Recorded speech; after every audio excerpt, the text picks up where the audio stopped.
since Romania is not locking in that action. If you're Serbia, especially at the high tournament level, I do think you have to expect your opponents to be bluffing. But, like, you know these are top tournament players, right? They usually wouldn't do that just to see what it looks like. Like, if they have an Absolver in hand, they're thinking about whether or not to pull the unit without actually putting it on the board and giving information away. But all this is, of course, interesting mind games. This can be interpreted either way. We don't know how Serbia will interpret this.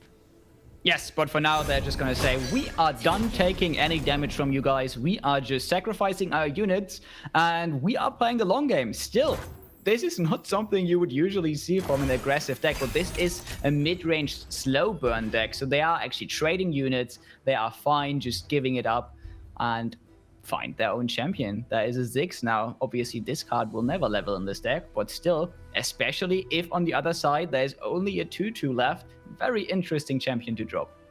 And Ziggs doesn't have to level in this deck because he does exactly what he's supposed to do. He's a well-statted 3-drop that also gives burn damage that damages your opponent's Nexus even if he gets blocked, and therefore he's perfectly fine unleveled in this deck.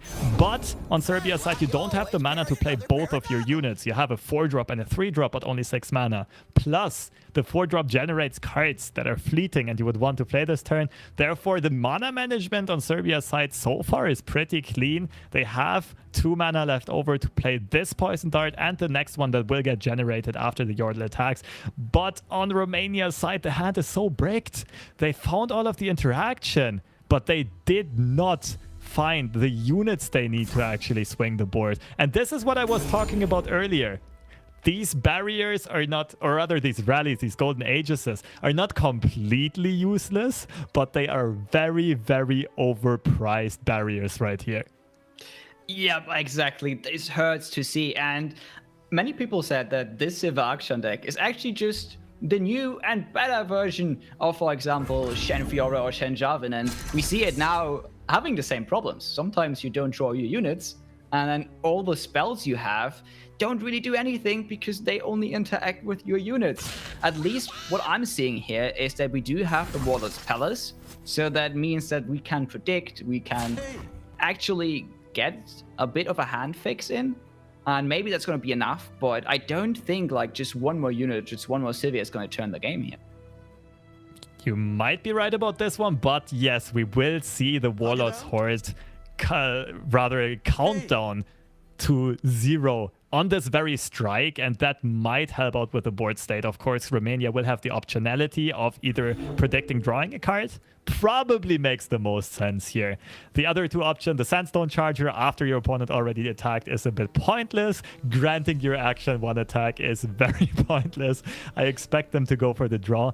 But I am a bit surprised almost that Serbia did not go for a Poison Dart on the Akshan barrier before the swing. Yes. So now they say, okay, this probably has to go phase. Also, very interesting block here on the other side. We could have blocked the Stone Stackers, and then if we would have, for example, seen a ping, we could have maybe used Sing Combat. But here, we just avoid the 3 damage from the old lecture, avoid as much damage as possible. Very clean play here, but I'm going to be interested to see how Serbia answers here. If they use the Pokey Stick, they can't really use the rest of their fleeting cards, but also if they don't, this Akshan is going to level, and that's going to be huge for Romania. Absolutely. And that also explains the block on the lecturing Yordle in my eyes, because you want him to go down to 3 HP, your Akshan goes up to 3 attack, and you have a Cataclysm in hand. That means you can remove that threat, that continuous threat of the Yordle generating more Poison Darts right away and very efficiently. And let's see if Akshan can save the day here, or rather his Warlord's Horde and the draw that he generates, because Romania is in desperate need of some help here. Yes, this is absolutely giant for Romania. Not only do we already have the rally in place so we can attack with Akshan, we also can predict, we can draw. As you mentioned, we also have the Cataclysm, which means Akshan is also going to turbo flip this new Warlord's Horde here. And that is usually a key point in the game of Silver Akshan. Once you get towards this Warlord's Horde, ticking down completely, it can generate so much value, and all of the options are usually very, very good in their own regard. But it is still gonna take a little bit of time to get there, and the predict is not exactly what Romania was looking for. They were hoping for their 4 drops Sivir or 5 drops, which are probably Vicar and Bruiser, to generate. They skipped the predict, and they found the Sivir off the top. What? You predicted it kind of. You said, okay, they need a Sivir, and then Sivir just was handed to them. Very well played. I think a lot of players don't skip the prediction all too often, but here expertly played, and they actually do find the Sivir. And the heart of the card is rewarding them for their risks. The iconic duo of Akshan and Sivir has hit the board, and now all of a sudden the hand looks so much better. The rally and the cataclysm on a spell shielded Sivir that's about to level makes this attack and the whole game state swing so much more in favor of Serbia. Of Romania. I mean, Serbia was immediately saying, okay, we need to send these poison darts face. We can no longer control the board. We need to end the game now. And rightfully so. I mean, Serbia here has very limited options of controlling the board, but has access to a lot of burn damage. If we count this out, we have Poison Dart Pokey Stick, that's 2.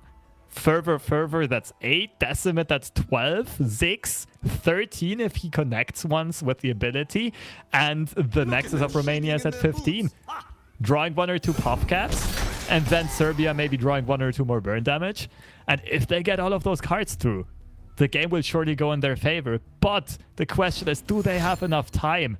That Sivir draw also made the Golden Aegis earlier on infinitely much better, because it progresses their aggression and their game plan so much that they were able to swing with the Sivir here.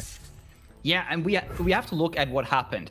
This all came down to the point where Serbia was saying, hey, we can't waste our fleeting cards. We can't invest this pokey stick. We have to let the Akshan go through. And as soon as that happened, we were in the deep, because all of a sudden, Romania found all the cards they need to get back into the game. And now they found another interesting addition to this deck. They found the Bruiser, which is going to provide a lot of value, but also a very, very, very solid 5/5 body.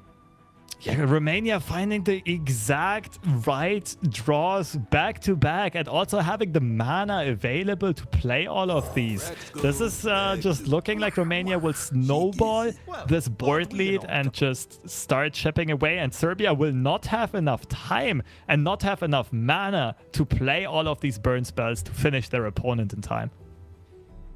I mean, this is probably a bit of a situation where we have that Romania prepped for this exact situation. They said, okay, we're bringing Sivir Akshan. I mean, we both were surprised, but the stats did say that Sivir Akshan was heavily favored into this deck. And this is probably also something that Romania scouted out and brought this deck on purpose. Now, the early game did not go as planned, but as soon as they flipped the Akshan, the game turned in their favor. Yeah, and a bit of fortune on their side, of course, finding the right draws, the perfect draws back to back, but also playing to their outs, making perfect use of their resources, not pre-committing the Bright State Protector, not playing Akshan too early, using that Golden Aegis to find Sivir in time in the first place. So far, Romania played very well from behind, and that is a skill that a lot of players in Legends of Runeterra need to learn to push through to the top level of play. This pay by the hour. Now we have a couple of options on the other side. We obviously do have the fervor, and we are not afraid to use it, I hope, because we do need to get the last bit of damage in. Now what we see here is that once you commit the Cataclysm, Sivir is most likely going to level. We don't have the option to play single combat afterwards, which means that you do actually have to play this on the Ziggs, because otherwise, if you do play it on the Yod Lecturer, a fervor would mean Sivir wouldn't strike, Sivir wouldn't level, and you don't want that. Absolutely. Romania making all the right moves so far. And it's starting to look more and more dire for Serbia. They are probably going to have to tank about 8 damage on this attack. And we, of course, know that there's a second rally in hand on Romania's side, and there just won't be enough time for Serbia to get their own game plan through, to push enough damage through in time. They desperately need to draw more blockers, but even then I'm not sure if they can fend off the next attack. Maybe they can by using Noxian Fervors defensively. So you're removing units instead of going and targeting the Nexus. And I think that is what Serbia is considering right now. Yeah, well, we see, oh no, they're going for the Nexus. This is really interesting because early on they were definitely using their burn to get board control, but now they're using it to just go face, try to end the game on their terms. I don't think it's going to happen, and maybe we look back and we look at the opening hand for Serbia and we saw that there was a Decimate there were Fervors there. Probably not the best opening hand that they could have. I mean, we are talking about the 1-drops that were missing, but also all this conditional late game burn did brick them a bit. Absolutely. And it was important that they didn't have that 1-drop that could snowball their aggression, because that would have gotten at least 2 hits to the Nexus, and that would have been a completely different situation if Romania's Nexus was already at like 6 or 7 HP. But right here we see Romania just kind of snowballing that lead, having everything protected by Quick Hit, making sure your units don't die. And I totally understand the play on Serbia's side, right? Because you already saw a Golden Aegis. You're not necessarily expecting Romania to hold another one, because it's definitely not a card you would look for early, or you would look for in the mulligan, or even in the prediction. But it just happens to be the case that Romania has them both, and they can put an exclamation mark on this match right here. Yes, exactly. It's not going to be a snowball anymore. It's going to be a goddamn Levine that's going to roll over Serbia here. But as you mentioned, this is all a bit sad and probably not expected, but on the other side, Romania has to feel great about this win because, yes, they got a bit lucky with the Sivir, but in the end, they did play to their outs perfectly. You cannot say that this is only one with luck. This is just one because they did the correct decision every turn they played.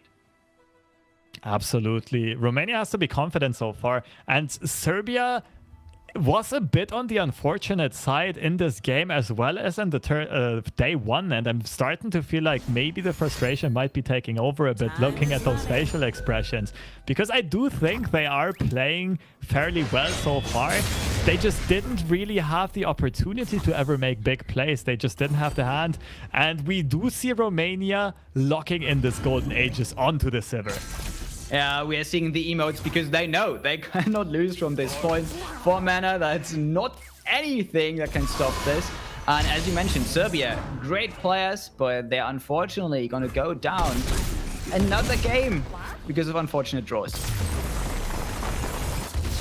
GG. Romania is pulling ahead here in this battle to not start the group stage with a 0-2 score, and that has to be a morale booster. Also, having faced that almost cheesy tactic on Serbia's side and having gotten away with a victory here must feel good. Now you probably feel confident that you kind of have seen through your opponent's strategy, did the right adjustments, and got away with the win.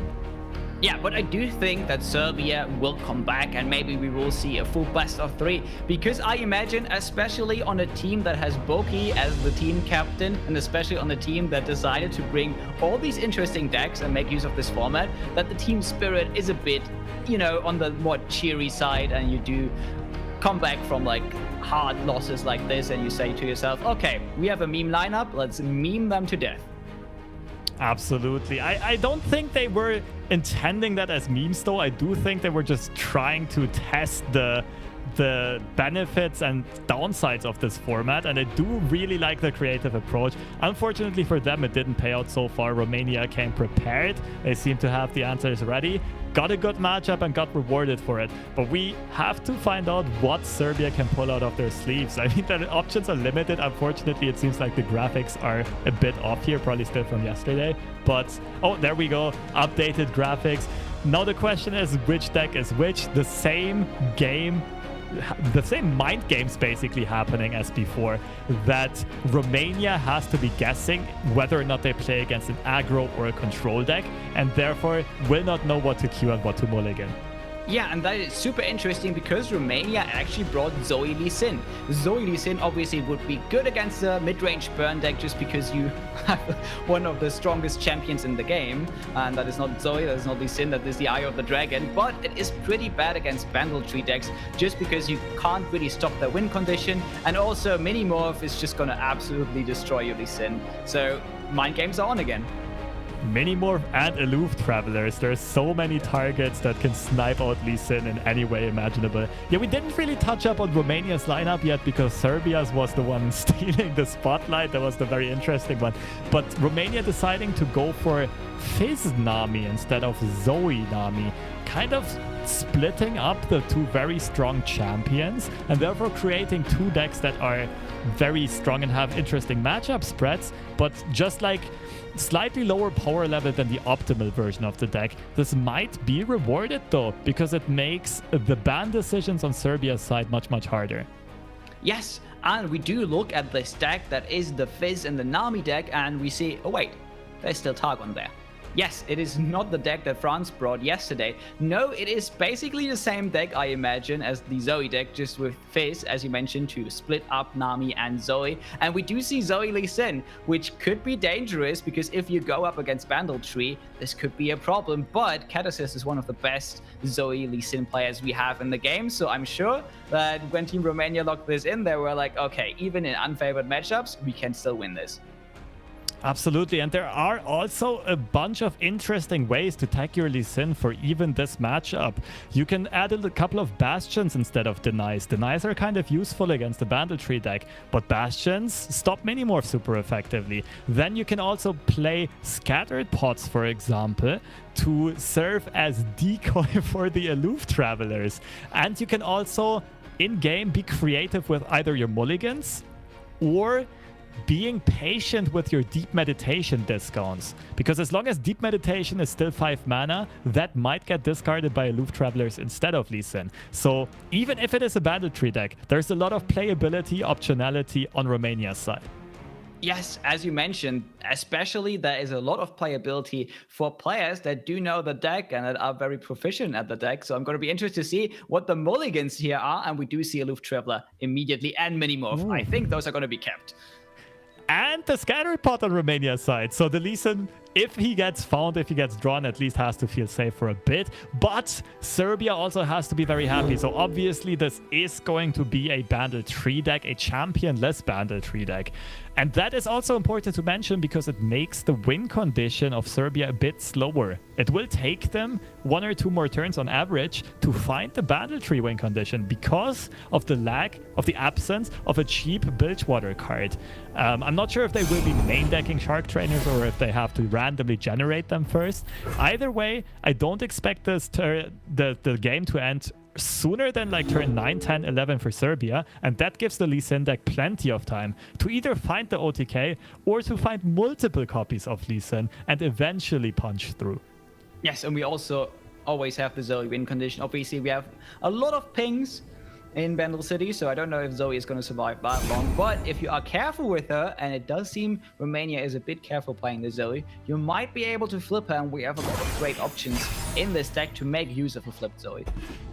Keep in mind, Romania still has no idea what they're actually facing.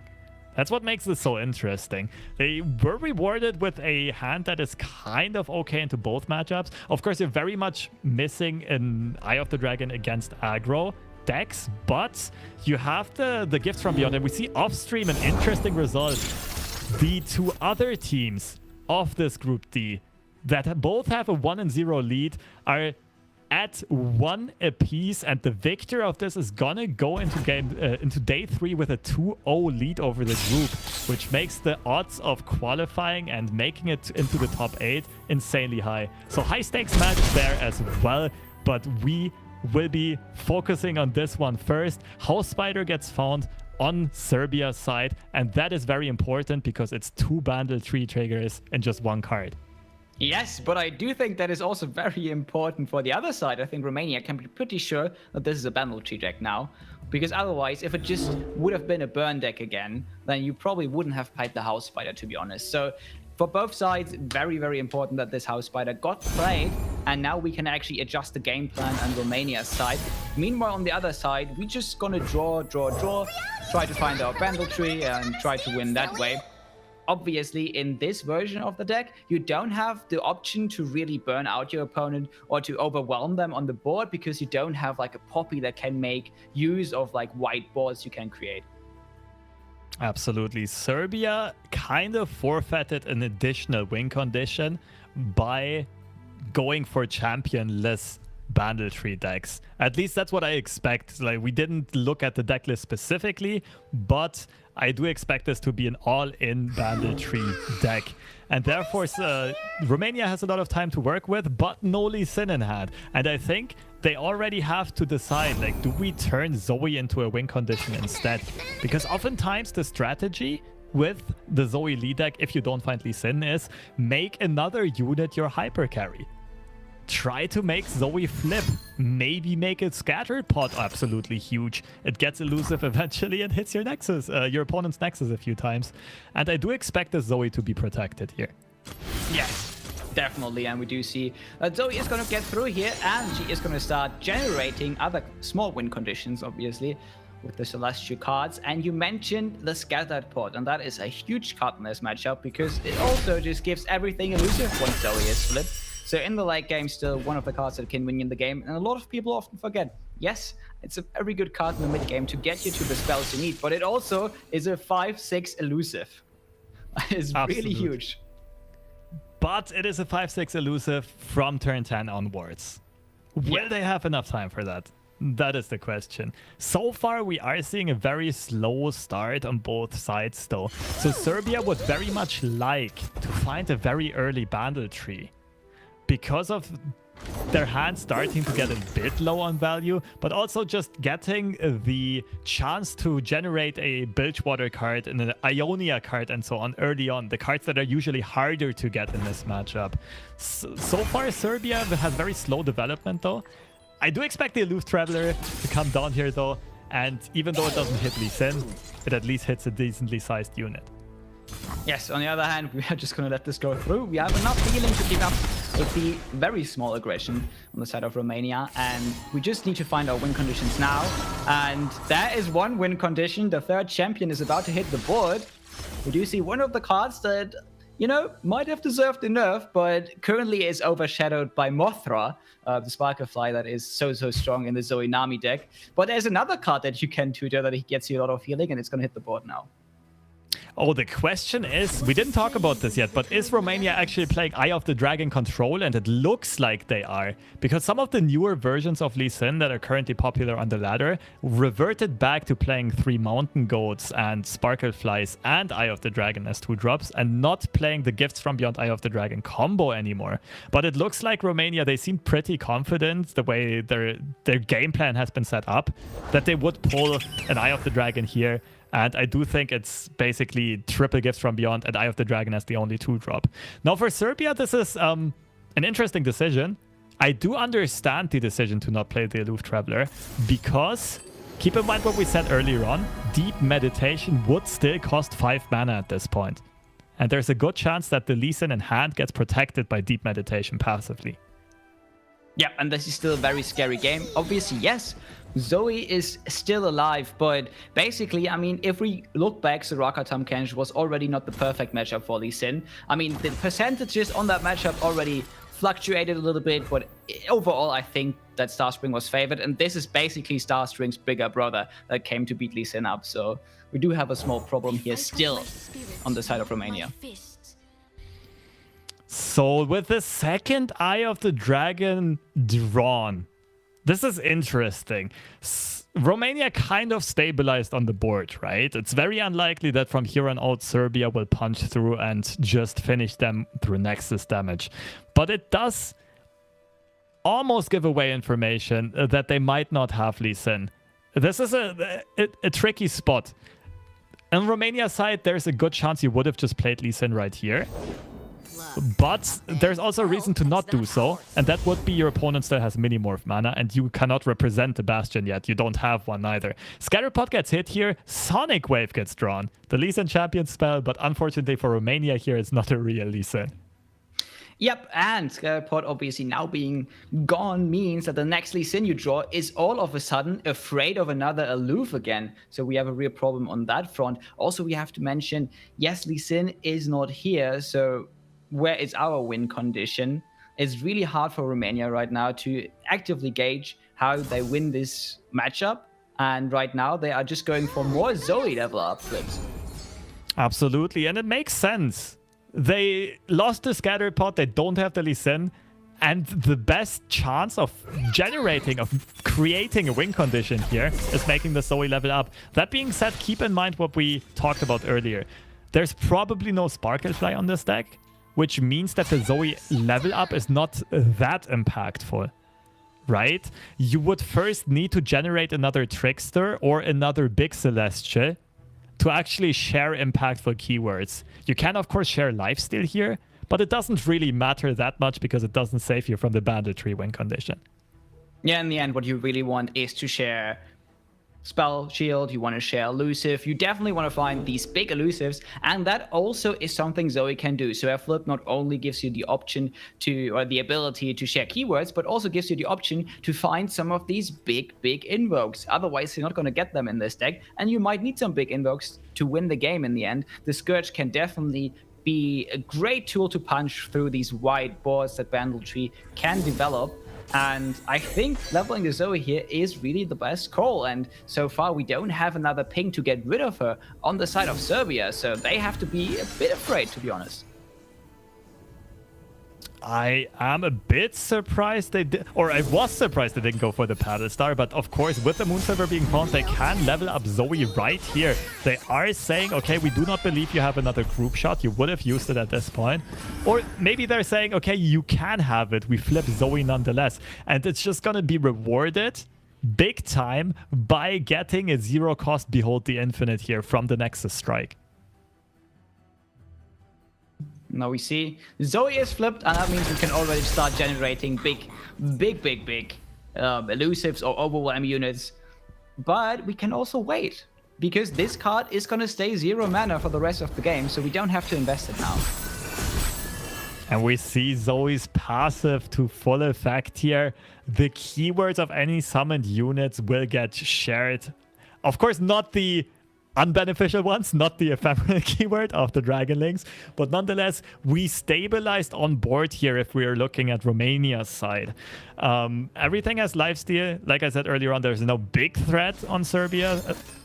On Croatia, Romania's side. On Serbia's side, there's no big unit that really represents any overwhelm damage, any punching through, and they are just drawing to find their own win condition to keep up with the threat that the Zoe level up can represent, especially if you know your opponent has access to some Celestial cards. Lobster, I was told that this was a championless deck on Serbia's side. Why do I see a Mayor? Interesting. Bandle City Mayor, one of the strongest cards of this new expansion, arguably ahead of many other champions in especially stuff like Katarina, right? Which 3-drop do you prefer? I would definitely go for the Mayor. Yes, oh, that hurts. That hurts. But yeah, now we actually have a way to get rid of the Zoe, but it's way too late. She's already flipped. Maybe we can actually stop her from getting more of these invokes. So that could still be a good way to, get back the control of the game. But we are going to immediately protect this Zoe by investing not only the Zenith Blade, but also having the Pale Cascade ready. And I mean, this is great. This gives us another draw this turn. And draws is exactly what Romania wants. Of course, the Zoe is nice to have, but she's not a win condition on her own. Pale Cascade gets used here to protect from the group shot that Serbia just found. And they find the Lee Sin. They top deck the Lee Sin. This is going to be interesting. Of course, they have mana to play him this round, but there's almost no way they are going to do it. because your opponent still has Minimorph mana. But every turn this Lee Sin sits in your hand while being the highest cost card, you need to be shaking. You need to be scared of the aloof travelers that could potentially come down on your opponent's side. Serbia trying to not give Romania any more invokes here by buster shotting this Zoe. Yeah, but we do have an answer in hand. But that would mean that we can't play Lee Sin. But as you mentioned, you probably don't want to play Lee Sin as long as Minimorph mana is open. Because if you ever get down the Lee Sin, especially next turn, without Minimorph mana on the other side, you can immediately find a Spell Shield unit with your Invoke and then share that keyword to the Lee Sin. So they would prefer to actually play the Lee Sin on the attack token of Serbia. So they have like the immediate initiative again. Absolutely. They do need to find a window, and they will be looking for one. Romania probably kept track of the cards in Serbia's hand. That Minimorph has been sitting there to the very left since round 1, since the mulligan. And therefore, they have to know there's a high chance that there's a Minimorph on Serbia's side. Nonetheless, what is very interesting here is, do we invest a Hush for another Celestial? Or rather, another Invoke? But even if we decide not to... Oh, we see a Minimorph be used on Zoe! Wait, what? I am not computing. What is happening right now? Okay. I try to explain. So, Zoe still had the Overwhelm keyword. Even if Serbia blocks, a Nexus Strike goes through, Zoe generates a Behold the Infinite. And maybe Serbia is just very scared of that potentially generating a Comet or a Supernova. Which means that even if Serbia finds their landmark, they won't have it. And, wow, okay. There is a Supernova, but there's no Celestial to behold. This is going to be interesting. And the only way to generate a Celestial in this deck is another Zoe. They just shuffled one into the deck earlier on. There's still 2 Zoes in deck, but they need to find her first. Oh, this is so interesting. Yes, after I saw the Minimorph, I was like, hey, what about Lee Sin? But you're completely right. They have to play around the only way Romania can get rid of the win condition that Serbia is going to slam on the board as soon as they find it. And they actually play around it. Romania still, though, they still go for the Supernova. They kind of have to, because the game plan has slowed down significantly now, which means they do need to find the other Zoe and they do need to find a way to win this game. And there's the... Oh my god, another aloof. What? Wait, maybe that was just picked to protect Lee Sin. That's another option, right? The other options were a 3-cost Crescent Strike and a 5-cost Meteor Shower. So maybe Romania just knew they had that. Oh, but we see the Bandle Tree being top decked on Serbia's side as well. Okay, this is going to get very interesting very quickly. So let me try to explain here. I think Romania was just thinking, we either find another Celestial and the Supernova is insane, or if our opponent finds an aloof, the Supernova is insane. Or if Bandit City Mayor finds an aloof or Loping Telescope, the Supernova is still insane to protect the Lee. And it worked out perfectly here. And now they do get rewarded with a Lee Sin on board. You know your opponent doesn't have Minimorph mana. They already played a Minimorph. They might not have any more. And this Lee Sin might take control of the game very soon. Might not only take control with the second Zoe in hand, we can also get all of our units to elusive, which means that I think what Romania is doing here is that they're going to go straight up for the win next turn. They have all the tools they need. Now they only have to be afraid of the Minimorph, and they don't have the option to get a Spell Shield right now, which is something they have to worry about. They can't really do anything about it, and that means they actually are just going to not worry about it, because if you can't do anything about it, you just have to play like it's not there. That's actually a great point, IST, especially with the Zoe sharing elusive to everything. Romania can pull the trigger next turn and definitely go for lethal. The only question is, how much do they want to invest on the Lee Sin? Because you expect your opponent to play 2 or 3 Minimorphs in total in this deck. So if you go for the Zenith Blade, go for the Pale Cascade and the Twin Disciplines, it would kind of be an overkill and get punished super duper hard by another Minimorph on Serbia's side. But like you said, they are going for the Zoe, giving everything elusive, probably setting up a big open attack. This is going to get explosive here very, very soon.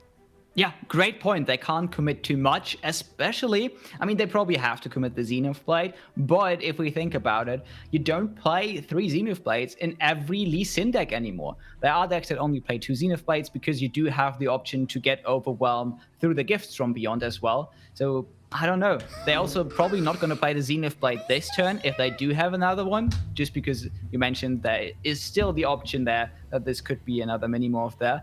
But again, you can't be too slow because the Bandle tree is already waiting. So Serbia going for the super aggressive aloof attack here, and I don't think Romania will care at all. They can lifesteal back up to 20 whenever they feel like it. And Romania's in a very nice spot here. You are right. I think Romania can only commit the Zenith Blade first and then already put lethal on the board, right? Once they declare the attackers. With the elusives plus the 10 or say Pale Cascade 12 overwhelm damage Lee represents, they don't have to go all in until they see how Serbia reacts. Which is a huge advantage here for Romania's side. They are considering, though... This is interesting. I think what Serbia is trying to tell them is, okay, please block my aloof travelers so that we can kill our own unit with like a group shot or a ravenous flock if Lee Sin pulls it. Right? That's one way of negating the overwhelm damage on Lee Sin's side. And I think that's also the reason why Romania was thinking about it and in the end deciding to not block even with the ephemeral lifesteal unit. Yes, very clean play here from both sides, especially because you don't really need the lifesteal now. You are still pretty healthy, and I don't think this game is going to end because Serbia is going to overrun them on the board. So, both sides, just very clever plays. And we do actually invest the Zenith Blade now to just go for burst speed spell, immediately pull a unit and try to go for lethal. And Romania is hoping, they're praying here that Serbia does not have another mini-morph in hand. I would say it does look like they're only playing 2 Zenith Blades if they don't go for the Daybreak here. Especially knowing that Serbia did not play, did already play the Telescope unit, which means they can't have a Crescent Strike. There's no punishment to not play the Zenith Blades for Daybreak, if I'm not mistaken. So Romania here definitely trying to represent lethal on the very open attack. Yeah, it's going to be interesting to see what the top deck is now next turn. It all comes down to the next turn. I'm a bit nervous, to be honest, because I obviously do want to see maybe a full burst of 3 between these, but seeing another Minimorph win a game is just might be too much for my heart. The thing is, though, Serbia obviously has been a bit unlucky, so I would actually maybe, you know, just say, hey, just give them the second Minimorph. For once, give them the card they need. I mean, to be fair, in both games, Romania kind of found some nut draws back-to-back. In the first one, it was the Sever into the Bruiser. Here, it was the Lee Sin into the Zoe. Maybe it's time for Serbia to be a bit lucky. Pokey Stick will not quite do it. Ooh, we also have the Deep Med, so if we actually have Bastion in the deck, we have a way to find it. Okay, what do we go for? Do we go for the Hush? Okay, that makes sense. But I don't think we go for the Deep Med now. Or do we? We don't have the mana for the special anymore. Never mind. This might mean Romania doesn't play Bastions in their deck. Maybe. Nonetheless, this is what I was saying about earlier on. They don't really need to pre-commit a lot of spells here. And Serbia just doesn't have an answer. Romania kicks through, kicks the Nexus, and basically 17 damage in one turn. GG, and they do go up 2-0. And that means they're 1-1 in the current group. And unfortunately for Serbia, they are left at 0-2, trailing the very rest of the competition. Yes, and you say unfortunately because this is the second time we see them have very, very good plays and just, you know, play like they should be able to win. But in the end, just the draws of their opponents and their own draws just kind of make it that they do lose in the end. But we can't say that Romania won because of the draws, because we do have to say that they did play super cleanly. It just so happens if both teams play super clean, one of them is going to win. Yeah, Romania definitely played to their outs. And on Serbia's side, one might say maybe the mini-morph was preemptive on the Zoe. Maybe you just have to hope that your opponent whiffs the Invokes, doesn't find the Comets or the Big Celestials, and then still keep it for the Lee Sin. It was a very dicey situation for Serbia nonetheless. They were just so far behind, not having found the Bandle tree early, and like, you're not really outracing your opponent's win conditions if you don't just go for it at some point and hope your opponent doesn't have the right follow-up. But again, especially yesterday was a very unfortunate result for Serbia. If we remember that Nami's app sniping out that keg that prevented the Lethe. Perfect timing, by the way, to get a full picture to what the standings in this group will look like. Spain takes the victory over previous champions Turkey 2-1. Must have been a nail-biter of a series. But the very important thing here is that Spain, one of the tournament's favorites, usually always having had slow starts, now leads the group at 2-0. Yeah, that is absolutely insane, especially because we have seen that some of the favorites like France, like Spain, like Germany, that have like not only slow starts, but generally not the best performances in this tournament. So them coming out ahead here is really, really strong. And I think a lot of Spanish fans are happy to see it. Now let's see if actually Germany, for example, can also do the same thing, because they are going to play later today and they are also 1-0 right now. Yeah, and Group A is going to play next, actually. Germany and Greece, of course, will be playing off-stream. The next game we will be having coming up will be Czechia versus Belarus. Also a very interesting one. We already mentioned it. It's a bit of the underdog versus favorite scenario. Czechia also having the 1-0 lead in the group as of right now, and Belarus still at 0-1 and still trying to find their footings in this tournament series. Will be an interesting one, but we will be coming back with that series after a bit of a break. See you in a bit.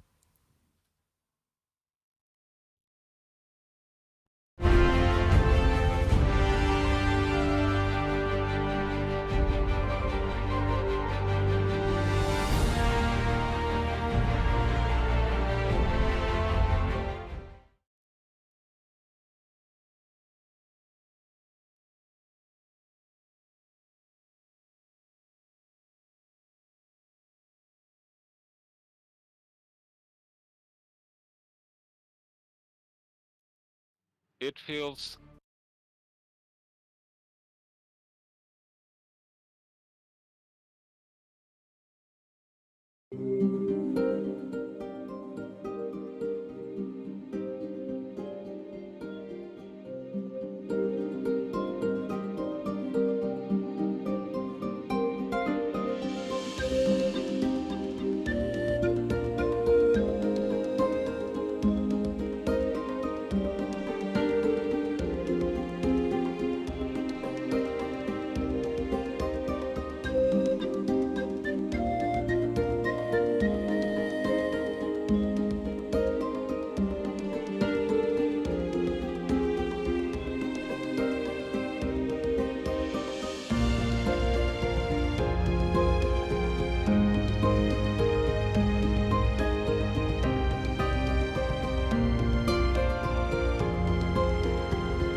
Yeah, it's amazing because we always like dream to came back and after a year we are reunited and I'm so happy about it.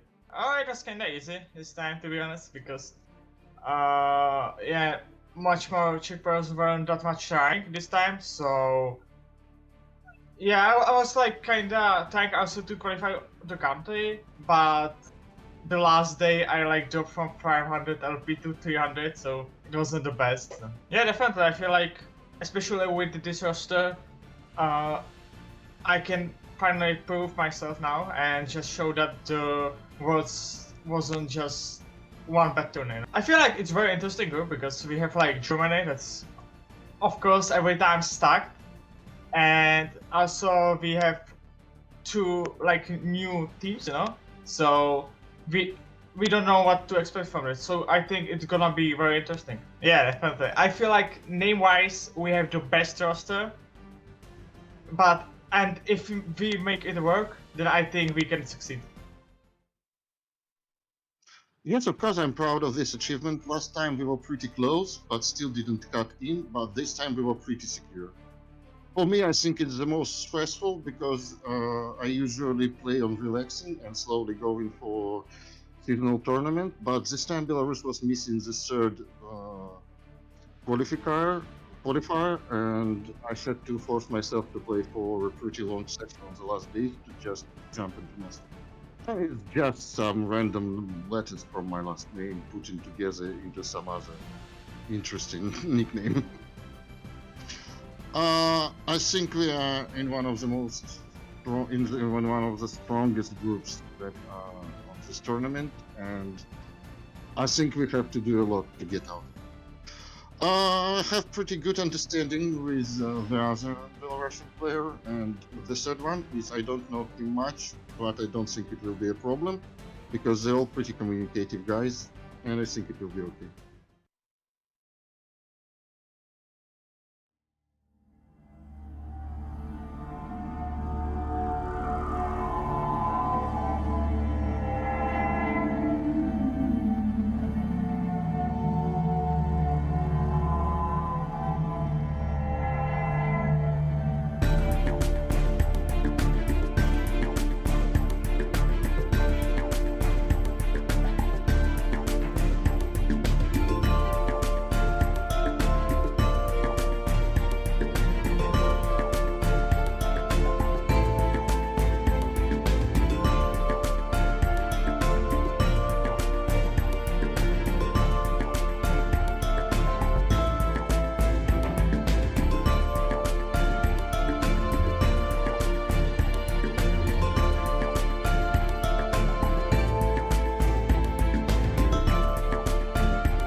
welcome back to the second day of the LoR Masters Europe Chronicles of Bandlewood tournament. And we've already had our first series of the day, and it was a super interesting one. Although the result looked one-sided with Romania taking a 2-0 victory over Serbia, Serbia definitely did deliver in bringing the spice and entertaining the people and just getting very creative with their lineup building and keeping their opponents guessing the whole time. Yeah, but on the other side off stream, we had Turkey versus Spain, two of the tournament favorites, dishing it out, and we had Spain take that game 2-1. Very strong performance also from Spain.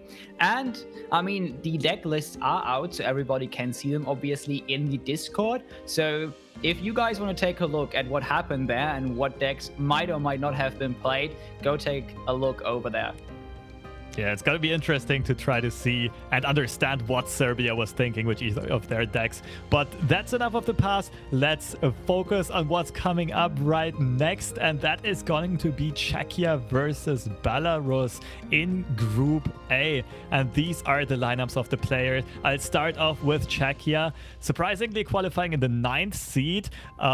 Many would have expected them to qualify higher, but of course ladder points are one thing, and tournament experience is a whole different beast, and they have a plethora of tournament experience. Pokrovak has been playing professional card games for a long time, one of the few the past Hearthstone World Champions, actually, winning the Hearthstone Global Games. Bajatak just recently returning from the top cut of the World's Championship of Legends of Runeterra, made the top 16 as one of the 5 European players. And Thomas, well known from seasonal tournaments, and I do have a bit of personal history with Thomas. 3 seasonals ago, I kicked him out in the top 16, and then 2 seasonals ago in the grand finals, Thomas whooped me away and took home the first place of the seasonal tournament. Therefore, a super scary team to look at and a perfect mixture of tournament experience as well as mechanical plays.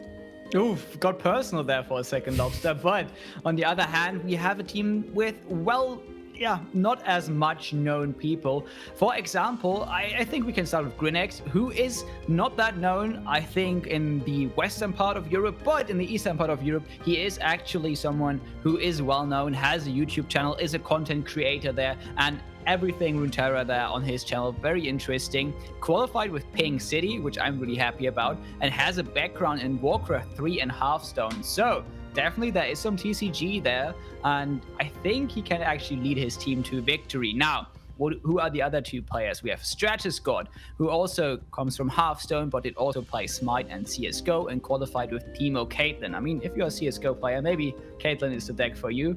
Also, that obviously he was in the world's qualifier waitlist, so a player that is definitely on the top of competition. And lastly, before we go into pick and ban, Fima, Magic the Gathering background, also qualified with Ping City and had play a ton to qualify for Masters of Europe. And right away, looking at Belarus lineup first, we see one super spicy deck I haven't seen ever. Heimerdinger Karma. I have no idea what that might be. I think I've seen it before, but I'm also, more into the obscure decks, and I think I've tried this before, but I don't know how this is going to turn out, because we do know that Heimerdinger Ionia was a thing, but that was a very long time ago. And more recently, we had Heimerdinger Targon, and now obviously we had Shihu with the Heimerdinger Bandle tree. Now, this is going to be super interesting. What do we see on the other side, though? I see Darkness, definitely a strong deck. Yamato showed us all that this deck should not be underestimated, and definitely Vega is one of the stronger champions in the game right now. Super interesting, because Darkness has a pretty good matchup in a lot of decks that Belarus actually brought, but they also brought Darkness, so we might see a Darkness mirror. Maybe that could take us literally forever, though. That Darkness mirror, especially if they play Aloof Travelers, can go to deck out, literally. But what I find very interesting about these lineups, and as we got the first bans coming in, first of all, discard Scion banned on Belarus' side, whereas Belarus decides to ban the Darkness deck of Czechia. Very interesting. They ban one of the more potent control decks, maybe planning to play a control deck of their own that would have a bad matchup. But going back to these lineups, they're very different. Although there's many similar champions used, only 2 decks are the same. We have the Poppy Ziggs burn deck most likely, and we have Darkness being the same. And then, although some champions make appearances, they're all in different shells, right? For example, Gangplank in Pink City on Czechia's side, and Gangplank in a Plunder shell on Belarus's side. Yeah, that is super interesting. You have to be careful because, again, we are not banning decks here. We are banning champions. So you can't bring GP into different decks and don't expect him to get banned. But the bans are through. And we see Zoe Nami banned. I completely understand that it is the strongest deck. The whole meta, you told me, is built around Zoe Nami right now. And on the other side, we actually did ban away this Noxus aggressive burn deck that does play the Lulu, not the Lulu, the Poppy and the Ziggs here. Pretty interesting bans. I know I wanted to see Darkness, but I'm completely on the side of Belarus here, still having that open check here. Now, it was pretty obvious that that was going to be banned away because Belarus also brought a ton of other decks that would be not that great into Darkness. Every control deck, I think, does struggle a bit into a control deck that just has the option to grow, and burst you down. Absolutely. Very interesting, different approaches in the ban strategy, because Czechia bans 2 very fast decks. The 2 fastest decks even on Belarus' side, whereas Belarus banned 2 combo control decks on Czechia's side. So that tells us, that gives us even as casters information about certain things they want to play and they do not want to play. Czechia opts to go for the Bandle City aggro deck, and might get punished here by the classic anti-aggro Freljord Shadow Isles Anivia control being queued up by Belarus. Oh, who would have thought that this deck would have even been brought to this tournament? But yes, Anivia is here to zap all the fun out of Czechia's deck, and it's going to be a big problem because yes, you did ban the rather more control-y decks, but on the other side, now we have a problem because on the you as Czechia banned the aggressive decks, you have aggressive decks left, and if you queue them into something like the Anivia that is still open, that is super scary. Maybe I thought, okay, they would never queue Anivia. We still have Severe Action open, we still have Fear the Rush open, but very bold move by Belarus, and it's gonna pay off, probably. As always, it's only going to be favored for Belarus. What actually happens is going to depend on the player's draws and also on the player's piloting skills. And I do think we have a wealth of piloting skills on both sides. 3 of the biggest brains of each representing country in a Discord call, all taking their time and piloting decks together. I do expect to see a high level of play here. One thing I am also a bit surprised by is this is not the first time we've seen Anivia in a lineup in this tournament. People seem to think that it is a worthy alternative or even better than the Field Rush deck that is commonly being brought. Do you have any reason why or any explanation why that might be the case, Ice-T? Okay, so Anivia obviously has a few advantages. Just the natural generation of freeze is pretty good in a couple of matchups, but also just you have the very constant removal and heal, and Anivia just helps you with that. So it's a bit better against aggressive decks. Also, obviously does not fall prey to aloof as much as the other decks. Does have to be careful though, because if you do play against a Bandle tree deck, there is another card that Anivia is going to be the worst champion in the world against, and that is obviously the Mini-Morph. Here, no worries. I don't think there's a Mini-Morph anywhere to find in the lineup of Czechia, so very safe pick. Absolutely. That's actually a great point. The Anivia deck only has 3 copies of win conditions. If 2 or 3 of those Anivias get mini-morphed, oof, you have a hard time. The Field Rush deck at least runs 6 champions and maybe an occasional Commander Ledros. It's more widespread and diversified, but I think for this matchup specifically, against the Ziggs Poppy aggro deck, I would also prefer Anivia. Just like you mentioned, it has a bit more removal even and a bit of a lower curve because you don't have to play as many copies of clunky champions, expensive cards, expensive finishers. You can afford to play more early game units and more removal, and it might pay off here. Yeah, I think it's slightly better into something like Severe Akshan, for example, because sometimes you just can't afford to wait and then play for 12 mana. One big spell that's hopefully going to win you the game. We also saw that many of these Field the Rush decks took out Field the Rush. and played Lidros instead, which is also a very slow win condition, but it's a bit faster than Field Rush. So we are seeing that the trend is going towards faster to win conditions. And we are ready to jump into the game, and it is not an aggro deck on Czechia's side. We see double Ravenous Flock Minimorph. We see... Oh my goodness. You are a prophet, Sparkling Iced Tea. We were talking about mini-morphing Anivias, and it looks like this might be exactly what will happen in this series. Wait. I got baited. So, first... We see this deck, and it's actually a burn deck, and everything is fine. And now it is actually a Bandlewood deck? Or is it still burn deck? I am so confused. So I'm pretty sure it's a Bandlewood deck. Yes. This is basically what Serbia has done on day one and today, but taken to another level because they smartly integrated it into a lineup that looked perfectly common at first glance. It looked like it was just 7 of the most common and strongest meta decks. And even after this mulligan, you can see it on Belarus's side. They kept all of their anti-aggro. They kept the Whale, the Ravine, the Vilefeast, the Ice Veil Archer, which does not help at all against the Bandlewood. And this lineup debate is paying off big time for Czechia, as of right now at least. Yeah, I think Serbia is checking their PayPal right now because they actually helped Czechia here by actually bringing the same 2 champions or a similar deck, and then today not going for the Bandlewood, but rather going for the double debate and going for the burn deck again. I think they might have played into the minds of Belarus here, where they were thinking, okay, this is probably like the situation in the last best of 3, and this is a burn deck. But no, it isn't. And now Czechia has an advantage, especially because we said the mini-morph is in hand, and that's going to be huge. Absolutely. And I wonder when it's going to click on Belarus' side, when they will realize it is most likely not an aggro deck. As of right now, it still could be an aggro deck. We only saw Ziggs as the only card be played, but it's very unlikely that a full-on aggro deck will not find a 1 and a 2 drop. So probably about now, like, Belarus will start to realize, okay, we're actually facing a different beast. But on Belarus' side, 1 key card was already drawn, and that is the Entreat.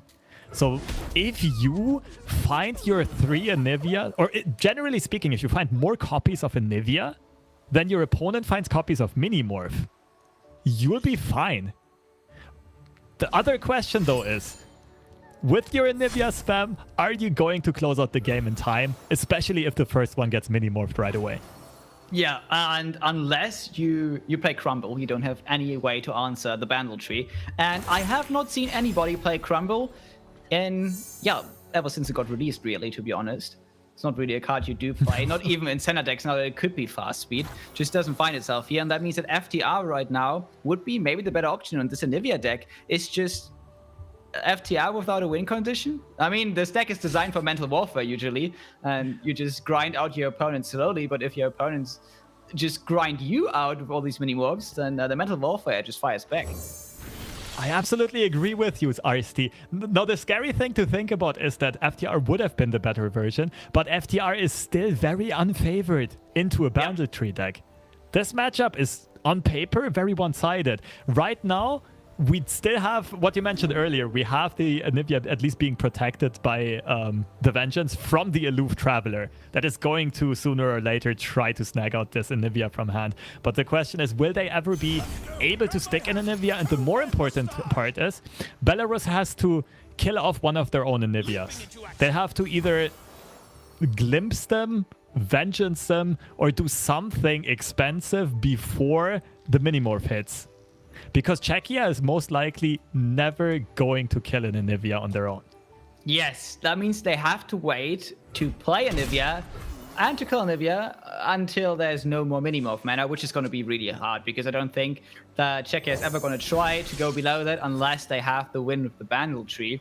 And I mean, there is no burst speed way to kill this Anivia. We don't have something like a Butcher in this deck, which now again would be interesting to find some like burst speed ways or some instant ways to kill Anivia, but here we only have something like a Vengeance that is fast speed and can be interacted with. So again, huge problems that we do have. And on the other side, we do find some interesting options. And usually you always go for the cheapest option here. But the good thing is this guy is going to give you another card. Absolutely. I very much respect the choice by Czech here. We said earlier on, these bait Bandletree decks basically say, okay, we will not play Fizz. The only cheap Bilgewater card, basically, to keep this illusion up of maybe playing an aggro deck. But they do find the Bilgewater card that they will need for the Bandit City proc early on in the Shark Trainer. And the Shark Trainer might also be a mid-game threat against this Anivia deck. It doesn't really have very effective ways of dealing with units that have more than 3 or 4 HP, right? And therefore they might have to invest some of those big cards and a lot of mana to deal with something like a Shark Trainer. That said, we only need 8 more Ravenous Ravines and Light Ravines, and we do have the game for the other side. What's not going to happen, we do find the Bandletree. As I said, you can't be sure that there is no Crumble on the other side, but I mean, you can be pretty sure that there's no Crumble on the other side. So finding your Bandletree this early is also super huge. That is probably the best draw that Czechia could have hoped for. And it is one turn before Belarus can play their Anivia, and I'm pretty sure that's what they're debating. It's either, all right, we saw them playing Untreat. Do we try to snipe out Anivia with Aloof? That might be the best chance we'll ever have. The other option is, this is a great window of opportunity to just pop the Bandletree, because next turn we'll probably need to keep Minimorph mana open. And they do go for the Aloof Traveler, and it will be punished by the Vengeance being in the hand of Belarus. Yeah, that was absolutely massive. I mean, if the Anivia would have just disappeared out of the hand there for Belarus, I think that would be a game loss, because they then would have needed to draw their second one. That would have gotten Minimorphed, and I think by the time they find the third one, probably there's another answer in the hand for Czechia. So the game slows down a bit, which is fine actually for both sides, and I think the problem for Belarus is they also now know that it's fine for Czechia.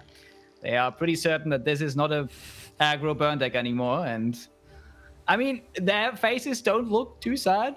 They might think about their win conditions, which is always good. Maybe there is like a small percentage that you can still win this, but I think they are a bit scared. Potentially. And the thing is, although the illusion now disappears, it has already done its job. Belarus mulliganed away a Glimpse Beyond, which in a control matchup is one of the best cards you can have. It's one of your most effective ways of suiciding Anivia, or if one of the first Anivias gets mini-morphed, finding another one, or finding more Entreats. That was a key card, and that was gone just by the bait build, the bait lineup by Czechia. Man, I really like that. You know, often on day one, people are still conservative and just bring the best meta decks in this format, but already on day two, people are taking advantage and being creative. I love to see it. Yes, especially this is what card games are about, no? I think everybody that plays card games, even if you are like me and sometimes you just check, okay, this is the best deck, okay, what can I apply to get Masters real fast, and then I can meme.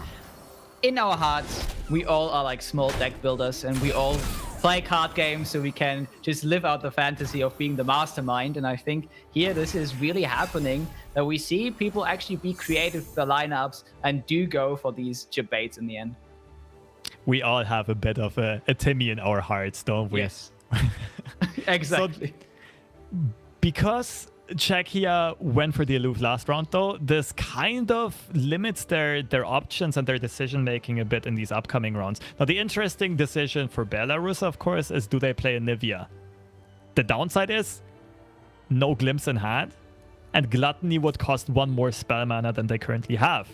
So it looks okay, but not super tempting. And this Anivia gets dropped and will be met by a Minimorph immediately. Yes, because, yeah, we know that there is no Glimpse in the hand here, but Czechia doesn't know that, and they have to play around the Glimpse. So they would have to commit the Minimorph now if they wait too long. It would be a problem. I mean, yeah, we see it here. They can't allow themselves. They don't know the hand. They have to go for it. This is the correct play, even though it wasn't necessary. But if you don't know it, just do it. In the end, that still doesn't matter to them, really, because they still have the Bandletree in hand, and they are just going to continue to move forward with the win condition, trying to get an Ionian unit on the board next turn once they get through with this elusive. And that gives them a very good window to get this Ionian unit, which can be very hard in a control matchup. Usually, your opponent, the control player, also knows Ionia is one of the hardest regions to get because you only have the Bandlewood Commando that needs to hit the Nexus first. And Czechia already having access to both a Bilgewater and a potentially an Ionia card if this Bandlewood connects is going to speed up their game so much. It's going to mean that this Bandle tree will end the game 1 or 2 turns earlier overall, and that is huge against an Anivia deck. Yes, and especially the whole thing with bringing a deck that looks like a burn deck and then in the end being a Bandle tree deck actually prevents you from having easy access to Lulu, which would be an Ionia card because you now play Ziggs. So again, it's the hardest option, and I do expect Belarus here to stop this elusive unit from hitting through, either through a 3s or maybe trying to go in with the grasp. They have multiple options here. I do expect the same. Well, it's a bit of a tricky turn here. Belarus's full hand is reactive. They cannot get any proactive plays done. Another question is, do we really want to invest so much mana and so many resources into just preventing that one Ionian unit to be spawned, or do we want to go for more mana efficient removal and maybe set up something like an Avalanche or a Blighted Ravine? Either way, it doesn't look too great for Belarus, and they do look, I don't know, a bit concerned. Bit frustrated maybe almost. I understand it though. With this hand, there's not a lot of options that can be done. They do end up going for the grasp though, shutting down the Ionian unit generation. Yeah, I mean, we had a lot of excitement when we saw, oh wow, this is a Bandle tree deck, this isn't a burn deck, but I think the opposite happened on their side where they were like, oh no, this is not a burn deck. Anyways, the problem for them is the only thing they can do is remove. They can't remove the Bandle tree though, and if we even somehow get into a situation where the Bandle tree wouldn't have been a win condition, it still generates units on end. We do have a Poppy. It's looking very, very rough for Belarus here, and I would be surprised if they do get the win, but never give up hope, I guess. That is the motto of this tournament for sure. I mean, it's true though, we've had some insane storylines in the first 2 EU Masters with never giving up hope. Even the first winners of the tournament, Portugal, who almost were eliminated in the group stage, then kind of made it in a crazy way on tiebreakers and took down the whole tournament. And we've seen that over and over, even today. Romania never gave up hope when they had a hand devoid of units. They just thought, okay, maybe we'll draw one eventually, and then we'll just prepare everything to greet this new unit with a warm welcome and make it carry us in this game. So you can expect both of these teams, and especially Belarus here, to stay focused till the end and play towards their win condition. Sentry, of course, is a proactive play, but not the one you're looking for. At least it helps you draw through your deck and hopefully find another Anivia or an Entreat in time. Yeah, I'm also waiting for the moment where they do actually draw the Crumble, and I've been talking so much crap about the card, and then all of a sudden it shows up. You never know. This is a close deckless tournament. They could pull it out. Who knows? It's true, but at this point there are 2 Bandle trees in Czechia's hand, and that means that it would have to be met by 2 crumbles. I mean, I just don't see how Belarus is taking control over this game. We all know how slow Anivia is in closing out games. It's a very, very grindy deck. And Czechia already has some crazy progression on their Bandle tree. And the Bandle tree itself is going to easily fill out the last few regions that will be missing here. Another Bandlewood Commando drawn. Let's go. Mission Ionia number 2. Let's get it. But you can also just play the Bandle tree. As you said, there are not a lot of regions left, and that means that Ionia can also be generated by the Bandle tree here. At the same time, it looks like we are pushing a lot of damage this turn. So we are giving Belarus an option to play all the reactive cards in their hand, and we are still pushing a bit of damage. So I know this looks like a Bandle tree win, but there are multiple win conditions here. All right, Anivia is being found on Belarus's side, talking about win conditions. But staying on that topic, it's very interesting what Czechia did here. They decided to not go for a Bandlewood Commando and give their opponents an opportunity to play Avalanche. But instead they said, all right, we will diversify our win conditions because this open attack looks juicy. If we get that hit in, we do not only threaten to beat them through the Bandle tree win condition, but also through just board, face damage, smork. And therefore, Czechia is in a great spot. They made Belarus use up a lot of their mana here defensively. And now Belarus has to think, do we want to play that second Anivia into Minimorph mana? But I think they might be out of options. I think they might be forced to do it. Yeah, exactly. With the lines of play we saw here, Czechia got themselves into a position where they were able to push face damage, play the Bandle tree, and still represent Minimorph mana. All in one turn. This is a great turn for them. I mean, it was a series of great turns, to be honest. But on the other side, can't drop Anivia now. But if we are afraid of that Minimorph for the rest of the game, might as well give up the game. Belarus is definitely in a dicey situation. I'm a bit surprised by the pass, because even if you delay it by one turn, like if your opponent holds a Minimorph, it's not disappearing. It will stay there the whole time. So might have been time to just go for it. Maybe they were afraid of Anivia being removed. That might have been it, like Buster Shot, Pokey Stick, and another Buster Shot, for example. But no, Belarus is going immensely reactively here. I'm not sure how they're ever planning to win by not playing cards, especially if your opponent already has their Bandle tree, their win condition on the board. And now we see the third way to deal with an Anivia. That can't really interact, though, with, for example, a Glimpse Beyond, because they do have the time to react. But technically, you could put Anivia on top of the deck again. That is an interesting situation, an interesting option, but like you said, you expect your opponent to play some number of Glimpse Beyonds and Gluttonies. And we get off-stream results, all right. We may or may not be tiny bit biased here, as both of us casters are from Germany, and Germany is taking a 1-0 lead over Greece, further establishing themselves as one of the top dogs in this Group A. Yeah, I'm going to be interested in the results of that series as well.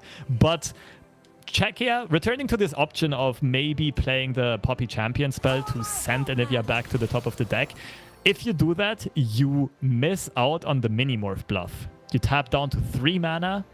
You're not representing the removal of Anivia anymore. And I think that's the main reason why, or one of the main reasons why Czechia did not go for that Keeper's Verdict on the Anivia.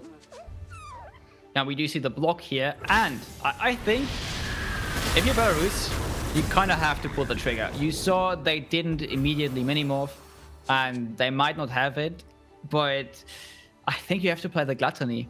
If you just keep this Anivia on the board, you're not going to win. I think the winning line here is to just call it, pull the Gluttony, get another Anivia, get the Rekindler on the board, and try to actually win the game. Because if you just wait, this Bandle tree is going to win in 3 to 4 turns. I agree with you, Ice-T. That is the clock that Czechia is putting onto Belarus right now. It's basically a tick-tock. When are we going to win the game for sure? And that's the time frame that Belarus has to say, okay, we will be faster than you in ending the game. They will need multiple Anivias, there's no question about it. And Czechia is speeding up this clock immensely here by dropping the second Bandle tree and threatening to maybe already end the game in the next round if they high roll the right regions and a bunch of cheap units. I mean, if you high roll everything but Ionia, and then you somehow get the Ionia card, you do have the win. That's not going to happen. We do see on the other side there's a ton of removal. But still, this puts you on a 2-turn clock, and Anivia is not finishing the game in 2 turns. They do find the right place, though. They do start getting multiple Anivias, threatening additional win conditions. Unfortunately for them, Czechia can remove that Anivia's egg very handily, either through Pokestick or Buster Shot. And that means Belarus is still stuck with just 1 Anivia in hand and no Rekindler in hand, no Harrowing in hand, no additional way of getting more Anivias. And that 1 Anivia is going to take like 6 or 7 attack tokens to close out the game by herself. Yeah, that's not gonna happen. I mean, 1 Anivia might not finish the game in the next 3 turns, but an army of Anivias could. But yeah, as you mentioned, Czechia is just going to do everything to stop that from happening. They're like, okay, if we just get like attacked by one Anivia per turn, it's absolutely fine. We're still going to win the game. And very clean play here. Light Ravine comes in, clears up the board. But I do think at this point, Czechia does not really care about this too much. They only have to bring a couple of blockers on the board and they're fine.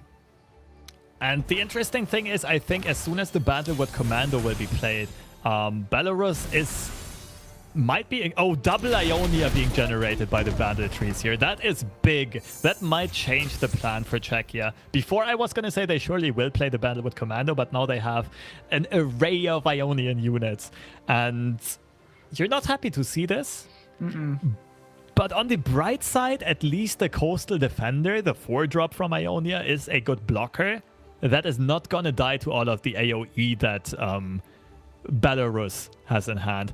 And I think if you're Czechia right now, you need to say, okay, we will win the game very soon, but we will definitely have to hold off our opponent's next attack. And therefore, they'll just try to swarm the board with a bunch of sticky units. And what we see here is just they want to bait out some removal, they want to bait out cards, they want to bait out mana from Belarus because they are trying to say we don't have Ionia cards and we want to get one. And it's a good bait. I like it. Still, as you mentioned, afterwards, Coastal Defender will probably hit the board, just very good blocker. And that means that we do need 2 more turns on the side here if the Bandle trees do not high roll and get you to different regions next turn.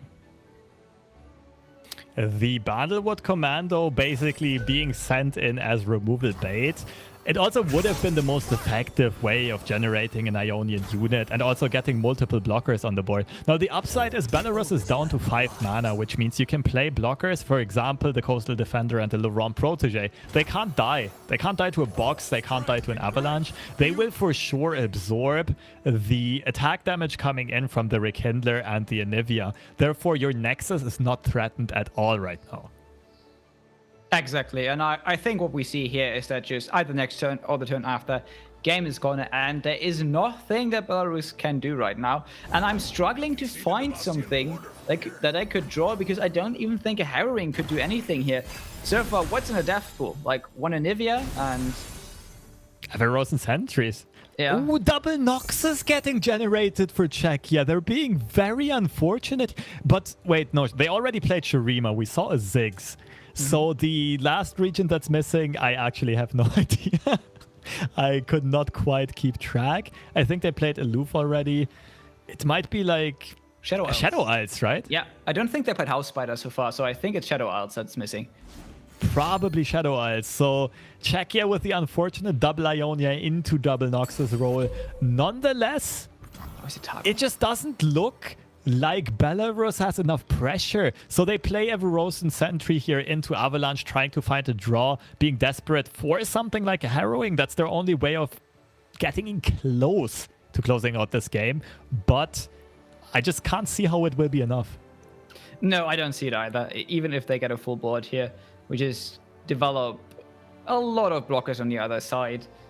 I mean, between this and the Harrowing, we will have the ability to develop 2 more blockers on the side of Czechia, which is probably going to be enough to not die, since only 2 Anivias are not going to be enough. There's only 4 face damage. They are thinking, though, and that's what I like about Czechia. They are very, very good players, thinking about every turn. They don't take anything for granted. They don't rush it. And, oof, okay, that's not quite a Harrowing. No, another Everrosen Sentry. You want them in the early game. You do not want to draw them in the late game. They are more of a brick of a dead card. And Belarus takes the quick way out, the easy way out, just hits the surrender button. But they were out of options. They basically had no chance of winning this game anymore. They did not find ways of dealing enough pressure, and they might just say, okay, we'll save that mental energy. We'll save our brain cells for take 2 and for another shot at Czechia here. I think saving mental energy and Anivia don't quite go together, but I think you're right. If they would have played the next turn, that definitely wouldn't have been good for the mental. Now, we do have 1 more game, or if actually Belarus can go back, we have 2 more games, which means we will see more of their lineup, which is interesting because, yes, we saw the Anivia, but what we really wanted to see was Heimerdinger Karma. Does that have any potential good matchups, though? Field Rush? The classic Field Rush against Denies does not feel very good. I guess, yeah, that's true. I do expect another Anivia pick by Belarus, to be quite honest. Or at least there's a decent chance, because it should have good matchups into Pink City and into Caitlyn Draven.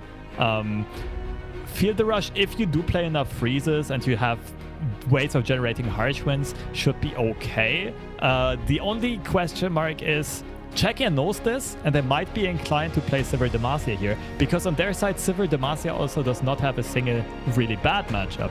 It might be a tiny bit unfavored into Plunder and maybe into Lee Sin. I didn't really test that matchup since the Merciless Hunter nerf, but overall, Akshan looks like a fairly good pick for Czechia. Yes. And I think if you do want to go up against Anivia, you have 2 options. Either, as you mentioned, Sivir Akshan, or maybe this Field Rush deck has like a secret Ledros put in there, because Ledros is really good against Anivia, and it's one of the cards that can actually help you close out the game, even though there are just free cyclings on the other side. I would be interested to see, and I'm pretty sure if they pick the Trundle and the Trinity here, that they do have actually at least 1 copy of Ledros in the deck, but as you mentioned, I also do expect them to pick Sivir Akshan. Also, because all these players are very, very good at this deck. We saw Bajatak actually piloting it in Worlds, so not be surprised if they pick it here. Absolutely. It's just kind of a low-risk pick. And since Czechia knows they have 2 chances of closing it out, and I'm pretty sure that Czechia is confident in their skills, I think that pick makes a lot of sense. Nonetheless, of course, there's a lot of mind games going on, and that's why these teams are taking the full time that they have available to them. Czechia might be thinking themselves, okay, maybe the Sivir pick is too obvious, and Belarus will be picking the best matchup to face it, which is probably going to be Plunder from the decks that we see here. Yeah, it's a lot of mind games, a lot of going back and forth, because then Czechia can say, okay, if we expect our opponent to play Plunder, we should play Field the Rush though. But then, if they do end up playing that spicy Karma list, we might be completely screwed. Now, the interesting thing is that Belarus actually didn't pick Plunder as the first deck of the day. Again, they were not expecting the Ziggs deck to be actually Bandletree, but I think Plunder, now looking at it, Plunder has a couple of good matchups actually against Czechia, and that I pick it. Not only the Sivir Akshan, I think it has at least a 50-50, if not even a better matchup into Pink City. It probably has a pretty even matchup into Draven Caitlyn. I think it's a pretty good deck to pick here. Yeah, it's a well-rounded deck and has a well-rounded matchup spread into the rest of Czechia's lineup. And just as we expected, the teams ended up not overthinking it. They went exactly like Czechia. Okay, Sivir Akshan looks good, and Belarus went like, okay, we know Sivir Akshan looks good for them. Let's try to find the best shot here. A low-risk pick that also might be rewarded by getting a, I think, slightly favored matchup. Okay, that's going to be a super interesting game because, as you mentioned, maybe slightly favored for Belarus here, but Team Czechia is a team full of absolute LoR powerhouses, so if anybody can win the matchup, it's probably them. And again, this is 3 brains against 3 brains, and that changes a couple of matchups, especially at the highest competition that we have here in EU, because every matchup, if you go high-end competition, gets closer and closer to the 50-50, and on ladder, obviously, it goes a bit further apart. Let's see how it all goes down. Right away, we see fairly good opening hands on both sides. The optionality between all 3 one-cost cards on Belarus' side. They can pick whether they want to go for the Corsair, the Butcher, or the Parley. The first initiative is going to be on Belarus' side, though. If your team Czechia, you usually keep... you want 1/1 drop. Just because of the potential of your opponent playing Jagged Butcher or Crackshot Corsair in turn 1, and you want to be able to block it.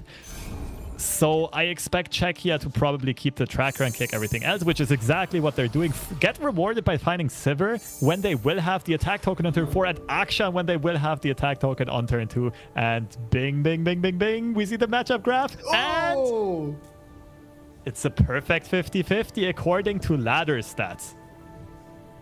That's pretty interesting. Again, I said that usually in tournaments it goes more towards the 50-50, but if it's already close to 50-50 on ladder, then we do have one of the more interesting matchups of the day ahead of us. And obviously, Crasher Corsair 1 is perfect here for Belarus, but we do have the answer.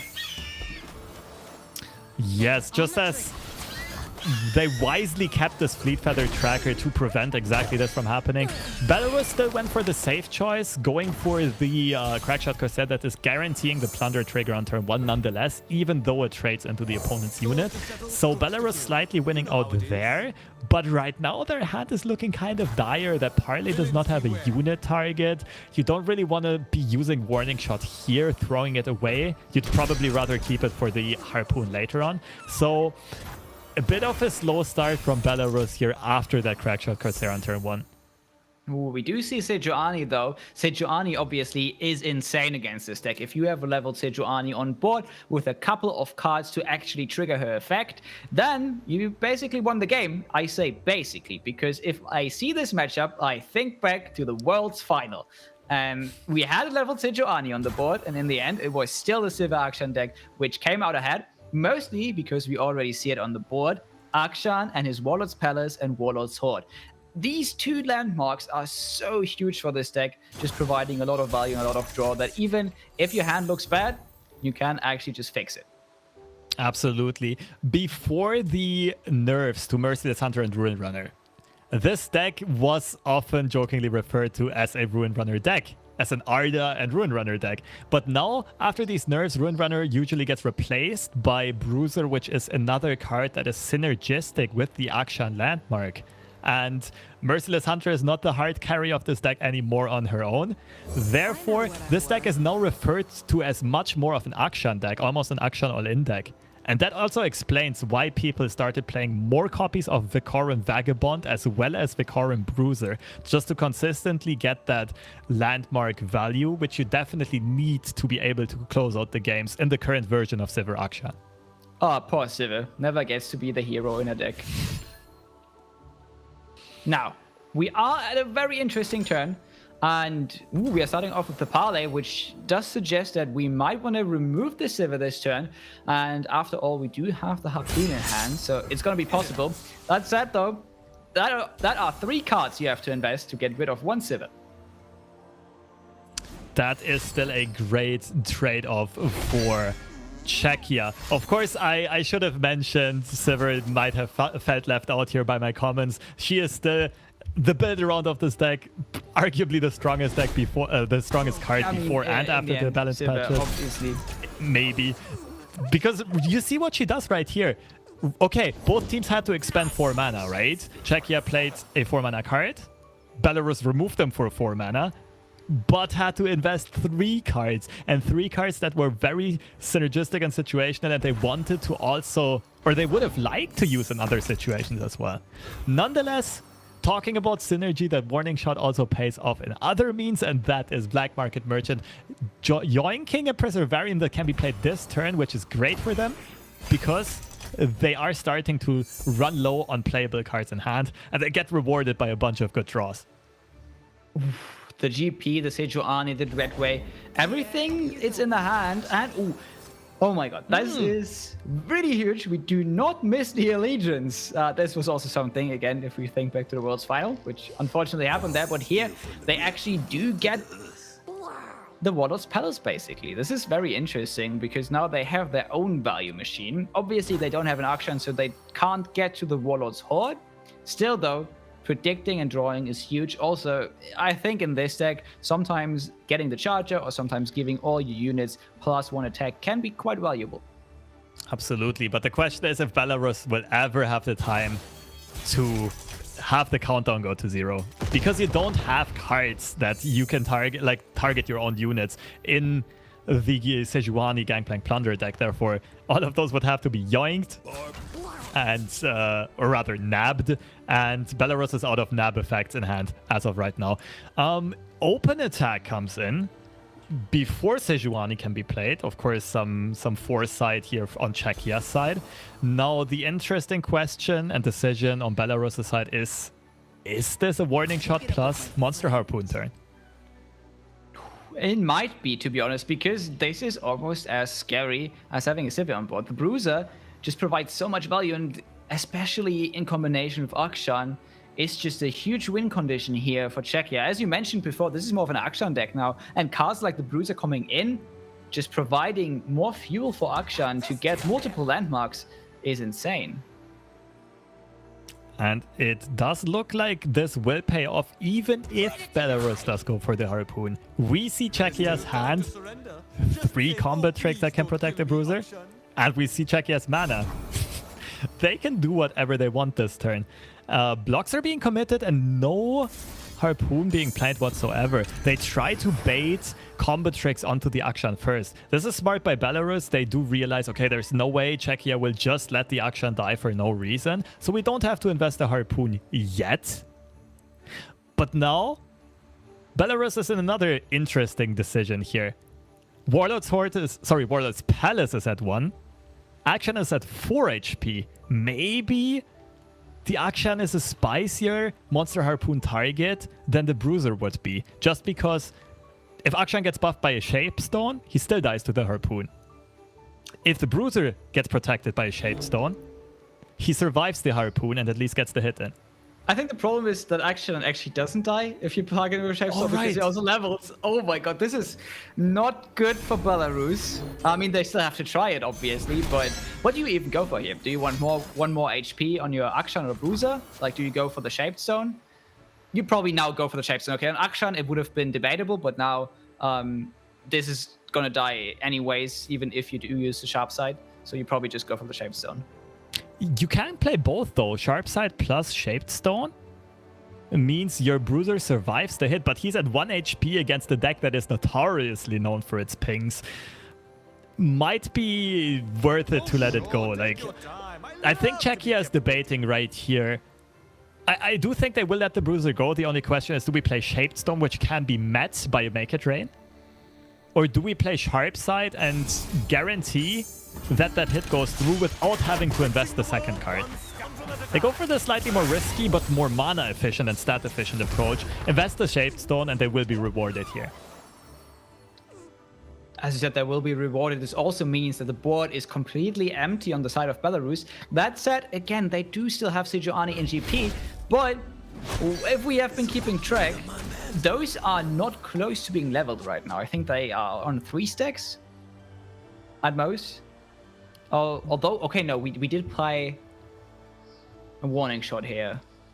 Corsair on 1. I think it's at 304. It surely will, like, the threat will be coming up soon. Like, the good thing for Belarus is no matter what happens, they will have the attack token next, which means they can get a plunder trigger in. And even if they're at 3 now, by the time that Czechia attacks again, they can have that 5th stack and ensure that Sejuani locks the board with her freezes. And then we are at a very interesting point in the game where we somehow have to find a way to get around the Sejuani, and that means we have to find a turn where there is no way to trigger her level up effect, which right now we do see that there is a warning shot, but afterwards it's looking pretty empty here on the side of Belarus. So I would think that even though the Sejuani might hit the board, it's still winnable for Czechia, and that makes it a very interesting game. Now, Spell Shield, tough, or +2. I guess tough is a very, very important keyword here, and it can prevent your Akshan from dying, but this just immediately gives him some kind of protection from, for example, a 3rd Harpoon. Interesting decision there. It feels like tough would long-term protect Akshan more than the +2 HP here does. Another thing they might be considering is just that this blocks more overwhelm damage. Maybe they expect Akshan to get removed by the Sejuani anyway. And if you take the +2 HP, you save 1 more Nexus damage than if you would take tough as the defensive option. Now they do see Belarus basically trying to be an Akshan imposter here by placing their own Warlord's Palace. Of course, it is the most inefficient Warlord's Palace of all time. It will take a full 8 turns to actually do something, and until then it's just a pretty building. And the Vagabond gets taken out by Akshan right away. Maybe some bad blood there. I think they want to really play around the Sejuani, and it's going to be super interesting to see because, again, if they give more health, that means, yes, Sejuani does not do the damage and you save some Nexus HP, but you also prevent the Sejuani level up, or you delay it a bit. Oh, we see 3 out of 5. Oh, this is very good for Czechia. I think we said like 3 or 4 stacks here. Getting the 5th would have been huge, but Sejuani being 3 out of 5, that means you need this turn and next turn to flip her. And if we can somehow kill her before that, I think Czechia has this, and they do have the means to do it. And they have the perfect mana as well. 5 mana available, and you have the Cataclysm plus Sharpside combo. And that Sejuani not leveling this turn is absolutely enormous. Otherwise, with this overwhelm, if the Sejuani would have leveled, they could have permanently protected her, more or less, with the warning shot now, and then maybe with some other burn spells later on. But we have to expect the Sejuani to fall on this very turn. On 2 mana, on Belarus' side, there's nothing that Czechia has to be worried about, and they go for it, they lock it in. And the hand looks empty for Czechia right now, but look at the next turn. The Warlord's Horde is going to flip. Preservarium is going to give us 1 more card. We are going to draw potentially 5 cards next turn. This is looking unbelievably well for Czechia. Like, all the stars are aligning. You kind of have done everything you needed to do. The only worry you have to have is you still want to close out the game soon. You don't know yet how many copies of Champions, and maybe the Dreadway, which is even scarier than a champion, to be honest, your opponent might be holding. And another Sivir being drawn that can replace the first one should she die. The draws that are coming back to back to back here from Czechia, perfect. The Sivir earlier on was top decked as well. And sometimes you just need to kind of set up these draws and it will pay off. And they find an Absolver. Oh, that looks like lethal could be represented this turn, especially because we can basically vomit our whole hand on the board. This might be the final turn of the game. I do agree with you. They can play all 4 units in hand and still Absolver the Sivir to share the keyword with everything. This is looking massive here for Czechia. Now, what are the options on the other side? The only option we really have on the other side is go for the Black Market Merchant and hope. May he yoink us out of the situation. This is dicey though. You cannot threaten the Sivir with just 1 napped card. Cataclysm doesn't do it, Concerted Strike doesn't do it. It would help against a barrier, but Spell Shield absorbs the whole spell. It absorbs both strikes. Therefore, like, you can't really stop the overwhelmed Sivir. And even if you survive this attack somehow, you will have to lose a lot of units.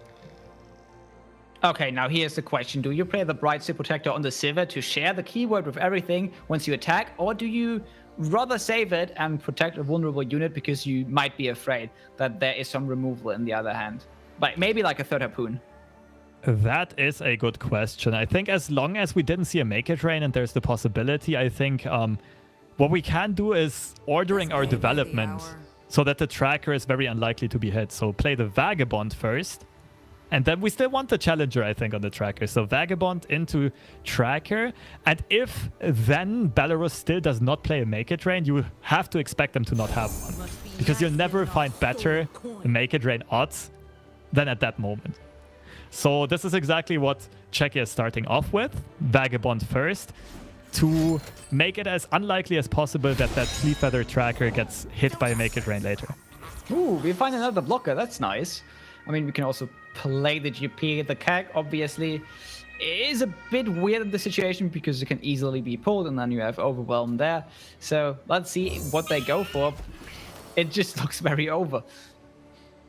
I do expect Czechia to even override that Warlord's Palace, just because the game is probably ending before this counts down to 0. And you also have a Warlord's Horde, which is just a better version of that landmark anyway.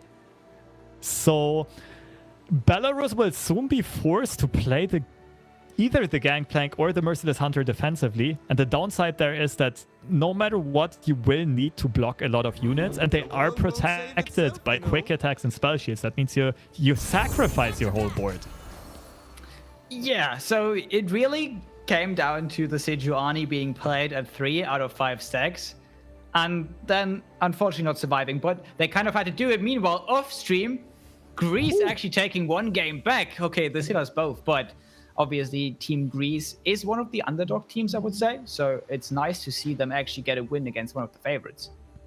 At least one of the newer teams, and one that did not shine in average LP and average ranking like Germany did, for example. And Greece does have a lot to prove for themselves. And so far, they seem to at least be a very competitive country, even though we did not have the opportunity to broadcast one of their games yet. We saw yesterday that they first went up 1-0 against Czechia, and now they're also giving Germany problems. So two of the strongest countries competing in this tournament, and Greece can definitely hang in there with them. Yes, but for now, we see a massive attack from Czechia. They're trying to end the game here. And we did not develop any extra blockers on the other side. This is very interesting. This probably means we're dead this turn. But as you mentioned, playing either of these cards defensively, the Merciless Hunter or the Gangplank, would have felt really bad on the side here for Belarus. And they probably were thinking about how can we win the game, actually. It makes sense, though, because if you're Belarus, you have to start thinking, my only chance of winning this game is going Gangplank into Dreadway. Just trying to wipe out as much from your opponent's board as you can, and then Dreadway doubling that damage and maybe getting one big hit in. Of course, this is scary to face, though. So Czechia has to pre-commit at least one of the spells. Let's do some quick maths here. Right now, it's 17 damage being represented. So they have to show the Absolver, but if they don't put lethal on the stack right here, basically, their opponents could just let it go through. And now, man, I let the Oracle's Eye do the maths for me. Actually, it's 15. It's 15, I think, yeah. Wait, Belarus calculated that perfectly then. They already knew that, like, we saw 2 sharp sides, 1 shaped stone. We saw a bunch of combat tricks already being expended. As long as it's just one Absolver, we're fine. But there's a Ricochet in hand. There's a Ricochet in hand. Will we see another Ricochet finish? So Belarus does have the advantage of being able to play Gangplank, and then they'll open up the next turn with Dreadway, which means they have 4 units that can act as decoys here to protect the Nexus. This is huge. This comes down to a tiny bit of RNG. Who would have thought? Who would have thought? And it actually looks pretty good for Belarus now. If they do have the Dreadway, they get to attack, and somehow, like, all of these silver ricochets miss the barrel and miss the Nexus. We are actually looking at a massive GP trigger. Absolutely. We just start with that. They go for an open attack instead? Interesting. That is maybe. Scary. I mean, are they considering like Golden Ages? Maybe that would be a punish because the Gangplank then trades into a unit instead of still staying alive. But the downside, of course, is you're not really closing out the game. So Belarus might be thinking we're not winning on this turn anyway. So we do a bit of risk management here and attack first. But if that should happen, then Czechia can just let this attack go through and ricochet the boomerang blade and hopefully scratch the Nexus once, which would already be enough to break down this fragile building. Okay, so, okay, what do we do now? We just go for it. Let's just go. And this... Let's see how well they practice their aim here. Let's see if they learned anything from the World Championships and those Caitlyn traps. The ricochet comes through the boomerang blade, does hit the Nexus twice. And it's the game, the series for Czechia. They go up 2-0 against Belarus and 2-0 in groups, in one of the more competitive groups in this tournament. And what an impressive showing by Czechia overall. What a massive finish there. That was absolutely insane what we said. Czechia is one of the strongest teams. That said, Belarus almost came back. This was really like a miracle finish at the end there. Belarus clawing their way back, doing the math, saying, okay, we are alive at 1 HP, but obviously they could not play around the RNG and yeah, were defeated in the end. What a game. This was absolutely massive. Absolutely. I'm still surprised by how clean the approach by Czechia was on all fronts, right? Even starting in preparation. Like, Pokrovic, of course, has that, like, is recognized as one of the top lineup preparers and so on. He has a very interesting approach that's very stats driven. And then they come up with this very creative Bandle City bait deck, and it pays off big time, screwing up their opponent's mulligans. And then we just see clean play all around. It was marvelous to see, and they definitely deserve to go up here in this group and take this serious. Yeah, as you said, they go up in the group right now. We don't know what happened between Germany and Greece. There still might be the third game that is still going to be played, which means this is still up in the air if either two teams go up 2-0, or if we actually have a group where we have a couple of 1-1s, 1-0-2, and Czechia just at the top with 2-0, very strong plays here. But that also means that the next days are going to be super interesting here for the groups. But not only the next days are going to be interesting, this day is going to keep being interesting, because I think our next matchup is an absolute banger. Absolutely. The next one that we will see is going to be for the reign over Group B, basically, over the establishing dominance in Group B, because Belgium and Sweden will play on stream here. Both teams went up 1-0. Of course, Belgium with some experienced, seasoned veterans on their roster, mainly in Shoki and Ultraman, but also Red Winter already having had some success earlier on. Facing Sweden, rather in an underdog role, but some very impressive showing on the first day. And off stream, also an interesting match. The reverse situation, though. Two very strong teams in Poland and Italy will be playing to not fall behind the curve. You really don't want to go 0-2 early on in this format. It's such a struggle to bounce back, not only score-wise, but also mentally. And we've already seen, like, over the course of the last couple of seasonals, World Championship and also EU Masters, that the mental is definitely a big part of a tournament player's game. Yes, but that said, we will have that matchup and much more after a short break. So stay tuned. The action is just ahead.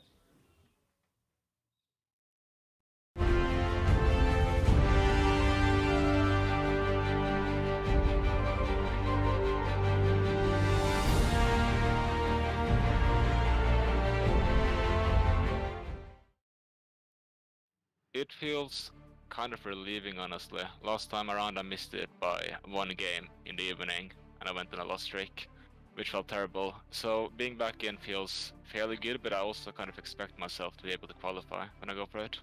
It's kind of a fun story how this happened around. So Surrogate Vamos, he renamed his LoR account to something that sounded kind of Norwegian. So me and Marcus thought we had a third Norwegian climbing, and suddenly there were 3 people at 300 plus LP. Marcus, Surrogate Vamos, who we thought were Norwegian, and Echo Uranium, and I was at 0 LP. So I decided that, I wasn't gonna go for it this time, but I want to be at least part of the team if we qualify. So I went from 0 to 500 plus LP in 2 days, and I didn't play after that. I know Marcus very well. Like, I played with him in the first EU Masters last year, which is when I started playing the game again after the beta. And he's been my teammate since then, and he's like one out of the 2 only people I talk about Runeterra with. So I know him very well, but apart from like 2 lines this morning, is all I talk to a third teammate, Aquaranium. So team dynamic, it might be very good, it might not be good, we'll figure it out. Our group consists of France, Russia, and Morocco. And it's an easier group than what we had last time around, so I'm happy with that, but it's still a decent group by all means. Morocco is going to be very interesting with Gouda being very, very good, but I don't know the rest of his teammates. Russia being all like fairly good players, and France being a powerhouse. I'd say it's a fairly even group, honestly. Last time around we had the infamous 1-5 run, which is not very, it doesn't represent how well we played after the first weekend, and the 1 Giga misplay against the UK. We could very well have made it out of that group with a bit better luck. So I think that we might make it out of the group, but it's a card game and all of the people are very good, so I'm not gonna be like cocky and say we're gonna make it out, but I wouldn't be surprised if we made it out either.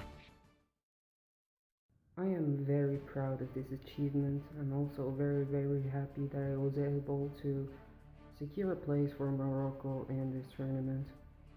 I think the main reason behind my success in ladder during the qualification process is thanks to two strongest decks at the moment, Raven Cyan and Nami Zoe. I just enjoy playing them a lot, and I played them a lot and just kept winning. So the origin story um, behind my in-game name is from an anime. Actually, the name of an anime character, Buddha. So yes, I'm a weeb and guilty and proud of it. I am very new to the competitive scene, so I don't know much about the players, but I know that France has a lot of good players and it can be a strong opponent. I have just recently met my teammates during this season, since I was looking for two other Moroccan players to be able to participate in the tournament, and was lucky to find them both. They are actually friends, and we've been hanging out and playing the game together ever since the announcement of the EU Masters tournament.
Maybe excited because it's a way different format than I'm used to playing. The chance to play against some of the best players in Europe, maybe North. We also got the chance to meet some amazing Belgian players. Pretty stressful. At the other side, I was.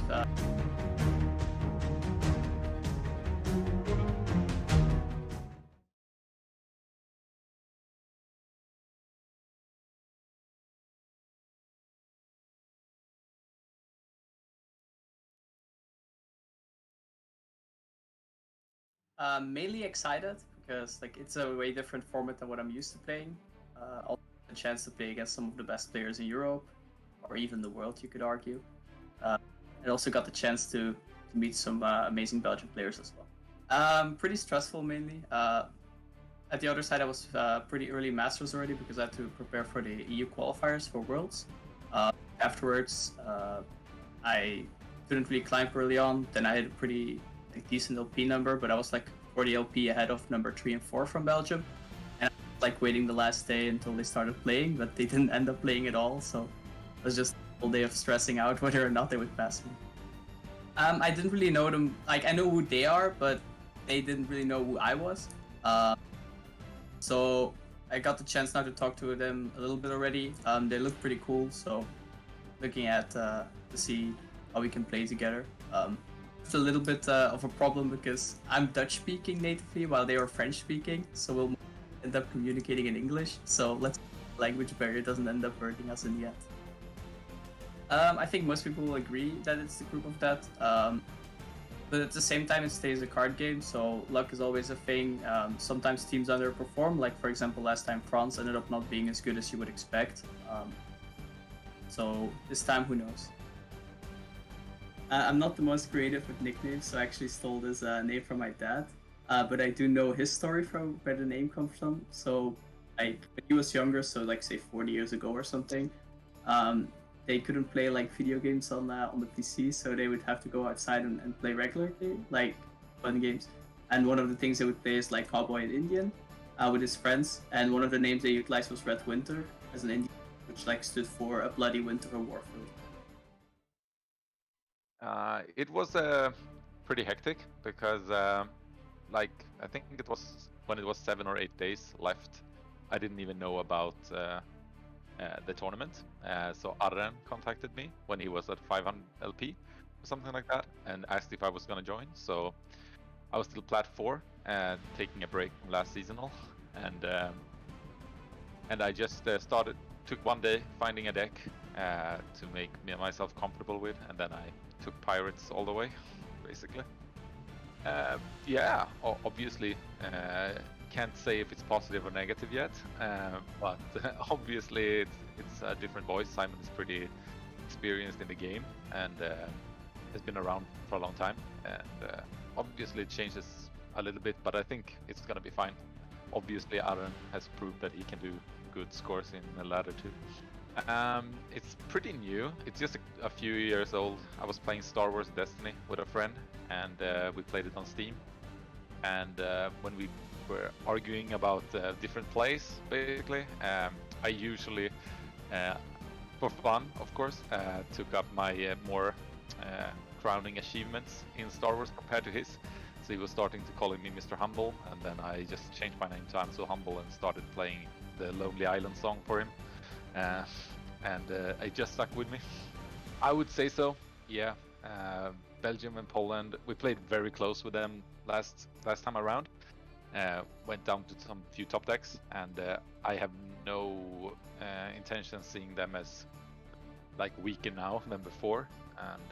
And Italy can't do worse than France did last time, so gotta be harder, right? Me and Purkos was in the last team, so we know each other a little bit. And Aren is new for us, but he's like seems to be a very cool guy, and it's everyone's opinion seems to be valued the same, which is pretty good. He does not like try to overrule because he did well or something like that. So the team dynamic is very fun, I would say. It's going to be very enjoyable this tournament.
Welcome back to day 2 of the LoR Masters Europe Chronicles of Bandlewood tournament.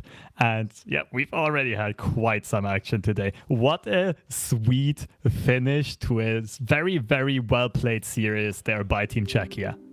Yes, and I think we have to do a huge apology, and this is not be a full apology video, but we unfortunately did, do so Sivir a bit dirty by saying this is not a Sivir deck, but actually now we in the hindsight noticed that it took all 3 Sivir to actually win the game there. So Sivir, we are very sorry. You are a very good champion, and you were actually the win condition in that game.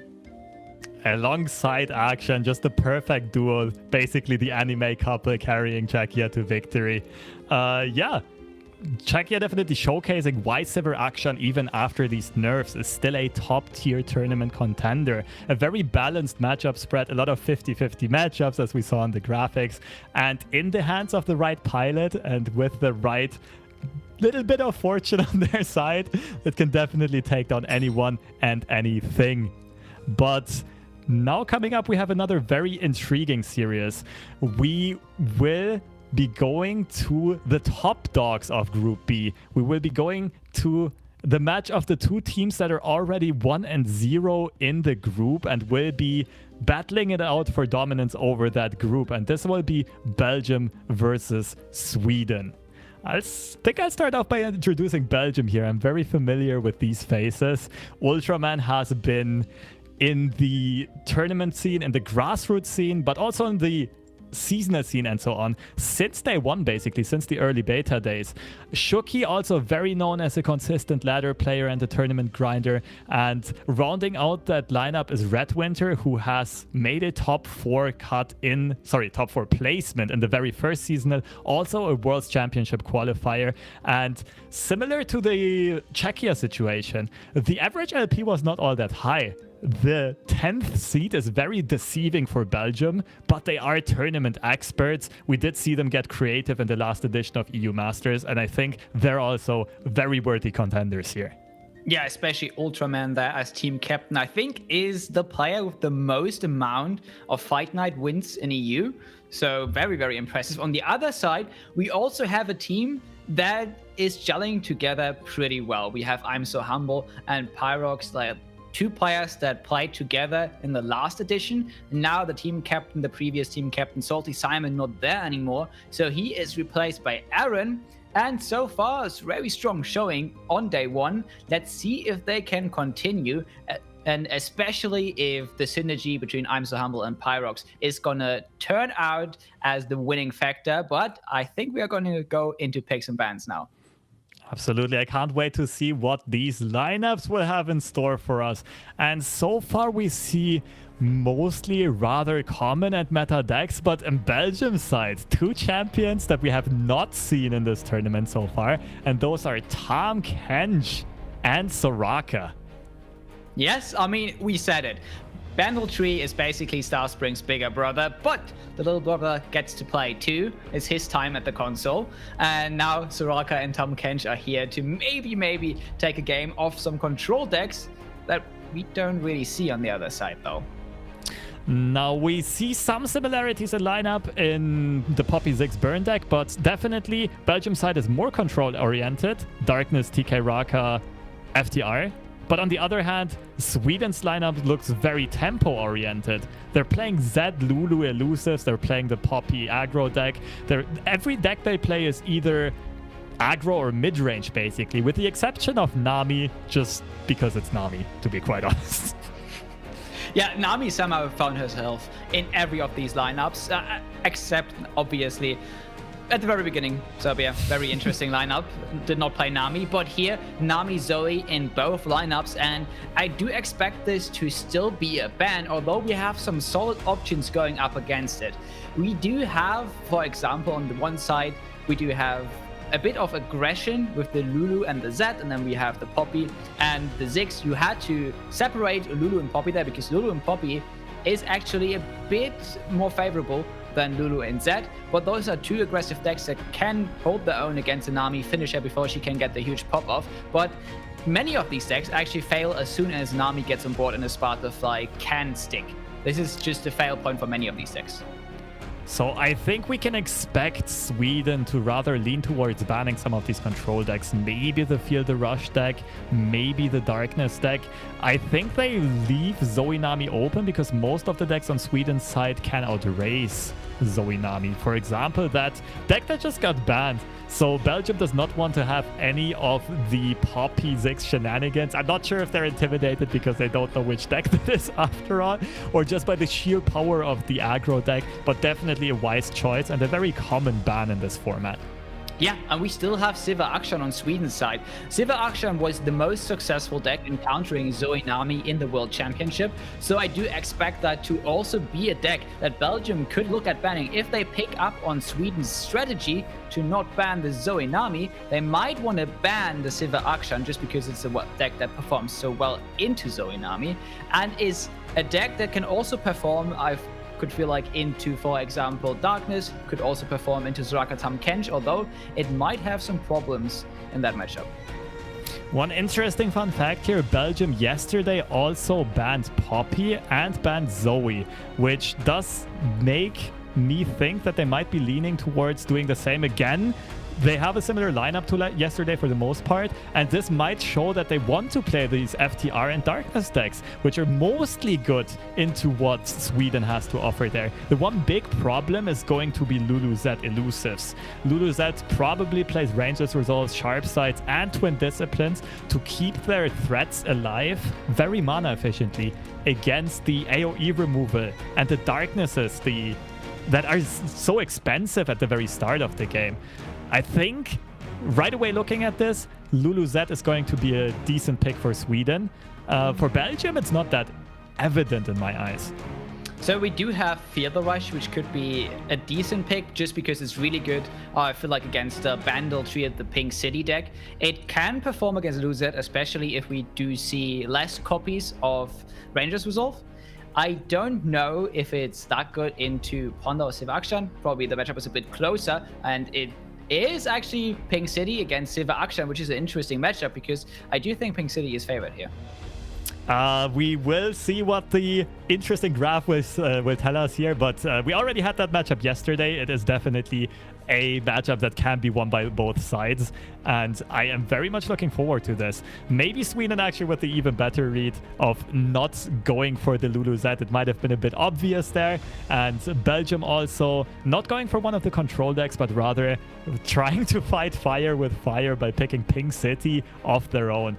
And I can't wait to see this matchup. This is one of the very interactive ones in my eyes, and one of the ones where both teams have to balance very well. Okay, what resources do I want to spend for board control and removal, and when do I start going for the face, and when do I start setting up those rally turns and try to finish the game? Yes, because on the side of Pink City, you are facing a deck that A, has no healing, so face obviously is a pretty good option. On the other side, you also face a deck that can't really do anything with other units. All the removal is unit-based, so that means if you do remove the units, you also just gain the tempo advantage and can snowball the game off of that. It's going to be really interesting because both options are going to be super important here, and to balance them out, as you mentioned, is going to be interesting, but let's see the mulligans. And right away, we see the engine of the Silver Akshan decks on their side. Shaped Stone also an interesting option to keep, because even if you don't find a 1-drop, you have that perfect 1 spell mana bank for that combo trick. On Belgium's side, the 2-drops are some of the most important cards in this deck, and you have the optionality between Mirai Warden and Stone Stackers. Both can be great in that matchup. We already saw the mulligan on Sweden's side, and damn, that looks good. That looks very good. This is almost perfect, especially because against this deck, you do definitely want to have a 1-drop. But on the other side, we also have a really good curve. Look at this. We have 1-drops, we have 2-drops, we have already the Yordle. And I like this pass from Sweden because they know there could be a parlay in the hand. And they don't want the 1-drop to immediately die here. So just passing back. Now the question is, if you are Belgium, do you just develop your 1-drop? Do you wait? Do you take the pass? And I feel like you could actually go for the develop here because you have a very strong 2-drop next turn. Absolutely, but interrupting this game real quick, we got off-stream results coming in, and Germany took down Greece. And what must have been a sick series, because it went on forever. And 2-1 lead there. I can't wait to see like the results of the decks that have been played and everything. But Germany contesting Czechia for that top seed in that Group A, and at least in that Group A, the trend shows very evidently that the 2 favorites are now leading at 2-0, and the 2 underdogs have a 0-2 score. But returning to this game, we see what I mentioned earlier on. The deck by Sweden, the Silver Akshan deck, is very happy with banking his spell mana on turn 1 so that the Akshan actually can trade off with the Stone Stackers here very favorably. Yes, but on the other side, we also did not play a 1-drop, saved up the spell mana to be able to play around exactly that, and also just get the Akshan off the board. And that means we have a pretty interesting turn 3 here, where on one side you can develop 2 units that are going to be able to put a bit of aggression on the board. Also, if the Feet Feather Tracker comes on the board, be able to control the bit. And on the other side, we can set up for next turn. We do want to bank some spell mana because we are going to play the Lockchain Yordle, so we are probably not going to play both units. The question is, do you want to bank 1 spell mana and be able to play a Keck, or do you want to be able to bank 2 to 3 spell mana and maybe only play a 1-drop? I gotta admit, I'm almost still a bit surprised that Belgium didn't go for the 1-drop on 1. Of course, in hindsight, it did make sense with the party mana banked in specifically this scenario that did play out. But now they go for the 1-drop on turn 3 instead. And like you mentioned earlier on, they opt to keep 2 spell mana open so that the Lecturing Yordle on 4 generates 2 poison darts, and they can get used right away. And the poison darts are big in this matchup. Oh, never mind. Never mind. Little change of plans coming in. I don't know if I like this whole turn. I feel like this would have been a turn where you could have actually taken the pass. You could have taken the 3 spell mana. Would have been quite beneficial for you. And now you need to spend the mana. The next turn is going to be a bit awkward, to be honest, because yes, you can play a 3/5 body, which is good in every matchup. But still, you can't make use of the poison darts immediately, which is really scary, because that might mean that once this gets removed from the board, you can't play a poison dart off this Lecturing Yordle at all. I do agree. It does make the development a bit awkward here. Maybe they were hoping to draw into something useful for the curve. Still got to give Belgium some credits because they read that situation perfectly. So after the open pass from Sweden and them then playing the Fleet Feather Tracker, Belgium just assumed that that must mean, okay, they probably also hold Brightsteel Protector in hand. That's the reason why they delayed the bird to pick off a unit for free later on. And that's why they went for the Pokestick immediately. So they took down the Fleet Feather Tracker before it could snag away the Crackshot Corsair for free. So that is a benefit on their side, but is it really better than the opportunity cost that they had, right? Is it really better than missing out on those 2 poison darts from the Lecturing Yordle? And now we see the development by Team Belgium here is going to be somewhat stunted and slow. Yeah, I would have really liked to see them take the pass actually last turn when it was offered. But now they have a couple of options still available. They can actually develop the 2-drop here, use it to attack to get the 2 triggers because you want to level GP as fast as possible in this matchup. And yes, your opponent will trade away your 2-2, but you get that GP second that is really important. And then again, you also develop a barrel, and you do have a pretty good removal spell in this matchup available in the double up because we do see the hand of Sweden. A lot of units that are in the 1 to 2 health threshold. If you buff this whole thing up to deal 3 damage, then you can even target something like the Treasure Seeker and you won't be held back by something like a Sharp Sight. Absolutely agree. This is very awkward for Belgium right now.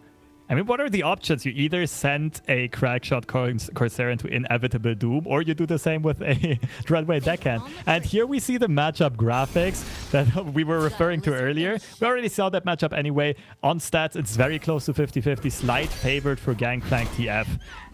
One thing I will mention, though, this is a very high skill cap matchup. This, depending on who has a better grasp of the matchup and uses the resources more efficiently, these matchup odds can definitely differ a bit in high-level tournament play.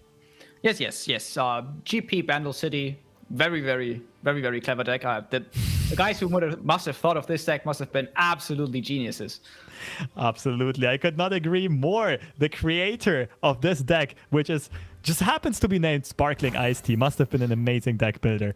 Yes. But going back to the action here, or rather the lack of action, he did stay in hand for a very long time, and now we did see the Crackshot Corsair being sent to a very puny death here, but getting the use in of the 2 Plunder triggers. I don't recall the name of the passive ability, unfortunately, but getting chip damage in and getting that Gangplank level up trigger is very important here, because that's one of your best ways of closing out the game before your opponent does, right? Because you have to worry about Sweden building a board for a big rally turn, but you know most of that board will have 1, 2, or 3 HP. And that means if you ever get a leveled Gangplank attack with a keg through, you'll probably blast away almost all of the board on Sweden's side. Yeah, that would be an absolute blowout. Now, this turn is interesting because, again, you have the option here to play the Lecturing Yordle, and you do get a Poison Dart this time. You are able to either control the board, or, as you mentioned, we do need the GP to be flipped. We do need him to actually remove the board. So, do we go for the face here? Interesting. This is like one of the tougher decisions when playing this. That's what we've been talking about the whole time. Which resources do you invest for board control? Which resources do you invest for the face? Because the benefit of this is, okay, you're not being very fast at your own game plan, but you're also slowing down your opponents at the same time. And this is always like a risk-reward assessment that you need to do in every decision. And so far, I agree with Belgium going for a bit of board control, especially as long as we don't see Sivir yet. It's going to take Sweden quite a while to gain board control here. Yes, in Sweden they had the option to use the Concerted Strike to remove the Lecturing Yordle, but decided against this because they knew they could play the Akshan, instead flip the Akshan immediately in the next turn and then still have the Concerted Strike available in combination with the Akshan already on the board. This is going to be one of the key turns for Sweden, and there are so many options that you could go for. I assume... So you want to keep Concerted Strike mana open ideally if you're Sweden, right? To potentially answer the Gangplank that might get developed. Because if you can't, like, if you allow Belgium to develop Gangplank this turn, with mana left open to also ping the Nexus, you might be facing a leveled Gangplank attack next turn already. But, or rather turn 8 it would be, that's my bad. But nonetheless, Belgium deciding to go for the open attack here, which means... This is interesting. Sweden has the opportunity to put all of their mana into combat tricks to determine the outcome of this combat, whereas almost everything on Belgium's side is slow speed. Their only combat trick basically is the double up here. Yeah, and that's not going to be enough, because if you use the double up here, it won't ever get damage through. You can only use it to get some trades, and that's just not worth it. 5 mana, deal 2 damage, don't get any Nexus HP away from Sweden. Definitely not something you want to do, but you're right. This looks a bit dicey, but if this goes through, like, right now, I think you're kind of fine with that. It's on Sweden to actually be proactive with their spells now. I agree. I don't think Belgium has to do anything as of right now. This also gives Belgium the read that they're probably short on combat tricks. And that is very important with the double up in hand, because one of the toughest parts of this matchup for Ping City is getting the double up through to also hit the Nexus for damage. You very often need the 4 Nexus damage to close out the game, but it's very hard to get that through reliably against 2 Shaped Stones, 3 Sharp Sides, 2 Absolvers, and so on, and even barriers. And they might be finding a window here very soon. The Predict finds a potential Sivir here. Ooh, Sivir, Merciless Hunter, you definitely want to go for the Sivir in this matchup. And there it is. And we are really good at finding the Sivir today for the players. And I have to say, you're right. Combat tricks are kind of dicey for Pink City, especially, and I'm going to quote Catasis here, single combat is a turbo broken card. And in this matchup, it serves a very interesting purpose where you can purposefully int one of your units and have it die before the double up goes through. Very interesting in this case. But we do see that Akshan here is going to die if we don't commit this Absolver. Now we already have Sivir in hand, so you could maybe greed it out and get the overwhelm. The Akshan being gone is also not that bad, because we already have the landmark on the board. So Akshan basically already did his job. He traded into a bunch of units. He gave us the draw. He found us the Sivir. Again, that duo just working in harmony. Now, Belgium has a window here of potentially playing the Gangplank, but this is... You don't necessarily want to play Gangplank when your opponent is getting the attack token. Especially turn 7 coming up, theoretically it could be Sivir plus Cataclysm, it could be Sivir plus Merciless Hunter, especially after they found a predicted card. And the likelihood is way higher. So Belgium wise here to hold on to that Gangplank for a bit longer. And I assume they will be trying to play that Gangplank after the open attack. Talking about finding Sivirs, Sweden... Top decking a second one, back to back. Yep, it's going very well for Sweden. On the other side, we just have a couple of chunk blockers. Not the best, but I think it's fine as long as we get the Gangplank safely on the board. That's not going to happen, though, if Sweden continuously keeps up the Concerted Strike mana. And I really like that they are playing this careful and thought out, because this is basically the only way you lose now if the GP flips and hits the board. And outside of that, I don't think we will have a good way for Belgium to win the game.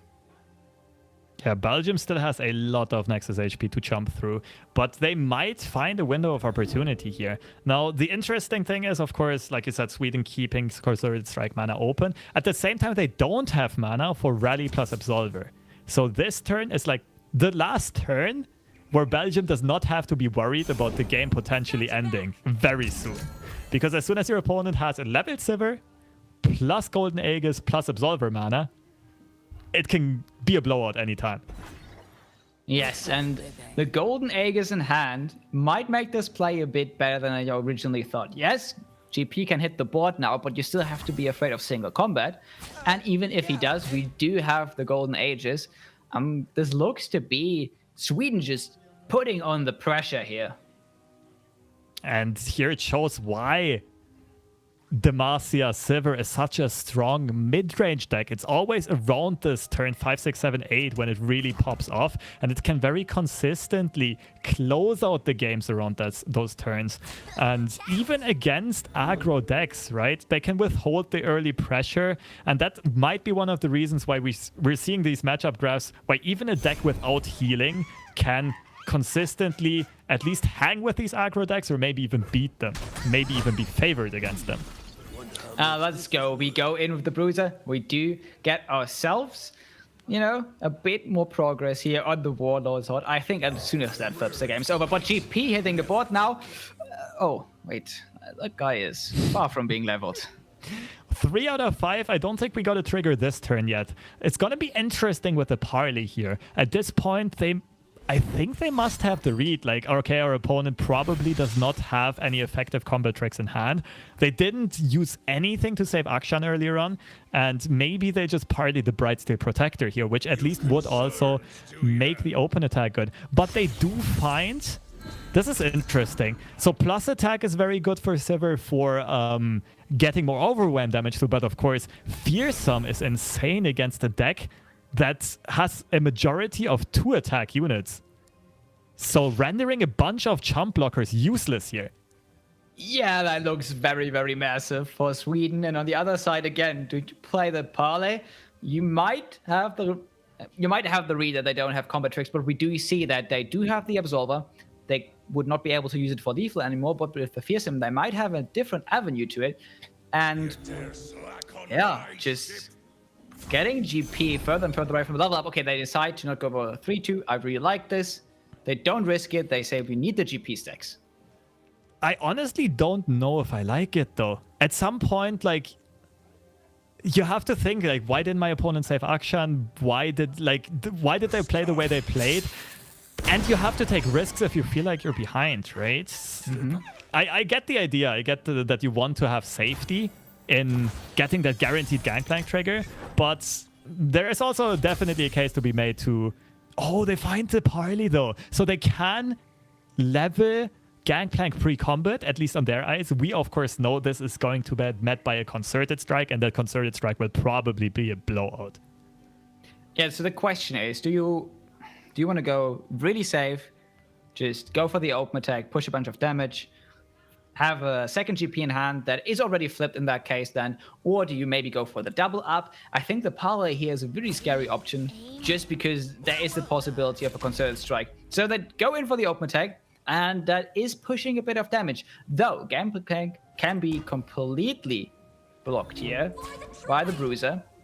You are actually maybe only pushing like 2 or 3 damage here.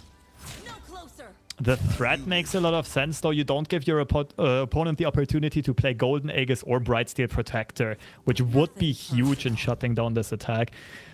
That does mean even on turn 8, Ping City does not have a leveled Gangplank attack yet, and that is usually a bad sign, especially if you're playing against a deck that wants to close out the games on turn 7, 8, 9. And we see the Concerted Strike come through, negating basically almost any damage from this attack. Yep, and you know what that means. We do have Sivir flipped, we have Fearsome on Sivir, we got rid of all the Fearsome blockers, we do have Golden Aegis in hand, we can rally, and we might not find lethal this turn, but we are certainly getting ourselves in a position where we can find lethal in the open attack next turn. Absolute. And we see the Ricochet back down to 3 mana. Even if we are just a tiny tad short of lethal, we can always believe in the heart of the Boomerang to carry us to victory. But here we see the Lucky Finds keep on being invested on Sivir, which makes a lot of sense. She shares every keyword she has, of course, on the attack. Double spell, it doesn't make sense. Challenger is a spicy one, though. Yeah. Challenger paired with Overwhelm later on by the Absolver, being able to pull any jump blocker aside. Oh, wait a second. You can actually... Oh my god. You can play Merciless Hunter, you can play Golden Aegis, you can play the Waking Sands, and you can play the Treasure Seeker this turn. And you still have mana for both Absolver ticks. This game might end this. If they piece this together, so Belgium, I think, is realizing, okay, damn, if they have it, they have it. We really need to double up the Sivir. But if Sweden protects the Sivir with the Absolver, or even with the Sharp Side that they just found, they can end the game this turn. And there's GP flipped, yes, on turn 8, but the attack token is already over. Okay, now it all comes down to Sweden piloting this correctly. I do think they're having the right idea, right? Especially after seeing these draws, these cheap draws that can easily fill up the board. And you know your opponent's down to one card in hand that they have been holding for a very long time. You kind of can have a read at this point that this might be a double up. And you have answers to everything. There's no single card at 5 mana that makes this rally not good. You just have to go in here. And I think Sweden is going to pull the trigger here. The question is how they are going to do it. If they are going to play the Treasure Seeker before. I mean, you can actually just, make your opponent wait a bit before the win comes in. But I think at this point, Belgium knows that there is something fishy on the other side. This is a bit surprising to me, though, going for the Merciless Hunter first, because this means you cannot play the Golden Aegis and both parts of the Absolver. They're not going for the super mana efficient blowout rally turn. They're not even, let's say, overcommitting with Treasure Seeker development. They are instead saying, we're going for the open attack here, taking out the Gangplank, and you only have 2 cards in hand. So after this attack, we can still rally. We will still end the game. I think at this point, anything that Sweden does will be a winning line. So they go for the more patient one and do not make full use of the mana discounts of the previous turn. That does make sense. But on the other hand, another absolute banger matchup. We have Italy versus Poland, and Poland is leading 1-0. Both teams actually are down right now and want to fight back to get themselves into a place where they can win in the next future days to also get out of this group, which is going to be super, super hard because Sweden is on a roll right now. Absolutely. Of course, this Group B is probably one of the tougher, maybe the toughest group in this tournament, and therefore even strong teams, even potentially favorite teams like Poland and Italy might be off to a rough start here, having to face each other, and it will be quite important for the course of this group who will emerge as the victor. But right now we just see Gangplank doing his thing, stacking up the kegs. But I think as soon as Belgium will see this rally be played, they will know that it is absolutely doomed. In paper, this looks lovely. Double up, deal 5 damage to a unit, deal 7 damage to your opponent's Nexus. But of course, there's just so much interaction and so much protection on Sweden's side. Yeah, in the dream world here for Belgium, they know that they could play the double up this turn, somehow prevent themselves from dying, and then next turn attack with the GP and win the game. We know that's not going to happen. Let's see what keyword was picked here, and it was tough. Oh, yikes.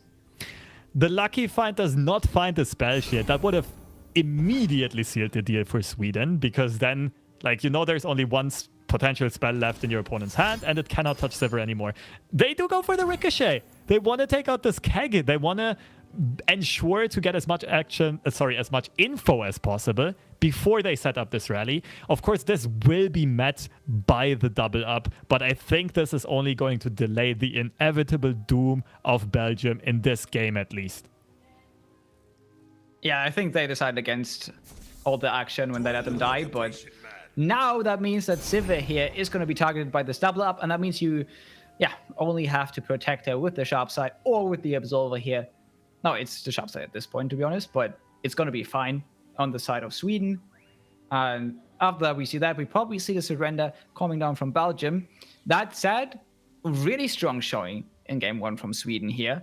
Let's see how they close it out. Absolutely. I mean, at this point, there's not that much left to think about. Your opponent doesn't have cards left. You literally, it's basically like a little puzzle, maybe even like a chess puzzle, right? You can just go Treasure Seeker into Waking Sands into Rally, for example. That's probably the maximum damage output. They instead opt to go for Sivir into Treasure Seeker into Rally. Nothing really matters. Your opponent got ricocheted down to 4 HP. You only need 2 units to connect in total. And this is going to be the game. Belgium immediately realizing this is a lost cause. GG, and let's move on to the next one. And we're back into this very interesting pick and ban phase here. Yeah, they took 7 damage there just to have some fun, to be honest, and they definitely had the game in the bag. But now let's see how the next few matchups could go. Pink City still open, still has some potential good matchups, but on Sweden's side now it's going to be a bit more interesting because we still have Pink City open, we still have Lulu and Zed open, and one deck that has been banned so far a lot but not picked today is the Draven Scion. Now, that has a couple of bad matchups, actually, because we do see Senna Vega on the other side, and we do have Fear the Rush, 2 decks that do perform very well, so I don't expect that to be picked. Let's see, though, if they go in with their own Pink City, or if they decide to go in with Plunder, which also has a bunch of 50-50 matchups on the other side. What I'm not just now realizing, on Sweden's side, they brought a double Gangplank lineup. They basically offered Belgium to ban 2 decks for 1. At a little discount. I think this might, like, just trying to interpret this might mean they wanted to bait Belgium into banning those decks because they weren't really planning to play them anyway, right? Otherwise, you wouldn't risk having your Gangplank deck be banned 2 for 1. So maybe this might tell us that Sweden is tempted, is inclined to play either Lulu Zed or discard Scion here. Now, if we look at both decks, I think it could be the Lulu Zed, just because it's very fast against something like the Zoe Nami, can also, again, protect itself against the AoE from darkness, because if you do run something like the Ranger's Resolve, something like a Withering Bell, not that big of a problem. I don't know if I like it against Trundle Tryndamere. I think it could run into a couple of problems there. I mean, it's always the classic Rally Rangers Resolve versus Shadow Elves Control matchup if we should see this Lulu Zed into Tryndamere. But the Tryndamere versions right now that have been going around on ladder are better tech than ever for those matchups because they are running boxes, which, like, a lot of threats on Sweden's side are going to have 1 or 2 HP. Lulu is the only real 3 HP unit. So everything else dies to the box even if you can protect it with a Resolve. And then you have Despairs, which might take out something like a Zed or a Lulu before they snowball out of control. So this is not... This used to be a matchup that Predator Shadow Elves players were always afraid of. This might not be the case anymore. But I do agree, on Belgium's side, the Trundle Tryndamere control deck is looking spicy. But both of these teams taking their time, going through all of the potential options and decisions. You could also try to just run it back with Pink City. Yes, you just got a loss in a technically favorable matchup, but no, we are going to see the Lulu and the Ziggs very aggressive going up here against a matchup that I can't say this is super favored, but I like Burn against something like Yoink or something like the Plunder deck, because in the end, they don't have healing. You can just try to burn them down as quick as possible. I do agree with you. Of course, the NAB deck does have some means of board control. They have Make It Rain, especially paired with kegs. They have parleys. But overall, the burn deck is usually so fast, or rather the NAB deck takes a bit too much time to close out the games unless they perfectly find Plunder Trigger after Plunder Trigger into a Gangplank. But we can't really expect this to happen very consistently. And therefore, Belgium probably having had a bit of the better side of this pick ban phase, but this pick also just making a lot of sense overall because it has an okay matchup into everything that is not discard Scion. Yes, but we do have to be careful. Lobster, I don't want us to say the wrong thing like 3 times in a row. This might also be a Bandlewood deck. Just want to put that out there so that, you know, after we are wrong again, nobody can say we did not at least mention the possibility of this being a Bandlewood deck. Assuming this is a Bandlewood deck, I would actually say this might be slightly Bandle favored, but we see Noxian Fervor, which you would never want to play in a Bandlewood deck, and therefore we can be sure that this is a Poppy Ziggs Smork deck, an aggro deck that just wants to hit their opponent's face as hard as quickly as possible. Yeah, but on the other side, we do have the Make It Rain already in the hand, and again, I really like this nap deck just because it is so strong into almost anything. It has a lot of 50-50s, kind of has a similar role to something like an Ezra Draven, but different. Did you see what Aaron just did there in the player cam? No, what did he do? Went for the little mustache twirl. I'm so proud. I am now officially rooting for Sweden in this matchup. And we see the matchup graphic, and we were right. This is pretty Poppy Zig's favorite. Not a complete blowout at 63-37, but like we mentioned, just probably a bit too much early pressure. Too consistent of early pressure, and the Plunder deck just a bit too slow at counteracting and going over the top. Yeah, we have a lot of options here to go over the top, even with units on the board. There we see probably one of the reasons why this is such a good matchup for the burn deck, just because Stone Stackers actually cannot be removed by Make It Rain. Really tough unit to deal with on the side of Sweden, and even if it's blocked, it can go over the top. And we have a lot of units here that, besides being a good body, that can hit the base, also, you know, get some value in the sense of that they get some extra pings on the Nexus. And Belgium, again, with a bit of a rough start. We've seen this a few times. The aggro deck missing their 1-drop on turn 1, but having a very strong turn 2, turn 3, turn 4. And at the same time, the Nap deck having a super slow start. Not finding any unit for turn 1 or turn 2, and then playing Monkey Idol. Of course, this provides consistent blockers, but you are facing a very scary attack, especially once the Poppy comes down and you do not have a Harpoon to deal with Poppy. This might be a blowout very, very quickly, maybe even already on the next attack. Yeah, because not only are we going to be able to develop Poppy, but we also just picked a flock here, which means that this Monkey Idol is only going to be able to provide one monkey next turn. Afterwards, it will be gone. And that is very mana efficient because we can even play a 1-drop now and play it next turn alongside of the Poppy. Very good hits here by Belgium. Belgium's hand is looking spicy. The Ravenous Flock is a very good pickup as well. I feel like we have to touch up on this. They realize that the Monkey Idol otherwise means consistent plunder triggers for them, as well as consistent anti-pressure tools, right? By providing blockers. And for 1 mana, you basically kill 2 of the monkeys immediately. Conchologist doing what he's supposed to do, especially in this archetype and this region combinations. The Conchologist spells that can be found are usually insane. Yeah, but we already have a lot of burn in the hand. This looks very, very good. As you said, this might be an absolute blowout, but we also have to say there can still be answers found. So we do have the ability to nap from our opponents here, can bring in like a solid body on the board, and can maybe try to snipe out the Poppy afterwards with the Make It Rain. But those are a lot of ifs, and right now I'm not seeing it. What do you do here, though, if you're Sweden, right? Do you go for the double Make It Rain immediately? Just hoping that you get 1 or 2 of the bodies off of the board? The Nab hits a Yordle Grift. The Yordle Grifter hits a Tenor of Terror, and it's so easy to activate Tenor of Terror into this deck because you also just generated a 0 mana burst spell speed that is a created card. So Tenor of Terror definitely one of the best tools to counteract the pressure that Belgium is putting out here. The only question is, will it be too little, too late?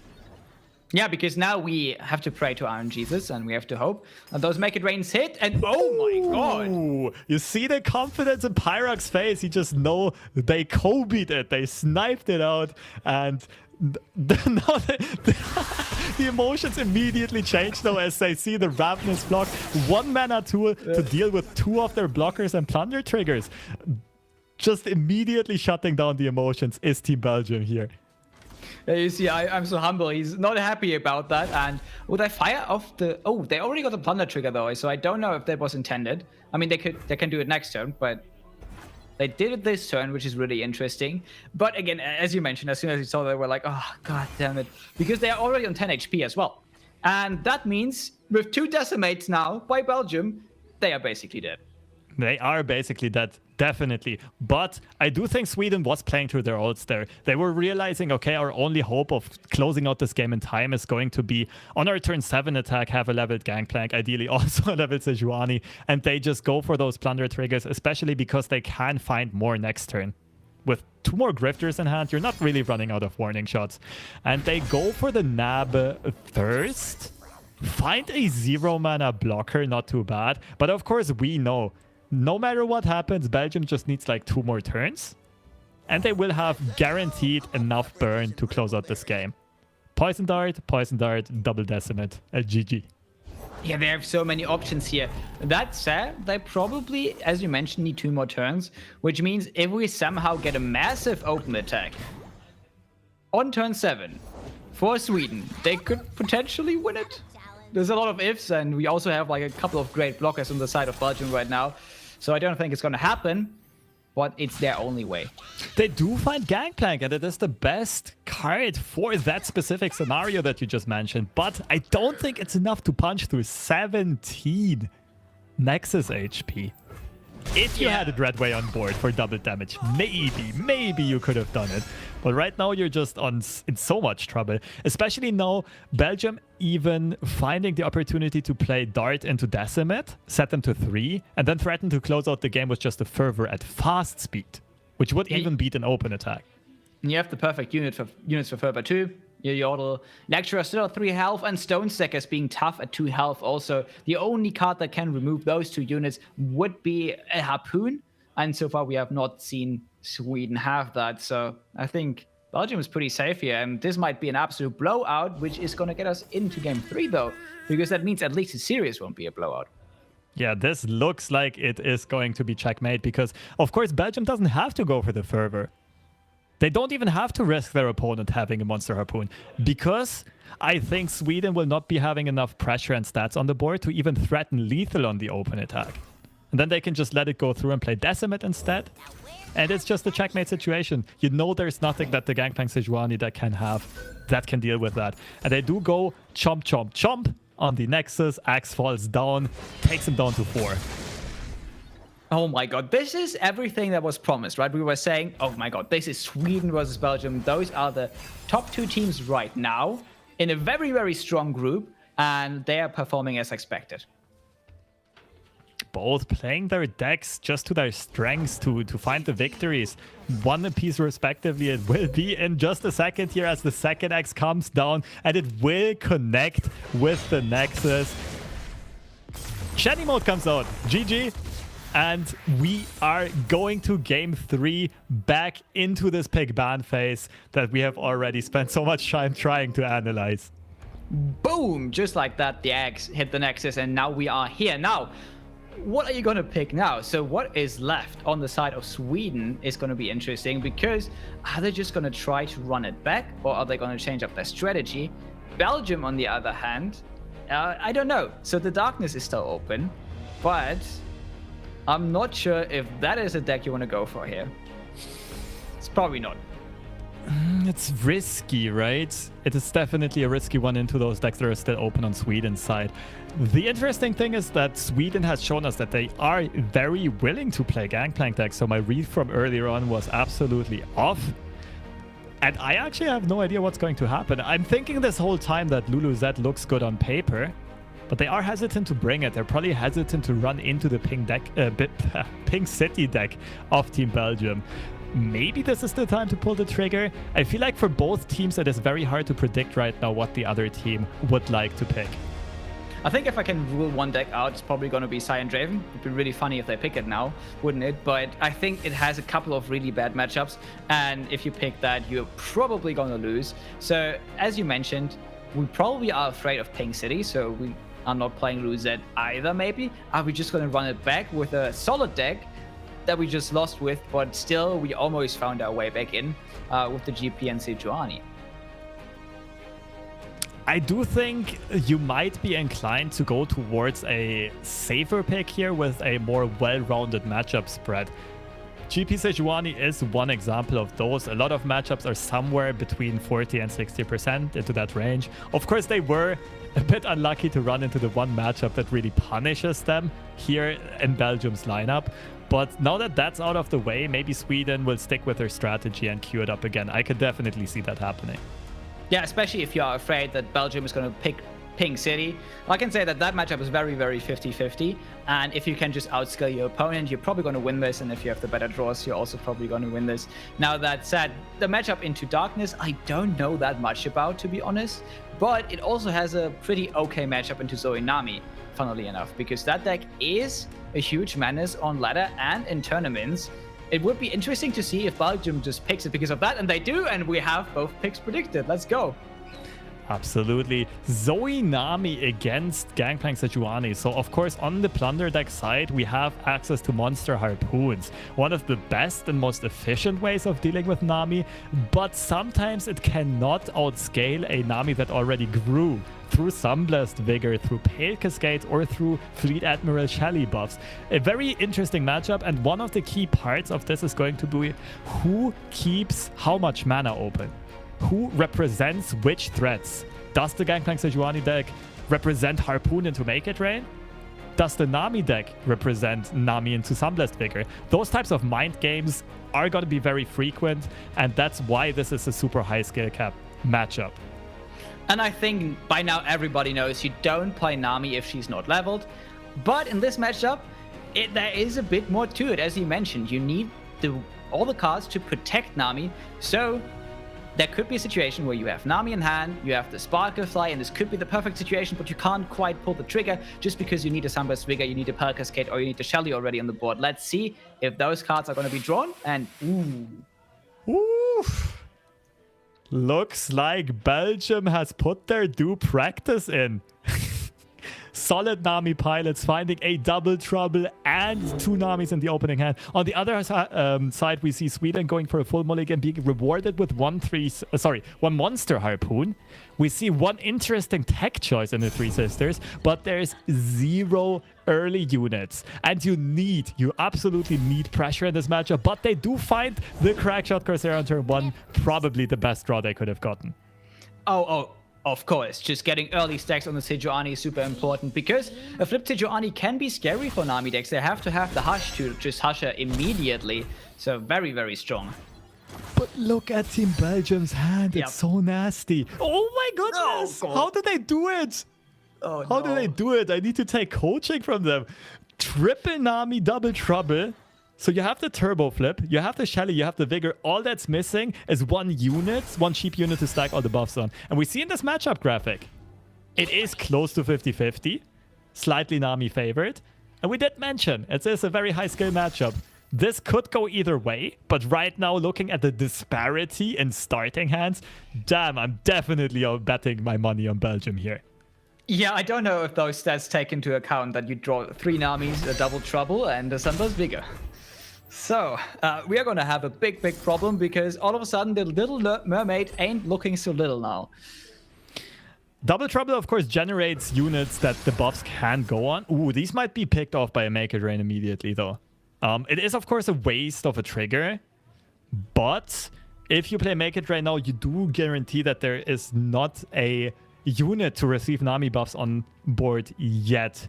This is going to be interesting because Sweden can contest the Nami quite effectively. They do agree with what I said previously, though. It seems they are playing the Make It Rain, knowing that Team Belgium does not want to expend any mana for protective spells. They want to bank that 3 spell mana for the leveled Nami on turn 4. Yeah, but I still think if you're Belgium, you're completely fine with this. So far, there's only, again, 1-2 staring you into the face. You're going to take 2 more damage here this turn. Absolutely fine. And again, you have all the options in the world. You can play the Star Shot, you can play the Nami. Looks absolutely fantastic. Ooh, interesting choices here. There's a case to be made for each of them. So you saw your opponent play Monkey Idols. Equinox is good, maybe. It's also amazing for a Dreadway later on, but that goes way down the line, right? Then the other thing is you still want to find a Sparklefly. You want to draw into it or Gifts from Beyond, and then Messenger makes a lot of sense. And the third option is, we said they still need a unit that the buffs are supposed to go on. And right here, right now, the Charger is the best unit. It has the Overwhelm tag, and it can end the game very effectively against this Plunder deck. Like, the Overwhelm tag basically turns this into almost an elusive because it connects with the Nexus nonetheless if it grows.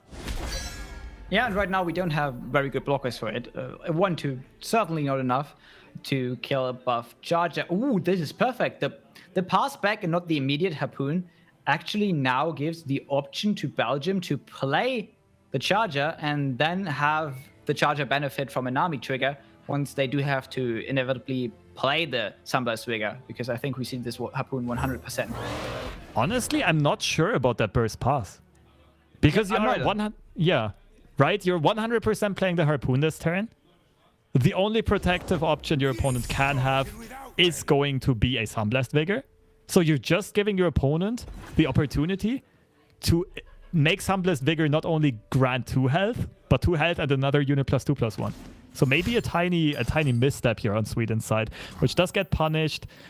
Not immensely, but definitely a bit. The bigger punishment here is there's no way to remove that one last HP off of the Nami here on Sweden's side, and this might spiral out of control very quickly. Now, that is a battle of the tech choices. We do see the 3 sisters here. Other tech choices would, for example, be the Ice Shard, which would have been perfect here. And Talking about tech choices. The Bastion coming in on Team Belgium's side. Protecting the Nami even further paired with a Sunblast Vigor. I don't know what you think here, IST, but I think this one might snowball out of control very, very soon. Yeah, I think so, especially now that we have multiple ways to protect Nami. But now is an interesting question. Do you block here? Do you maybe sacrifice the Nami? Do you play the second Nami? Because we are already on 10 HP, and I think this means the out for Sweden here is that they do have the Dreadway in the hand. And if somehow, by some miracle, Belgium is not going to find a Mothra, or like a Sparklefly, they could potentially finish this game just by brute forcing their way through the Nexus. Sweden does have some potential to slow down Belgium here. And that is not even through cards in their hand, but through pure mind games. Right? Keep in mind how we talked about it's very important who keeps how much mana open. And even though Sweden doesn't really have place right now, the sheer fact that they represent a monster harpoon is keeping Belgium from going for anything as well. And like you said, that might buy time until that Gangplank, the Dreadway rather hits the board. And that will be a big problem for the Nami deck because we didn't go for that Equinox earlier on. We rather went for a speedy game plan with the Charger. Yes, also Sejuani still in the hand. And again, Sejuani is not the biggest threat because we have potentially Hush to prevent her from freezing our whole board. Then again, we do need that board in the first place. So Shelly is a good option here. Could bring on the board. Ooh. Okay, wait. Ooh. How? That was perfect. Yup. Seems like they practiced their aim. All of these players since the World's Championship, but also through EU Masters, mostly just sniping out the targets they want to find. I mean, of course, Crackshot Corsair is also a decent hit, but nonetheless, Belgium making use of one of these spells that is very rarely played in this deck, because usually you don't want to lose a Nami even if the champion spell is really, really good, right? Because if your Nami gets removed, you want another one. But you have a third Nami in hand. You can just go for it. You can greed it here. And this will make the Charger just grow humongously large. This is going to be an absolute massive Charger. By the way, I looked into the player profiles, and I did not find a single player here playing Valorant. So I don't know where the aim comes from, but it's certainly there. Now, as you mentioned, we do have another Nami backup. We can even heal Nami now. And off stream, we see it is 1-1 between Poland and Italy now. Both are fighting to not go down in this group. That is a grudge match, and it is for quite some marbles there. This is going to be an interesting one to check up on after the series is over as well. Definitely both teams very deserving of staying in contention here in this group and getting that 1-1 score. But hey, one of them has to bite the bullet, one of them has to go down 0-2. And we will see who will be the team that prevails and that comes out ahead. But we also see Belgium continuing to go for that Nami champion spell, trying to get full value out of it and just keep on growing that Charger. The interesting thing here is that Sweden has... this is a very unconventional way for the Nami deck to push damage, and Sweden has a rather rare tech choice in hand in this Resistors, which can shut down quite a bit of aggression through a flash freeze that might be picked here. Yeah, you have the option here to either go for the flash freeze or, I mean, this would be really tough, but you could actually try to go for the Fury and remove this charger. That said, if you run into Peg Cascades on the other side, you can basically forget that. And they do let it through. 10 damage just like that. I think they are just playing for the Sejuani right now, if I'm not mistaken. They hope that the Sejuani can freeze lock the board later on. They know there's no elusive on the side of Belgium yet, and therefore they do have confidence, but the Nami's ebb and flow again, sniping out the perfect target, the one elusive blocker that Sweden has access to, and they had to go long ways of getting it in the first place, and now it's just gone due to a 20% die roll. What is happening right now? I seriously, I'm considering them. If I ever play Valorant again, I'm going to ask Team Belgium if they want to play with me. Like, these guys have such good aim. Perfectly aligning stars for Belgium as of right now. One thing that is missing for them, though, a key card for this matchup is a Hush. And we have to wonder, what did they actually cut for the Bastion? Maybe it was Hushes. The thing is, the Sejuani can, especially with a warning shot in hand and another Yordle Grifter in hand, she can time the board, the board freezes. So Belgium is going to have to commit the attack first, then Sweden can freeze at their liking. The only issue with this is Belgium can still, after the board gets frozen, play 5 spells and try to get 10 attack off the board. But we will see. We will see. This is always a very interesting situation. And it always unfolds completely differently in this matchup. I'm very excited to see how this plays out. Both teams very much playing for their win conditions right now. Or rather, Sweden for their stalling condition. Exactly. And what we see here is that Nami right now is going to die, and you don't have a problem with that, but you still need to protect your Nexus. So all the other blocks are going to be locked in here. Still, this is a lot of damage that Sweden pushes here. And we still have not only the level Sejuani on board, but we also do have the Dreadway still in hand. We already have one warning shot. We can find another warning shot. That is a lot of burn, actually, on the side of Sweden. Sweden is definitely not in a bad spot here. I think Team Belgium is doing a smart thing here, though, by trying to sacrifice some of the units so that the buffs of the second Nami will either hit the Charger or the Fleet Admiral Shelley, or rather at least have higher likelihood of that happening. Now the question is, how does Belgium proceed? I think it's pretty safe to play Nami here. The question is, maybe they want to play Shelley this turn, just to be more mana efficient for later on. But the danger of playing Shelley, of course, is something like a Monster Harpoon. And that threat will just persist throughout the rest of the game. And this is basically what is slowing Team Belgium down here. The potential threat of a card existing, maybe being in your opponent's hand. Also quite unfortunate for them that the Bark Beast actually survived. I don't think they want that on the board right now. It is quite big, at least, because once it's unfrozen, it's going to be like a 5-1. But still, at some point, it could take away a buff of Shelley.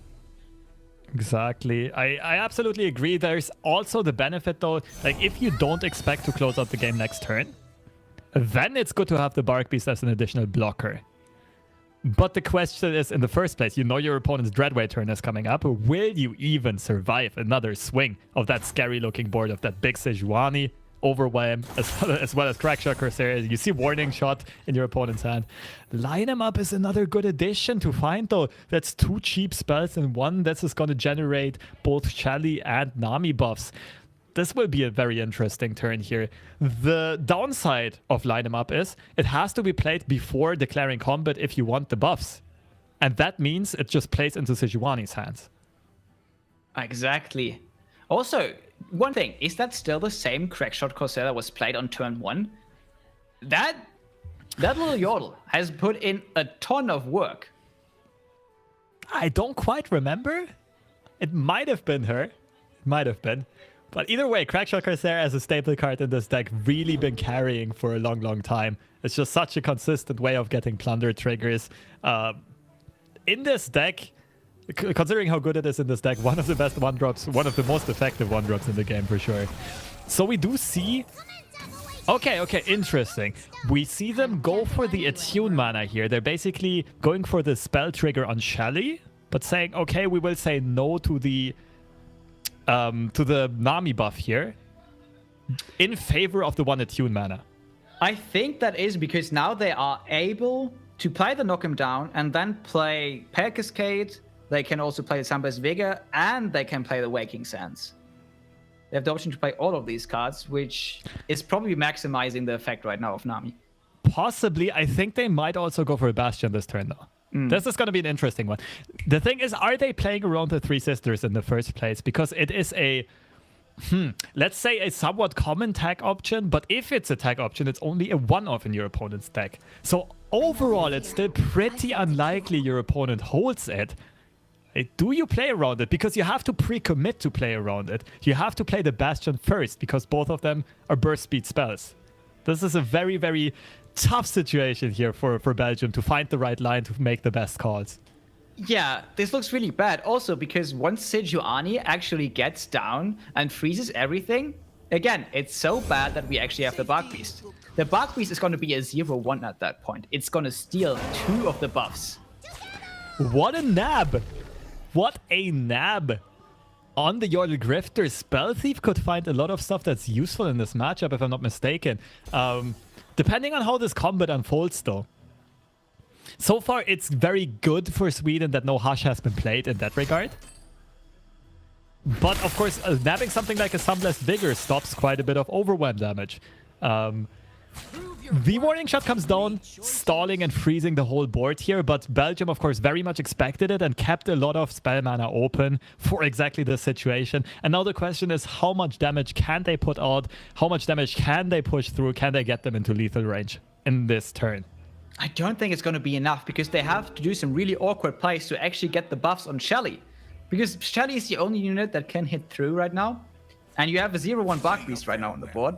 So how do you actually go about this? The first buff is always going to hit the Bark Beast here. It can't hit the Shelly, because Shelly, even if you use Sunburst Vigor to buff it up to 3 HP, it's still going to cost less than Shelly, which means it still gets the buff. Oof. I'm surprised that Sweden is going for the risky block here. You have to expect your opponent to get a couple of buffs off. And your goal is not dying this turn, right? I guess they might be playing around a Spell Thief plus Monster Harpoon. Maybe that's the thing to consider. Because otherwise, like with a Spell Thief of their own in their hand, it's fairly likely that you can Spell Thief a protective spell like a Sunblessed Vigor.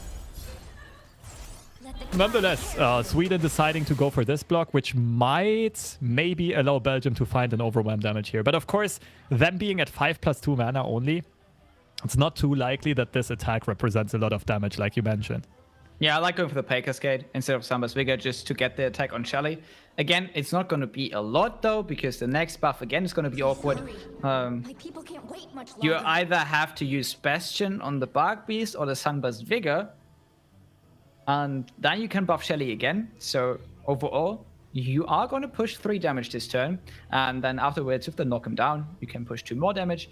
5 is respectable if you weren't in danger of dying next turn. The Vigor goes out on the Chargers, so Belgium basically saying, okay, this is going to be one of our carries. This is basically going to be an imposter elusive here, trying to also make this a reliable source of damage through the overwhelm. But right now, only 2 damage coming through. And to knock him down, it's nothing, like not even close to enough to really threaten a lethal anywhere in the near future. Which means that Team Sweden here might have either a big Gangplank turn coming in or a big Dreadway turn coming in. Oh, I can already see it. The Dreadway gonna come in. We have the warning shot. We can trigger Sejuani. That's gonna be 2 damage already. We have 2 damage with the crack shot Corsair, and then we just need the last couple of bits, and we are there. Also, if they can Spell Thief, align him up with a Dreadway on board, that would be nasty. That would be a lot of damage represented. Potentially 4 damage, but even if the keg then gets threatened by, I don't know, a Make It Rain or something, you just have a warning shot for 4 if you find the Dreadway on the board. Yeah, this is absolutely massive. Probably going for the Spell Thief right here, because you don't really have anything other to do with the mana. Oh no, they go for the pulse. You can do that as well, I guess. Knock him down, gonna hit the Corsair. So Belgium here in defensive mode, they have to assume like, okay, our only shot of winning is getting a next attack.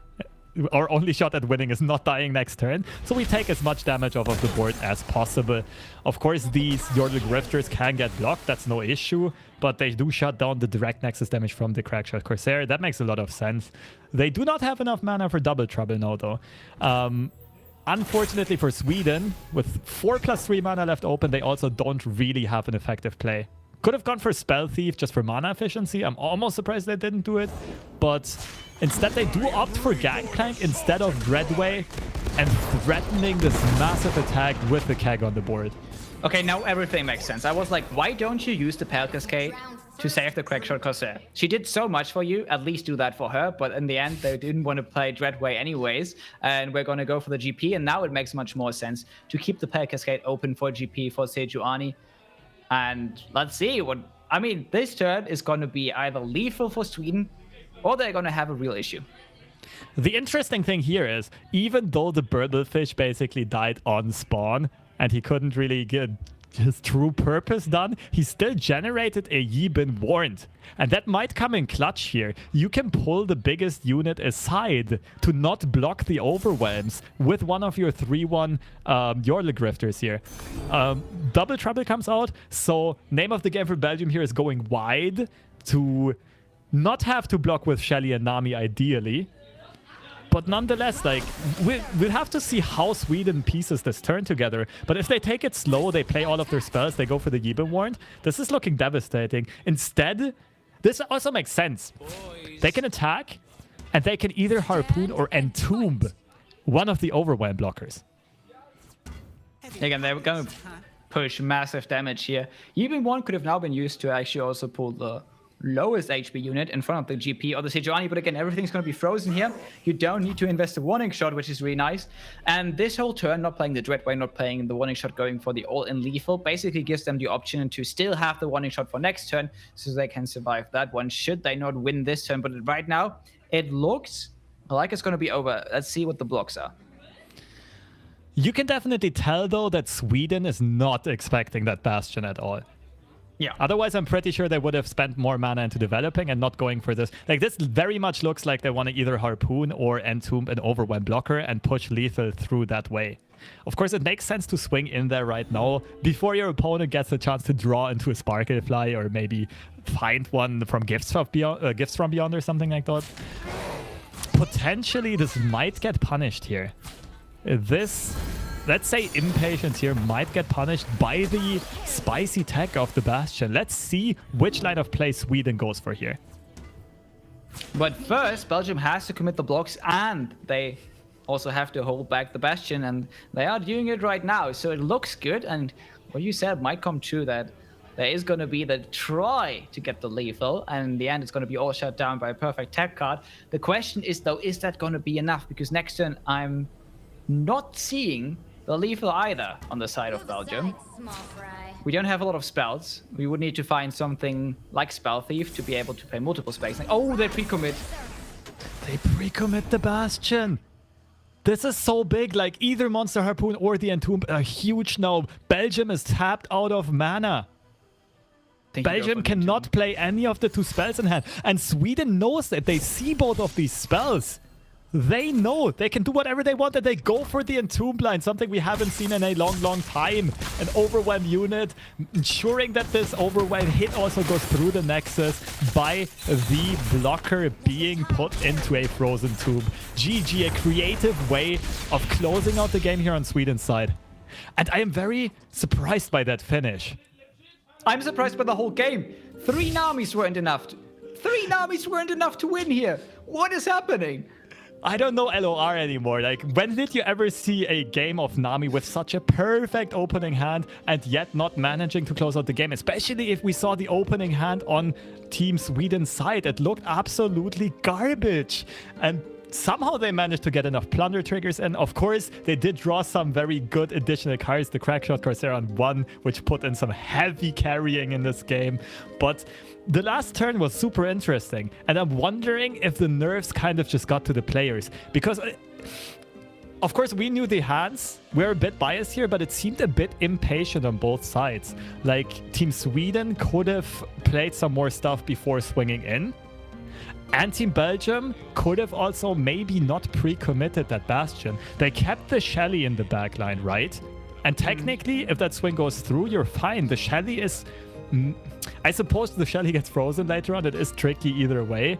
But yeah, I'm not sure if there was a way for Team Belgium to climb back into it. But definitely pre-committing the Bastion can get punished by not only the Three Sisters, which is a more exotic tech, but also by a Monster Harpoon, which is much more likely, and which is going to be lethal. So maybe a bit of impatience and nerves getting to the players here. It's a bit tough to say, but overall that made for a great series and a very, very intriguing Game 3.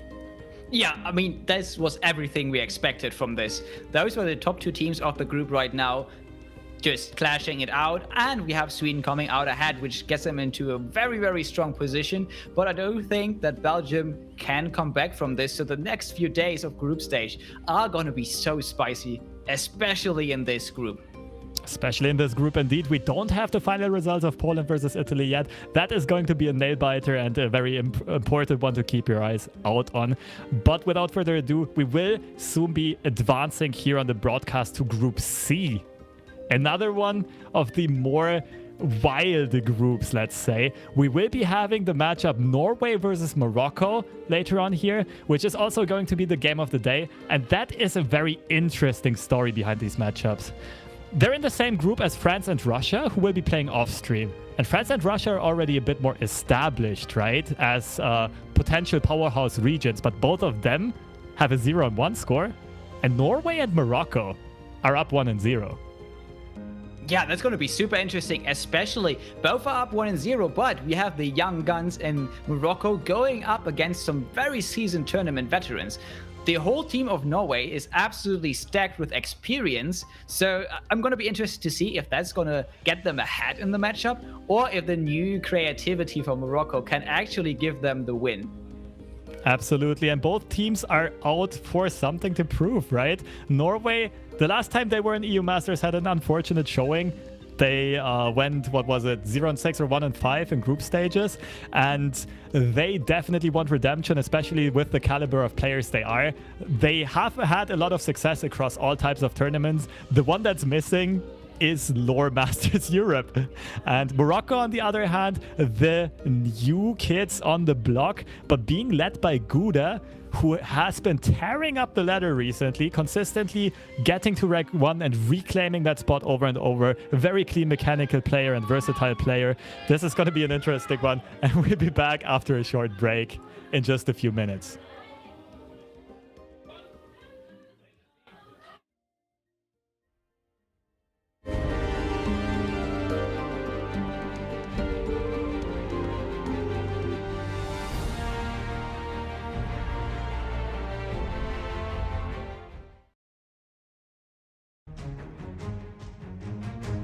It feels kind of relieving, honestly. Last time around I missed it by 1 game in the evening, and I went on a loss streak, which felt terrible. So being back in feels fairly good, but I also kind of expect myself to be able to qualify when I go for it.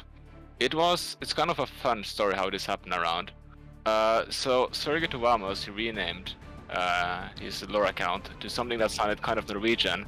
So me and Marcus thought we had a third Norwegian climbing, and suddenly there were 3 people at 300 plus LP. Marcus, Sergei Tuamos, who we thought were Norwegian, and Echo Ranium, and I was at 0 LP.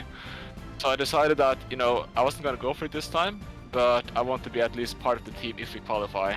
So I went from 0 to 500 plus LP in 2 days, and I didn't play after that. I know Marcus very well. Like, I played with him in the first EU Masters last year, which is when I started playing the game again after the beta. And he's been my teammate since then, and he's like one out of the two only people I talk about Runeterra with. So I know him very well, but apart from like 2 lines this morning, is all I talked to a third teammate, Aquaranium. So team dynamic, it might be very good, it might not be good, we'll figure it out. Our group consists of France, Russia, and Morocco.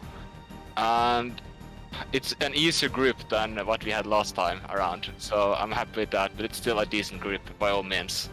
Morocco is going to be very interesting with Gouda being very, very good, but I don't know the rest of his teammates. Russia being all like fairly good players, and France being a powerhouse. I'd say it's a fairly even group, honestly. Last time around we had the infamous 1-5 run, which is not very, it doesn't represent how well we played after the first weekend, and the 1 Giga misplay against the UK. We could very well have made it out of that group with a bit better luck. So I think that we might make it out of the group, but it's a card game and all of the people are very good, so I'm not gonna be like cocky and say we're gonna make it out, but I wouldn't be surprised if we made it out either. I am very proud of this achievement. I'm also very, very happy that I was able to secure a place for Morocco in this tournament. I think the main reason behind my success in ladder during the qualification process is thanks to 2 strongest decks at the moment, Draven Cyan and Nami Zoe. I just enjoy playing them a lot, and I played them a lot and just kept winning. So the origin story behind my in-game name is from an anime. Actually, it's the name of an anime character, Buddha. So yes, I'm a weeb and I'm guilty and proud of it. I am very new to the competitive scene, so I don't know much about the players, but I know that France has a lot of good players and it can be a strong opponent. I have just recently met my teammates during this season, since I was looking for 2 other Moroccan players to be able to participate in the tournament, and was lucky to find them both. They are actually friends, and we've been hanging out and playing the game together ever since the announcement of the EU Masters tournament.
Welcome back to an action-packed day at LoR Masters Europe, Chronicles of Bandlewood. We just saw an absolute crazy matchup and an insane comeback from Team Sweden against Team Belgium to claim the top seed in that very contested Group B.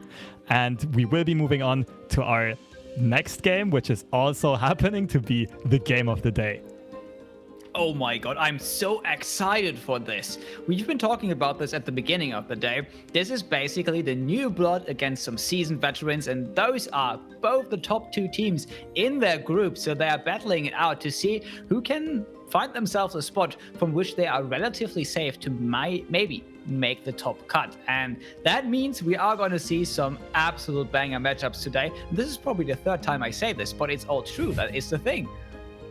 The matchups just happen to be crazy good today. Norway versus Morocco are, like I said earlier on, the 2 lesser known teams in that group, opposed to France versus Russia, which will be played off stream. But so far these teams have prevailed. Both of them took some clean 2-0 victories. Rather, Norway had to struggle a bit. They went for a 2-1, but their decks have proven themselves. The pilots have proven themselves. And I'm very curious to see if we will see some spice in lineup building here, especially from Morocco. I don't really know what to expect. I just know from my own ladder experience that Gouda, the captain from Team Morocco, is a very versatile player who is not hesitant to play literally tens, maybe even over 20 different decks on ladder and still maintain one of the top seeds throughout this whole season.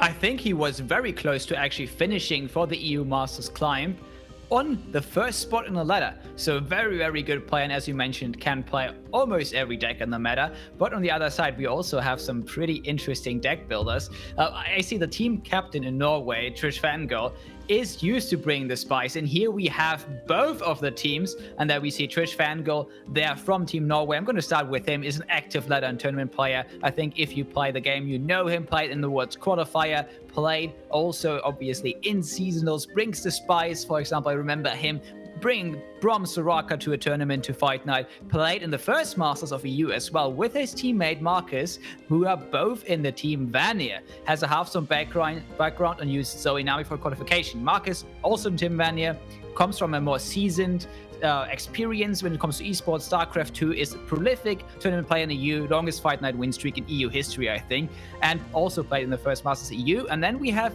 Echo Uranium, which is the new blood in the team and has a Hearthstone and Overwatch background, and now can prove himself alongside of 2 tournament veterans. But what about Team Morocco?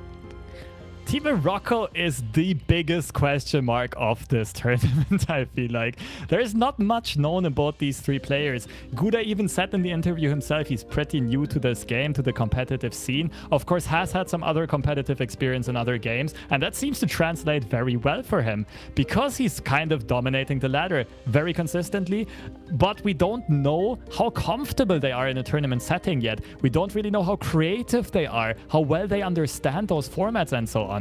And of course, Gouda is partnered with Milo Bellis and Teenage Wasteland.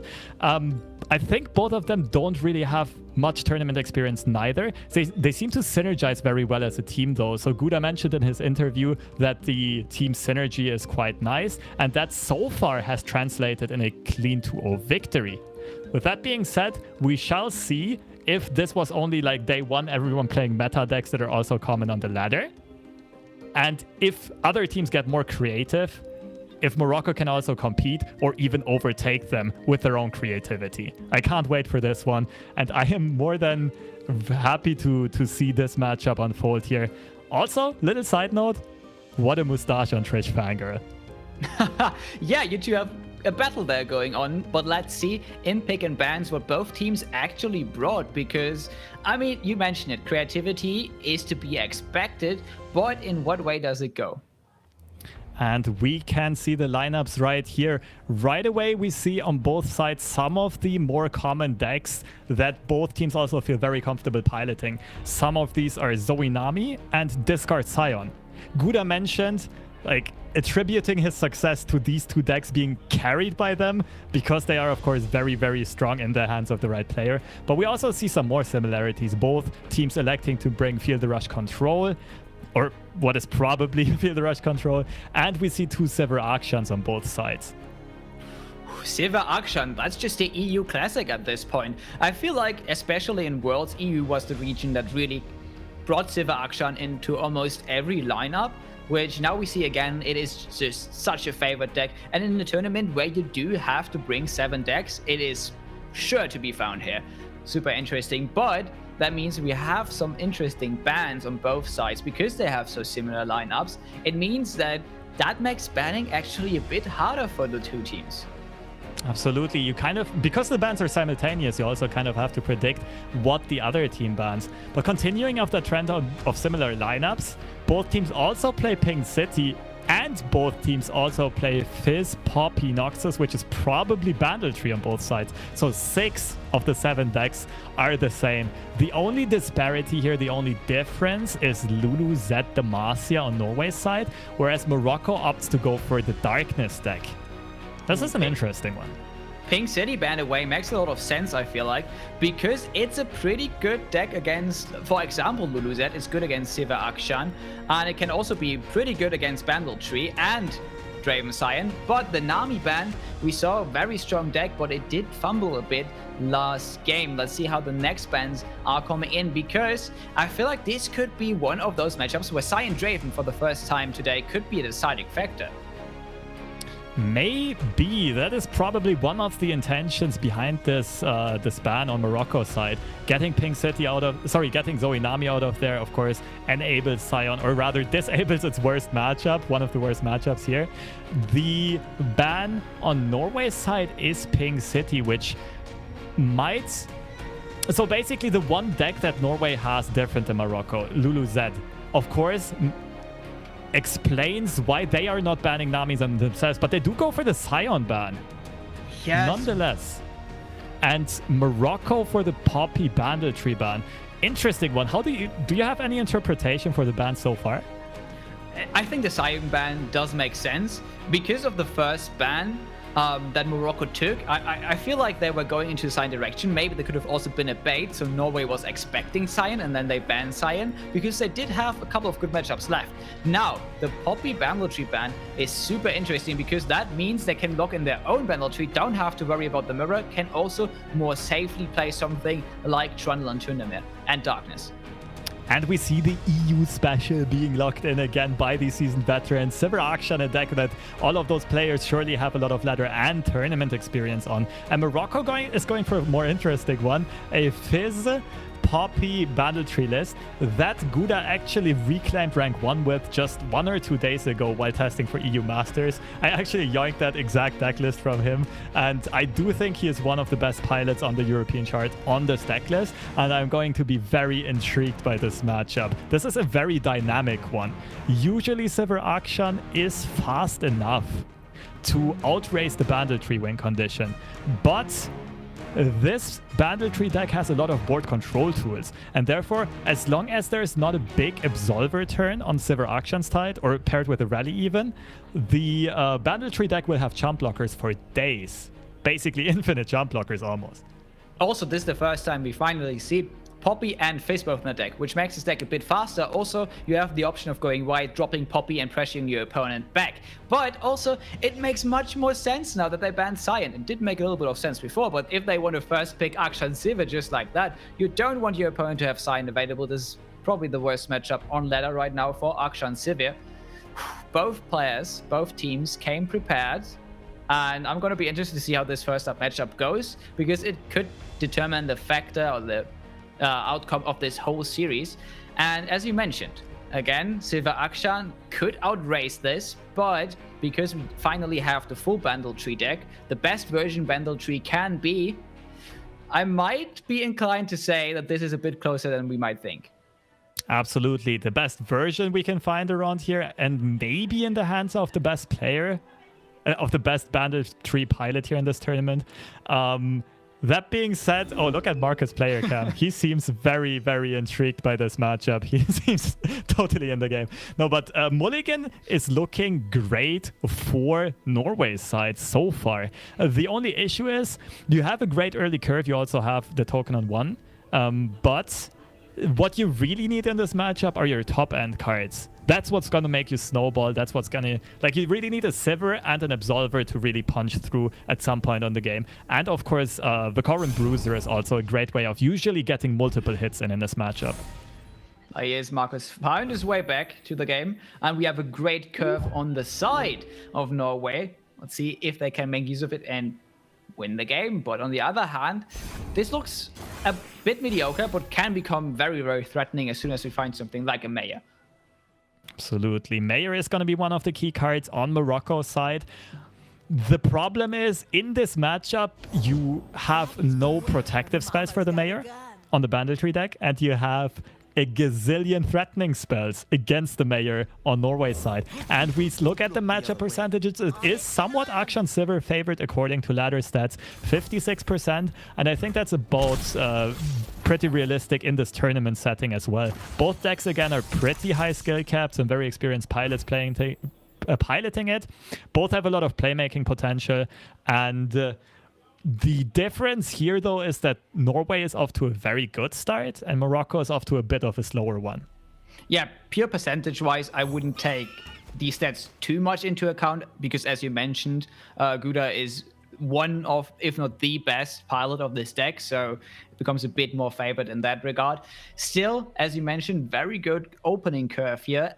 Akshan, very early on, it's one of the most important things in this deck. And again, we have the single combat you mentioned. Mayor probably not going to stick to the board, but also we are going to be able to remove the Bandle Gunner here, which is going to be so important, so we can't spam the board too much on the side of Morocco.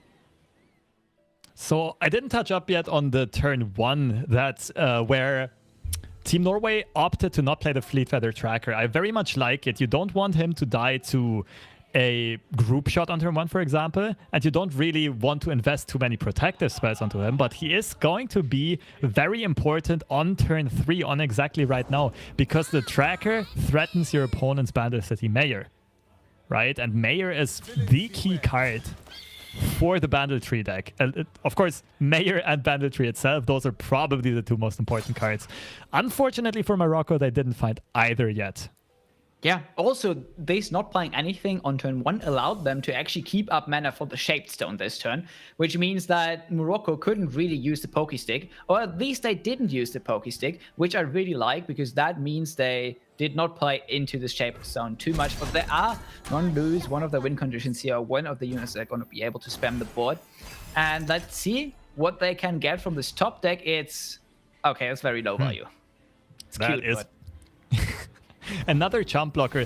The reason Protoporo is in this deck, of course, is just to have a Freljord unit to get closer to your Bandle Tree win condition fast. Here it is a useful chump blocker, just to soak up an attack. But we already see most of the key cards for this matchup in the hand of Team Norway.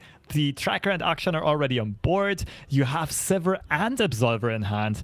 And you have a single combat to potentially contest a Bandle City Mayor. As of right now, it's looking unbelievably good for Norway, but I will hold off on early predictions last time because that did not work out well for us in this last series.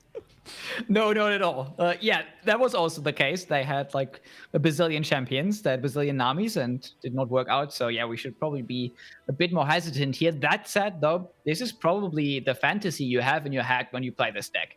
I'm going to play Akshan on 2, I'm going to fill my board on 3, and I'm going to play Sivir on 4. On the other hand, though, we found a pretty good unit, because I think here, not only do we get the Targon unit on the board, but we're also going to be able to fix our hand, maybe. We're going to cycle through our deck, maybe find something that keeps us alive. Absolutely. Coming back to the Bandle Commando that was being picked off by the Fleet Feather Tracker, of course, that is a win for Norway. Like you said, it stops an engine that generates more and more chump blockers. And chump blockers is something you need to get through if you're Team Norway. But the Bandle Commando also kind of already did its job by generating an Ionia unit. Like, the Bandle Commando and the Bandle Tree are the only two ways of that deck to generate Ionia units. That's often the toughest one to get. And often you don't have the time for the Bandle Tree to generate that Ionia unit and play it before losing the game. And therefore, the start by Morocco is actually alright. But as of right now, there's no win condition in sight. There's no Buster Shot to threaten the Sivir alongside the Pokey Stick. They can chump block for days, but they're not really stopping Norway from snowballing here, from leveling up Sivir sooner or later, and then threatening a big Absolver turn. Yeah, I mean, they used the Buster Shot to get rid of the Akshan, and we now see that was very necessary. That action would have flipped this turn. So at least we do get a bit further away from the snowball, but still very strong board on the side of Norway. And I don't know how you're gonna keep defending if, for example, the Civic flips, can give everything overwhelm, just can attack again and again, because jump blockers are not going to be enough if the whole board on the other side has quick attack, because all of a sudden you need to jump block, you're going to lose your whole board, and you can't actually fill your board in one action. And Team Norway, a bit hesitant about this attack, but of course it makes sense here. On one hand, you want to get that Sivir flipped. You want to get as much damage in as possible, especially with the Absolver in hand. On the other hand, you have no more units in hand, and you need a wide board to get the maximum payoff off of Sivir actually being leveled. You want a lot of units getting quick attack. You want a lot of units potentially getting overwhelm. And therefore a bit of a double-edged sword here, this spot. For Norway, they have to decide what they value more highly. If it's the damage and the board control here right now, or if it's preserving units staying alive for a bigger swing later. There we go, jump blocks are out. I mean, I really like this, especially because our hand has still some units that we can play afterwards. And basically what this is going to do is that Norway, yes, can level the Civic, but at least this turn, they aren't going to threaten them too much. That said, again, second Civ is already in hand. Once this one flips, we have a real problem. The Warlord's Palace is also going to trigger next turn, which means that we do have the option to get the perfect draw on the side of Norway, which I imagine at some point in the near future are going to be rallies. I think you kind of want to go for the rallies now. Yeah, I do think you want to find a rally soon. Another good pickup would be the 5-drops. Whether it's Bruiser or Screeching Dragon, those are the most common 5-drops right now. Another Aksham wouldn't be too bad neither, but Rally is really a prestigious one here, especially with the Absolver in hand. If you can get basically 2 Absolver attacks in one turn, that will often close out the game, even against the board full of jump blockers. Morocco finds one of the key cards here in Poppy, but Poppy is usually key in a lot of other matchups. When you go for the alternative win con of maybe outracing your opponent just through sheer board pressure, that being said, they find the House Spider, and they can now play 2 more units, like either House Spider or Poro into Fizz, into Poppy, and at least threaten a good attack. Yeah, that looks pretty good. The single combat here is definitely there to make a stop. But that said, we are going to have to go for the predict and the draw here first. So I really like the skip. You can just offer them the pass, and if they take it, they basically lose a lot of value, and that is the 5-drop that you were searching for. The Bruiser, definitely one of the better finds here. Just continuous value generation is another way of getting very scary keywords onto Sivir. Fearsome, we saw that earlier on. In this matchup is even better. Almost everything on Morocco's side has 1 or 2 attack, and if you can get the Sivir, a Fearsome, and share it with the whole board, you don't even need the Absolver. It's just like a cherry on top of the cake. Yeah, now we have the option to play Poppy, but if we play Poppy, we use all of our mana. We don't have anything left for Pokéstick, and that just means that perfectly lined up here for Norway, they can use a single combat, or, again, I'm going to quote Katasus, Demasia's biggest hater, the 2-mana Vengeance to remove the Poppy from the board. 2-mana Vengeance is a bit of an exaggeration to call this card, but definitely a very effective combat trick, especially with a unit that is protected with a spell shield. Usually, the downside of single combat is you have to worry about your opponent removing that unit that you want to strike with, but Sivir, of course, is extra safe here with that purple lovely shield, making sure she stays safe. But even if you should somehow lose the Sivir, you don't really mind the Norway's shoes right now, because you can just play another one. Ooh, I'm seeing interesting lines here. So they obviously went in and did not play the Poppy, which I like because they are aware of the danger that is in combat here. Poses, that said, this is going to be a really strong open attack next turn for Norway. They could also still find the Fearsome here for Sivir. And as soon as that happens, the next attack that they are going to take is probably going to be lethal. Because, again, you mentioned that there are just no Fearsome blockers on the other side. The only way to get some is to play Poppy and get to attack. And we see that won't be happening. Not only single combat, but also Cataclysm coming in. Very interesting card. not played a lot on release, but especially in this deck, just can make use of the Silver Quick Attack, can make use of the Bruiser to get more and more value. Especially played in this deck and almost only played in this deck, to be honest. Besides that, maybe a Jarvan that's leveled will generate some for you. But yeah, the strength of Cataclysm in this deck is definitely hiding it behind a Quick Attack, and ideally hiding it behind Quick Attack and Spell Shield to get a trade for free of not even having to sacrifice or damage your own unit. That being said, Norway had kind of the perfect curve, but they're missing their finishers. Absolver is one finisher, but it's only a finisher once Sivir is leveled. And this is, as of right now, the earliest this is going to be happening is on their turn 9 attack. So right now they're not really threatening any Nexus damage whatsoever. They can just continue building and snowballing the board. But of course, we know Morocco has millions of chump blockers. And another interesting card here, maybe a mini-more for the Bruiser. Ooh, that could be spicy. That said, Morocco also does need to find the Bandle tree if they want to win this game. They are getting closer though. They are at about 5 to 6 different regions right now.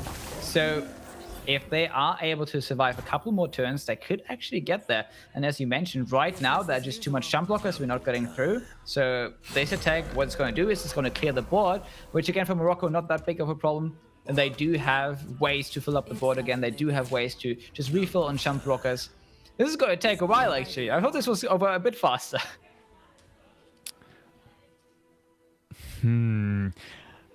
Morocco is comfortable here. There's nothing they really have to be scared of, right? There's nothing that really threatens them here. I guess rally would be the biggest threat. That's something you continuously have to have in your mind. But even this turn, you couldn't rally. Actually, wait. No, you could rally and play the Absolver. That's actually quite big. And Sivir is probably leveling on this attack. So I guess there is something that Morocco is definitely playing around. And maybe this is what will also keep Morocco from mini-morphing this Vicarum Bruiser. There's a lot of options on both sides. Like we mentioned earlier on, a very interesting matchup. Lots of optionality on both sides. And I'm just excited to see how exactly this plays out and what Morocco opts to go for. Yeah, very interesting blocks though. We are using the Spider not to block the 2-1, but the 3-2. Which means we are getting some unfavorable trades here.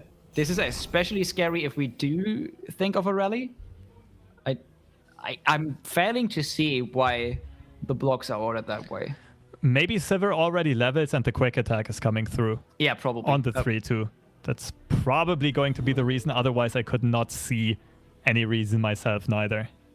The block on the Bruiser makes a lot of sense though, in case... I'm not quite sure what Sivir is at right now, but if the Bruiser gets damaged, that puts the Bruiser into Buster Shot range as well. They go for the Shaped Stone, which probably means that the Bruiser also gets Quick Attack earlier. That's the only way I can explain this Shaped Stone. Oh, no. No? Okay. It was to get... Then it probably was to get the Quick Attack for the 3-2. But that means the 3-2 didn't have Quick Attack before, which makes the block a bit weird again. All right, this is going to be interesting to rewatch and see what exactly the Sivir was at. But as of right now, doesn't really matter for the outcome of this game. Morocco is going to have to find the Bandle tree soon. They are not missing a lot of regions, though, at this point. I think they might only be missing Demacia and they have Poppy in hand. PNZ for sure. They didn't find an Aloof yet. And apart from that, I'm not sure if they're still missing regions.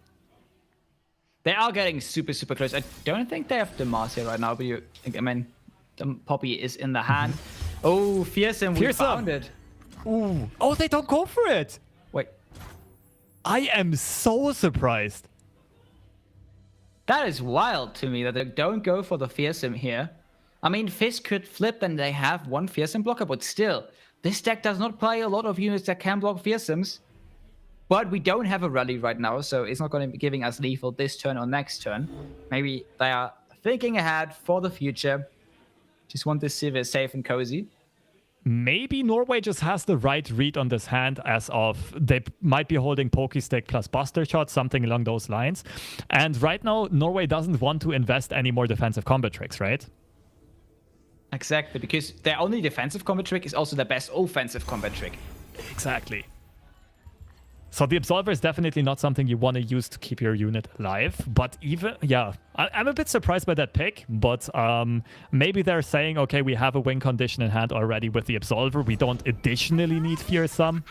And we'd rather make sure that Sivir actually survives to at least get the Overwhelm through. Yeah, because that is the win condition right now. If we look ahead a couple of turns, Norway right now, they don't have Akshan, they don't have the Warlord's Horde, which is very important. So right now, they're actually in a situation where they kind of have to work with what they have, and they don't have some broken 0 mana draw to everything is 1 cheaper. No, they have to work with this. They don't have any rallies, and if they only draw 1 card per turn, maybe on the other side, we have Morocco, who are able to spam the board again and again. And if they survive, again, they just need to find the Spandrel tree. There is no answer for that in Norway's deck. Absolutely. So both teams missing out on some of the key cards. Bandle tree on Morocco's side and Akshan and the Warlord's Horde on Team Norway's side. And the series went on forever, but Italy manages to edge out and close the series as the victor with a 2-1 lead over Team Poland, which means Poland is trailing at a 0-2 score. The country that produced the world champion and the 3rd seed in the world championship. The strongest region in the world, allegedly, is unfortunately starting off a bit rough here and trailing the group. But that, of course, means that Italy is well back in the race for full-on contention in this group. And like we said, it is still day 2. Anything can still happen. But we're starting to see some tendencies in these groups, some favorites that are setting themselves apart from the rest of the pack. Yeah, I'm going to have to ask the Italian players what happened there. I mean, this looks absolutely massive just to go ahead against Poland. But on the other side, in this game, those are the top 2 teams right now in that group. Because if we remember, that was the 2 bottom teams from the other group. So we still have a pretty exciting matchup here. And the Sivir is now flipped. No spell shield, though, which is not going to matter too much. But we have the Minimorph on the other side. Perfect for the situation. Minimorph is huge. A very wise decision to ping off the spell shield, of course, before it gets shared with this whole scary board. They never found the window to squeeze in the Buster Shot to remove the Bruiser. But of course, Bruiser is not quite as good as he could be if a Warlord's Horde was on the board. It's only part of the Vicarum package here, and that only means part of the strength is coming through. The Minimorph goes through, and all of a sudden, this whole board is being contested. It's so massive. Oh my god, no rallies, no Akshan. This actually looks pretty bad for Norway now. And I really like what they did here on the side of Team Morocco, actually just saying, hey, Sivir is your win condition right now. You know what's huge? Look at Morocco's hand. Think about who's getting priority next. What is Morocco most likely going to do? Well, I mean, they still need to play a PNZ card. So why not go for the Aloof? And on the other side, goodbye second Sivir. This is massive.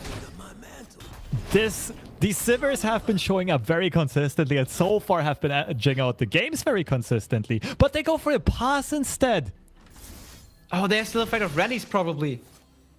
I don't know if they want to, but they still probably play Aloof here. I mean, the way that Team Morocco has been playing earlier on the previous round, it did seem like they were very much respecting a Golden Aegis, especially paired with an Absolver, which of course are cards that are likely to be in Team Norway's hand at this point. But all right, this is some intense mind games though. This is some serious mind games. Like in the previous game with the Nami into Sejuani Gangplank matchup, Norway is threatening a lot by literally just keeping mana open. And they still do it afterwards. And they go for the Aloof and they snipe out the Sivir. This is so big. There's almost no pressure left on Norway's side. Okay, by not playing the Aloof Traveler last turn, they now still discarded the Sivir and they got Norway to waste 12 mana. The mind game's just working out and this might be the big comeback. This might be the big comeback indeed. Norway being punished a bit for maybe over bluffing, basically. Or maybe their idea was just to keep the Sivir safe. I'm not quite sure the exact reasoning there. But it did get punished by the Aloof. Like, you have to expect your opponent to eventually draw an Aloof. It's a 2 or 3 of Staple and Bandle Tree decks. And this Aloof is just carrying the game on their back right now. the Shurima card, I think we were missing Shurima before, coming down as well. They might already be at all 10 regions, if I'm not mistaken. So the only question that's left is, how quickly can Morocco finally find one of their Bandle trees? They keep on drawing. Yeah, if that doesn't work out, Bandle tree is just in the bottom 3 cards of the deck. They actually have the second landmark now for the win condition. If the game somehow goes long enough, maybe the Star Spring will flip as well. Maybe it will turn out to be the faster win condition, who knows. But the thing is that Norway, as of right now, can not only not build any offense on the board, but they also can't put out any defense, right? This is what happens when Silver Akshan loses board control. It's perfectly good at snowballing, but it's not good at all at playing from behind. Yeah, also, if there's no action, again, we have not seen a single Warlord sword. We only saw the Warlord's pellets, and that is just not enough. So removing the action, actually, the Buster Shot, not to remove something like the Civic, but to remove the action was way more important. Very well played by Morocco a couple of turns ago. And now, again, they have the little brother already in hand. They have the Star Spring. Now only the big brother needs to show up, and we actually need the Bandle tree. That said, until that happens, we have a lot of time because, again, we have so many jump blockers. But one thing that has to be considered here. This is still scary because Morocco is already down to 8 Nexus HP. And Norway might say, okay, this is the best chance we have to ever go for the lethal. And Cataclysm is not only great for removing, but if you have a big Overwhelm unit, you can also get a second big Overwhelm hit through. This is basically, this almost functions as a 1-unit rally as well. So I think the plan that Team Norway is going for here is just juice up one of those units to infinity, put as many buffs as possible on it, and then keep mana for a Cataclysm open. And you know what? Right now, it's working. It's got them working right now. So, again, we have the option to get a mini-morph on the side, but we have to pray to get it. Now, the question is, will Norway actually go for this? And they do. They see this is the win condition. And you see this. This is why they are here in EU Masters. This is why they are expert tournament players. They do find the outs. And this is interesting. This is, again, a little bit of a game of chicken. Who wants to commit how many resources? Keep in mind, Morocco still has mana open for Mini-Morph, for Pokestick, for Group Shot, and potentially for a Ravenous Flock or Scorched Earth after this combat goes through. So Norway does not dump everything on one unit yet. They just keep their options open. Another option that will always be spicy here is single combating the blocker of the Overwhelm unit. Morocco going for the draw. Pokestick, Ravenous Flock. Pokestick to ping off the barrier. And then the Ravenous Flock might come in huge. Okay, so now what we basically have to do is we have to play the Absolver on the other unit if we want to play around the Ravenous Flock, but I don't know if Norway is going to see it or if they even are allowed to go for that. You know what? I think... Oh, wait. Oh, one of the plays might be Sharpside, the unbarriered Brightsteel Protector. Single combat the Aloof out. Yeah. Because it ensures 7 Overwhelm damage. Okay, they're going for the Sharpside on... They're doing the same line on the same barriered unit. Oof. I mean, I still like this because the other line, like just buffing up the second Brightsteel, would have definitely gone wrong.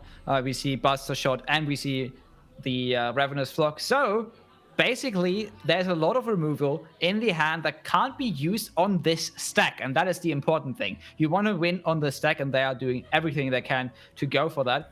Again, the single combat is scary, but you need like 2 more Pokesticks to make use of this. Also, Pokestick plus Group Shot could be scary. Not in the hand, and they get game 1. And they do go for the immediate lethal, and there's just not enough answers in Morocco's hand. At least not at fast or burst speed. They would have had the removal tools to fend off that Brightsteel Protector after combat. They could have Buster Shot and then put the Ravenous Flock on the stack. But Norway finding just the right line to remove the Overwhelm blocker and push just about enough damage in to close out this game, and also just in time. This was starting to get out of control, but Norway making great use of their resources. Very limited access to units, and they still make perfect use of them to accurately find a lethal. Well played there. What an explosive finish.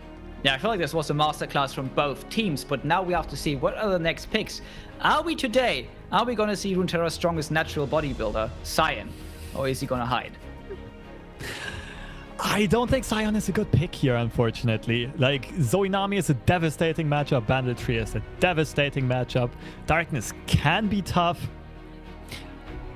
I also don't think Morocco is expecting Norway to pick Sion. I actually think that opens up the possibility for Morocco to play Sivir Akshan of their own. Because their Always Draven Sion is basically soft banned, right? That means you just have so many hard counter matchups to Sion that there's almost no way that Norway would consider playing it. Of course, this all goes into mind games. Norway knows that as well. Rock, paper, scissors, basically. And maybe that is exactly the reason why they pick Sion, but I think it's unlikely. Then on the other hand, we also have a couple of other matchups that could be tough for the Sivir Akshan. Again, Pink City, technically slightly favored, but we saw today that that doesn't matter, and it lost pretty hard against Sivir Akshan the last time we saw that matchup. Now, Lulu Z is another really fast deck that can potentially outrace the Sivir Akshan. And oof, it's a tough matchup if you go into the Trundle Tryndamere line. So I don't know if I actually gonna see that we are gonna have the pick of the Sivir Akshan. That said, are we gonna run it back with the Bandletree? We now have a couple of good matchups, but we also have a rather bad matchup against the Pink City deck. Tough choices on both sides. So for Morocco, the Bandletree deck definitely has a diverse and balanced matchup spread for the most part. The question is, can you rule out that Norway will play Pink City here? Again, both teams taking their time, which is perfectly understandable. Getting the right matchup and like winning this mind game in advance is very important for both teams and will very much determine the outcome of the series. One of the biggest decisions of the series is always the picks and the bans. Okay, listen. We are going to throw all of this away.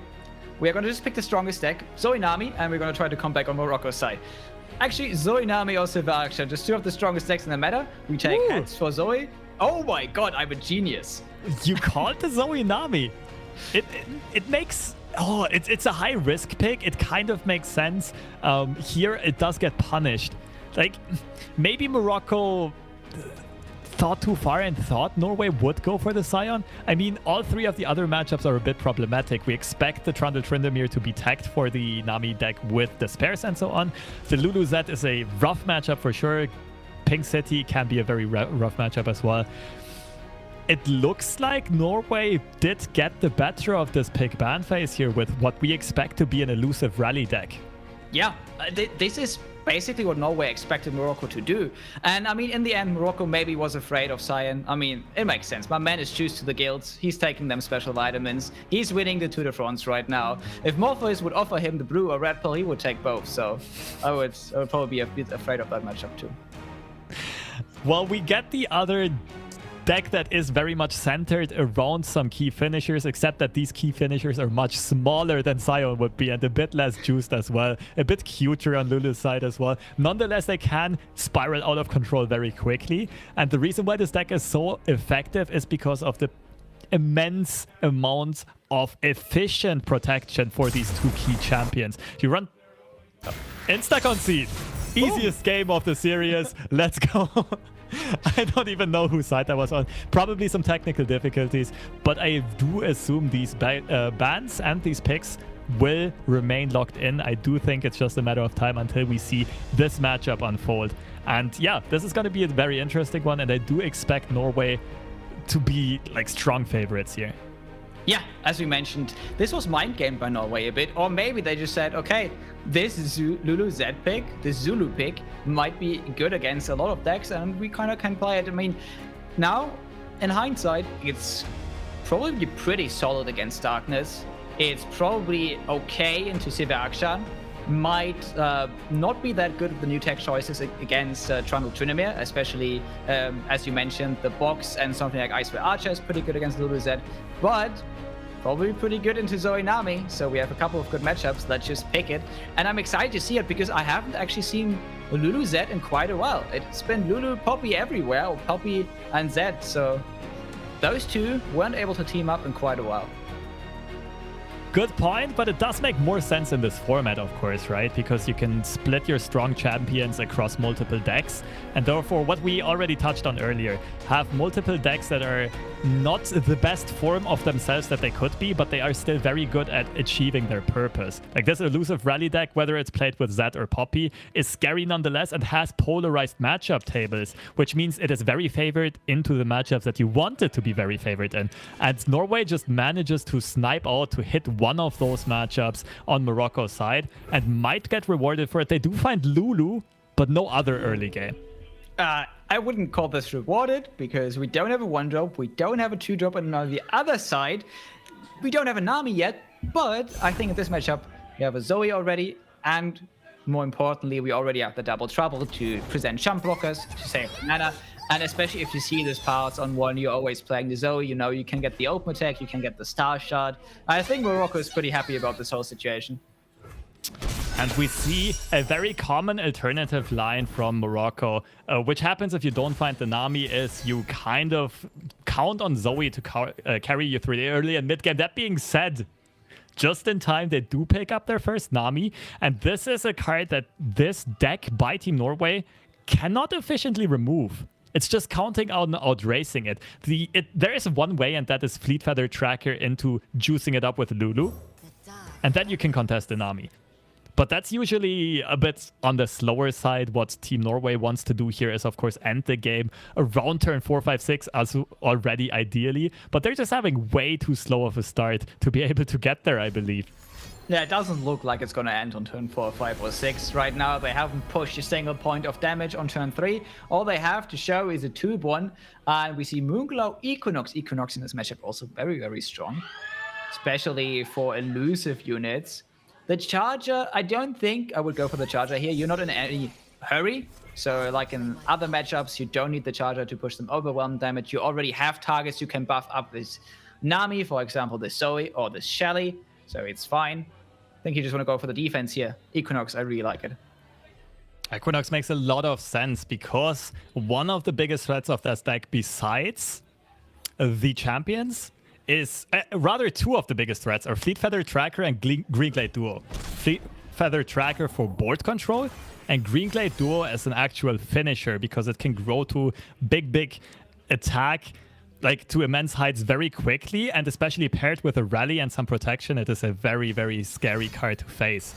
And therefore Equinox to hit one of those key units will come in clutch, I think.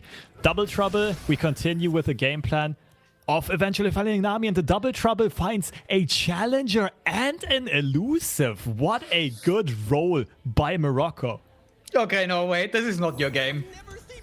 This is not your game. This looks absolutely massive on the side of Morocco. They basically find everything they need, and yeah, we have another elusive blocker, but it's kind of weird when you are on the side of finding blockers with this deck. Playing defensively is not something this Lulu Z deck is very good at. Not Let's be at quite all. frank here. And Morocco is playing a smart game here, realizing that the faster deck would be burning more mana than they would, and they can choose to pass. They can wait to see what Norway tells them first. What do they see on Norway's side, and then they can react accordingly. This Lulu being played while no trackers on the board means easy Nami development. She will level up at the start of next turn, and we see a lot of great defensive options on Morocco's side.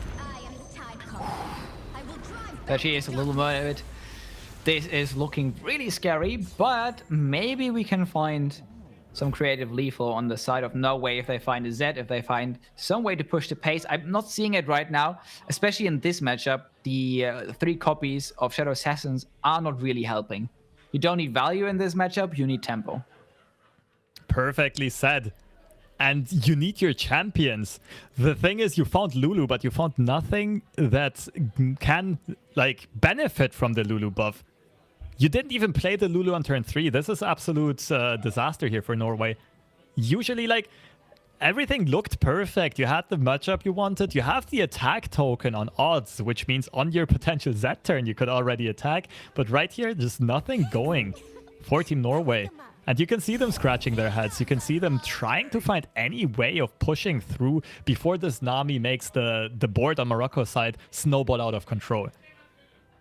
Yeah, but I don't think it's going to happen. That said, though, this turn will be instrumental in Norway trying to push the pace into their favor, because they are going to try here to actually push the pace in a way where maybe on the other side Morocco has to block with Nami or has to block with their key units, and then some combat tricks on the side of Norway could act as pseudo removal. I don't think Morocco is going to be that careless, though, because they still have so much HP. As soon as they develop Shelly, they can sit back a bit and actually just let them go through, try to come back afterwards. I like this pass as well. Again, you like your opponent wasting mana, you don't care as long as they don't attack, because you are not the aggressive deck here. Agreed. Morocco playing patiently, and it's paying off. And Norway just, like, this might be the slowest game of Lulu Z I've seen in my life. They're forced to almost play like a control deck. They're only finding like some small units and some draw cards and spells that are maybe going to be used defensively here. Like, of course, the sharp sides are also good at stopping your opponent, the Nami deck, from hitting your Nexus, but that's not really how you want to be using these sharp sides. That just prolongs the inevitable, and that is Nami eventually getting out of control. Yeah, and that we see we also now have a way to get one of those Sparkle Flies. So even if we let some damage go through, we are completely fine. We just get a huge Sparkle Fly and heal back up.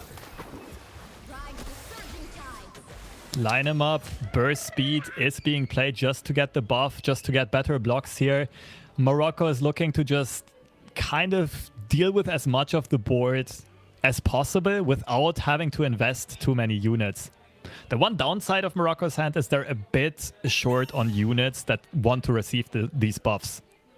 You still want to have a wide board if you're Morocco, because as of right now, your opponent's having 4 units. They might be able to refill, and then if they have 6 units on the board, some will go through. With the rally, they will go through again. Anyway, only 2 blocks here being elected. Zoe is being held back. Just saying, okay, I'm not scared. We're not scared of your attack, Team Norway. Okay, so you mentioned maybe Norway can find a way to stay ahead on board by going wider than Morocco can. But off stream, I'm seeing this is, again, a very close matchup. Russia versus France here, 1-0 right now. Man, I just hope for France that history doesn't repeat itself. Of course, France last time, very unfortunately, like, they went into the group stage as the number 2 or 3 seed. On paper, one of the favorites to win it all, and they went 0-6 in group stage. And so far, they're not having had any luck in this group stage neither. Dropping the first series and now also falling behind. But they will, like you saw the interview with Den, they're very hungry. They want to redeem themselves. They want that recognition. And I'm sure they're never going to give up on the victory, especially not in this series. No, most definitely not. So I expect to see the 1-1 pop up there pretty soon. On the other side here, I expect to see the 1-1 as well, because Morocco here does have the little Sparkle Fly on the board right now. Now, we do found an answer. It's okay. At least I can get rid of this Sparkle Fly. It's a very unconventional answer. The thing is, I don't think this is something... Like, this is very uncommon. A Lulu rally deck using a Whimsy defensively is not something you really have in mind if you're Morocco, I think. I just wonder if they're focused enough to realize that potential threat and to play around it. This Whimsy might actually come in huge by potentially taking out Sparklefly or Shelly. At this point, what do you even take out? I mean, Sparklefly means that they don't get any healing, but Shelly means that they don't get any more value out of buffing their whole board, which could be important because this game is going to go longer, whether they want it or not. So they do have to think about that possibility. Now, Shelly's buffs can be distributed here. You do have the Equinox, and then you have the Spell Thief. Looks absolutely perfect. Spell Thief also huge in this matchup, just because you can actually steal the combat tricks. Stealing something like a Sharp Side or similar cards, stealing a rally is absolutely massive. Oh, stealing a rally might come in big here. Especially a Golden Aegis that also provides a barrier you can block in the same turn that you can attack with again. But The key part of this turn is the mana discrepancy. Morocco is basically out of being able to buff units, only one spell thief left, whereas Norway still has the sharp sides open as well as the Whimsy, as well as potentially the rally. Although the rally doesn't look like it makes too much sense here. That said, this one spell that they can play is actually going to provide 9 points of stats. And it's going to flip to Zoe. Okay. This is getting more and more out of hand. I don't know. If this was a ladder game, I would have considered turns ago. But hats off to Team Norway, keeping a cool head. Probably already thinking about the next matchup, though. Potentially. I do think they're still at least looking if there is anything to be gotten here, if there is anything to be gained, but it just doesn't look like it. All the 4 champions are on Morocco's side. All of them are huge. And you just don't have any pressure on Norway's side. You don't have a lead in width of board. You don't have a lead in height of board, which means you don't have more attackers than your opponent has blockers, and they're not bigger than your opponents. And therefore, you're just running into a wall. There's not much to be done here. They are still going to look for the perfect lines here. Maybe somehow find a miraculous win. I just don't see it, especially not looking at Morocco's hand with that spell thief with the combat tricks that they already have in hand. Yeah, again, this is no cute Sparklefly on the board of Morocco anymore. This is goddamn Mothra trying to heal you back up to 20. And at the same time, we have to say, Morocco did actually a perfect play. They did the play which put on the most pressure on Norway, and that was passing. They passed, gave up the attack token, and said, okay, it's fine though, because I just want to use my units and my Shelly to buff my board even higher. And in both games, the passes have been clutch so far. In the first game, it was not quite enough to get them the victory because Norway found that creative line and played towards the win condition. But these passes definitely indirectly applying pressure. That's one of the things that kind of separates the top players, I would say, the top level of play from just high-level ladder gameplay and so on. Is really, really getting inside of your opponent's head, realizing all the options they can have. We do see the Whimsy come in, and this is pretty big. Mothra is not gonna heal you back to 20 on this attack. At the same time, Nami is being threatened, but I think as soon as Team Norway will see these combat tricks come out on Morocco's side, they are going to be ready to concede, basically. Yep. Because on the other side, again, we have perfectly aligned combat tricks as well. And once those come up, you know that you're not getting the board either. And here the Nami even survives.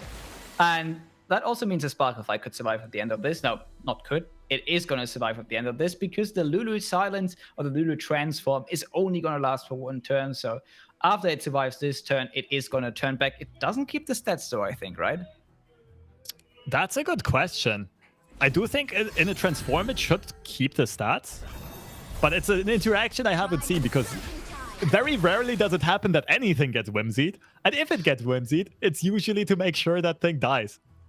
Yep, true. We shall see in a second Team Morocco doing it for science, for all of our curious brains. But yeah, a tough decision even on Norway's side, and just like we predicted, the combat tricks come out, and that is enough to take the will to play out of Team Norway, preserving some energy for the next one. But it's just one of those games, right? I think they've done everything correctly while strategizing, getting that favorite matchup for sure, but just not having any luck on their side when it comes to draws. While at the same time, the Nami deck was insanely good at getting its own game plan through and stabilized very, very quickly.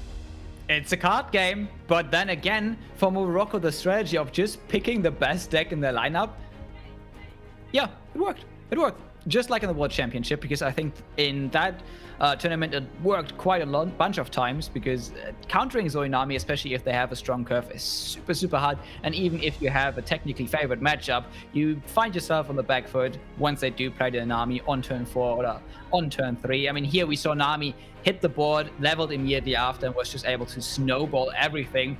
That means Zoe Nami is gone from Morocco though, and we are again at an impasse. We again have to find the deck that we do want to play.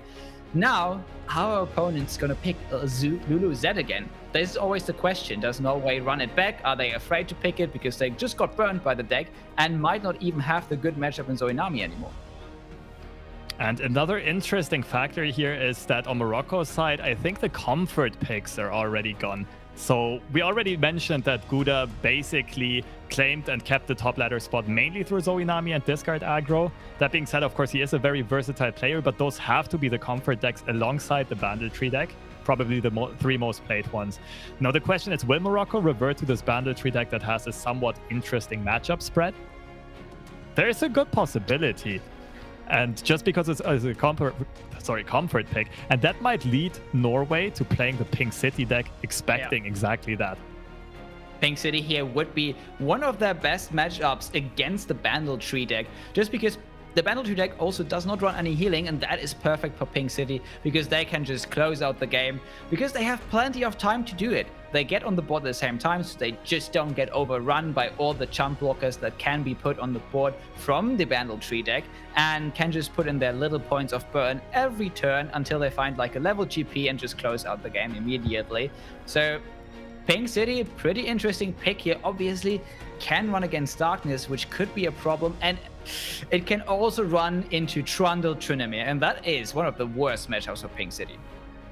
That might also be what is going through these players' minds. There is no obvious pick. Oftentimes in these situations, in these game threes of a best of three, people will revert to a deck with a very even matchup spread. But it's not really here right now. Everything is polarized in one or the other matchup, right? Even Akshan Sivir, which has been consistent in almost any situation and like well-spread matchup tables in almost any series, right here is being threatened by the Draven Scion. So no matter what you lock in, you're never really safe on either side here, and that's what makes this such a high risk and interesting choice. Okay, I think we're at the point where I'm going to call it again. I'm going to make a bold prediction. We are going to see Bandletree. As you mentioned, it is the comfort pick for Gouda. And I think his team trusts him if he says, yo, guys, I think we're going to play this. We three can make it. I think he's going to pick it. I almost do think that is the most likely option. But on Norway's side, I'm a bit lost, to be honest.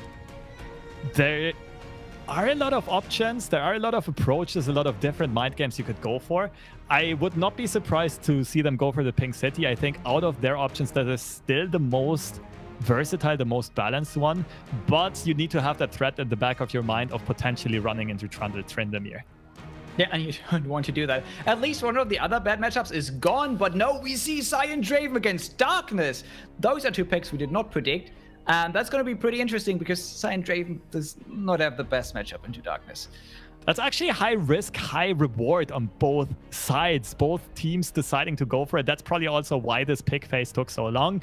They went pretty far in the mind games and they went for some not so obvious picks. Morocco having a bit of the better of the matchup, like of the matchup percentage, I should say, in this case. But that being said, we are referring mainly to ladder stats. And I can tell you from prep from the World Qualifiers that this is also an insanely high skill cap matchup, and there's a lot to be done on the Scion side. Mainly knowing what exactly you have to play for and what you need to shut down on your opponent's side. And that means being very smart with the Twin Blade Revenants, for example. Always contesting Veigar and Senna immediately. And another huge thing is keeping removal for the Twisted Catalyzer. That is going to be the key of this matchup. Darkness cannot be allowed to grow to 3 damage.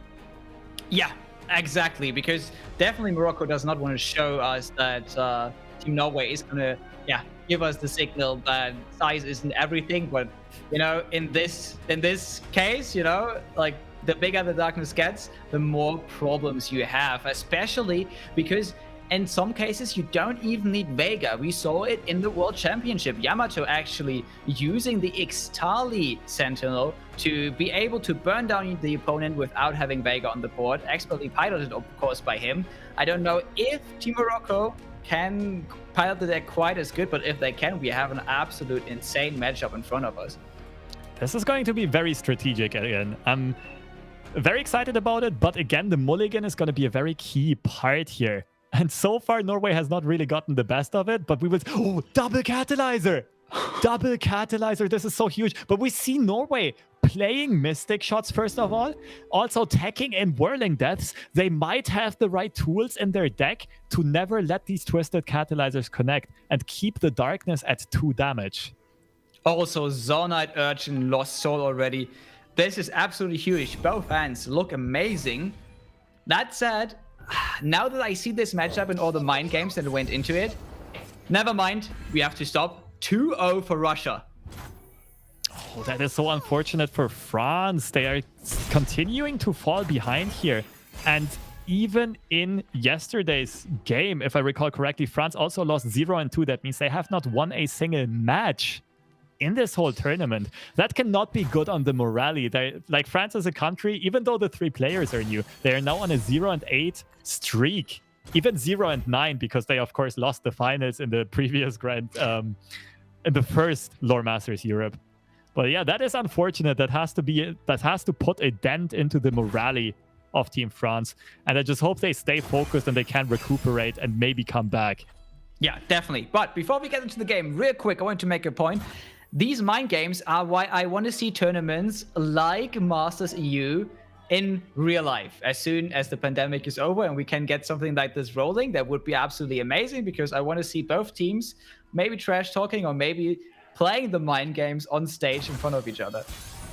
That would be insane, and just getting the facial expressions and maybe the players looking over at each other and intimidating or whatever. But yeah, hopefully LAN events are going to be the thing of the imminent future again, and we see the matchup graph, which is almost a perfect 50-50. Probably to your surprise, right? Drave and Sion even being 1 percentage point favored. That is crazy. I thought this was way more favored, or I mean not super favored, but this was actually favored for the other side. But now that I see it, I mean, we have a lot of removal in hand. We can stop these catalyzers. We are getting on the board. We have both Scions in hand already. This actually looks massive. And on the other side, we don't have a mini-morph right now. And we also don't have an aloof. An aloof gets worse the later you draw him against this deck, because as soon as the lost souls are in the hand again of Norway, Scion is pretty safe. Okay, that already is there. 2 Scions, 2 lost souls on Norway's side. All the top end finishers they could wish for. And also having consistent removal for the Twisted Catalyzers, as well as potentially a Vaker that might show up. That's pretty big. They're making sure these darknesses cannot grow. That is absolutely massive. But again, we do have Extali Sentinels in hand. We can prolong this game. And the longer this game goes, the more it's going to go in favor of darkness, obviously. That said, I don't see this game going on that long if we continue the pace here on the side of Norway. We have to find the perfect turns here where Morocco can actually get in a bit of removal and just establish a board on their own, because this is basically what you need against the Scion deck. You need a board that can at least deal with the rest of the units that are not Scion. And that is not really there on Morocco's side. I assume they will go for something like a Rope Maker into Conchologist or a Dark Bulb Acolyte. Maybe they'll go 3 units wide and just miss out on 1 Darkness generation. But they are definitely being threatened here by just this Twinblade Revenant spam and potentially even more Poros coming down. And these are going to get important chip damage in. The big thing is turn 7 is coming up, and we all know from ladder experience that is the big Scion turn. And Norway has the attack token on that very same turn. And the most important out of these little facts is that Morocco does not have the right answers. They probably run both Minimorph and Stress Defense in the deck, but they do not have them in hand when they need them the most. Yeah, what do you take here? Do you take Stalking Shares or Splinter Soul? Go Hard, probably the worst card. It actually makes you draw significantly worse. This is an interesting pick. This means you can get more Darkness, for example. This also means you can copy the Extali Sentinel. Another Darkness can go phase. The most interesting option here is putting that on the Rope Maker, in my opinion. Reducing the cost of the Darknesses a second time and already being at just 1 cost. The only big issue is they still only deal 1 damage. And right now we can see why this is such a big thing. Many of the big threats on Team Norway's side have exactly 3 HP. Twinblade Revenant and Draven. the two key threats that are also very sticky. And of course, Twin Blade Revenant is very, let's say, a fella to stick around, just gets cycled over and over, very, very resilient, and you'll face a lot of Twin Blade Revenants over the course of one game. Wow. It's turn 7 and we don't see Sion. Maybe afraid because of the on the other side we have a lot of mana available, and playing Sion here would mean that we would play into something like a mini-morph. So very interesting that we do not play him here. Absolutely. We see again just the threat of having mana open. And these players really recognizing all the potential threats, all the potential counters that their opponent could have. Especially in a closed decklist format, right? You might lean more towards overthinking it because you always kind of expect them to play more copies than they actually might. But in this case, it's probably very justified. We're also not sure if the Scion is even leveled at all. Yeah, and as you mentioned here, Rope Maker gets another copy on the board, which means our Darknesses only cost 1 mana right now. Absolutely massive if we think about the implication that we could now use Senna, use the Dark Bulb Acolytes and the Exiled Sentinel to keep cycling these Darknesses for very, very cheap, and they are excellent removal in that case. And the pressure is adding up for Norway, though. Of course, Splinter Soul is a stalling tool here. But of course, it's only a chump blocker. It doesn't really regain control of the board. It doesn't take out one of those Revenants. So far, Morocco still looks fairly stable. It's just us knowing their hand that we don't see a mini-morph for stress defense, that it looks kind of doomed. But as long as Norway doesn't go for the Scion, they also don't need those cards yet. And we see the pass, actually. And I feel like you like to see it. What else would you play this turn if you don't take the pass? You could play Senna, but she gets threatened by one of these Twin Blade Revenants. This is exactly the idea behind the pass. Just being able to contest the champions immediately. Now, one has to wonder if Norway is playing this a bit too cautiously, but also this attack right now just does not look all too good.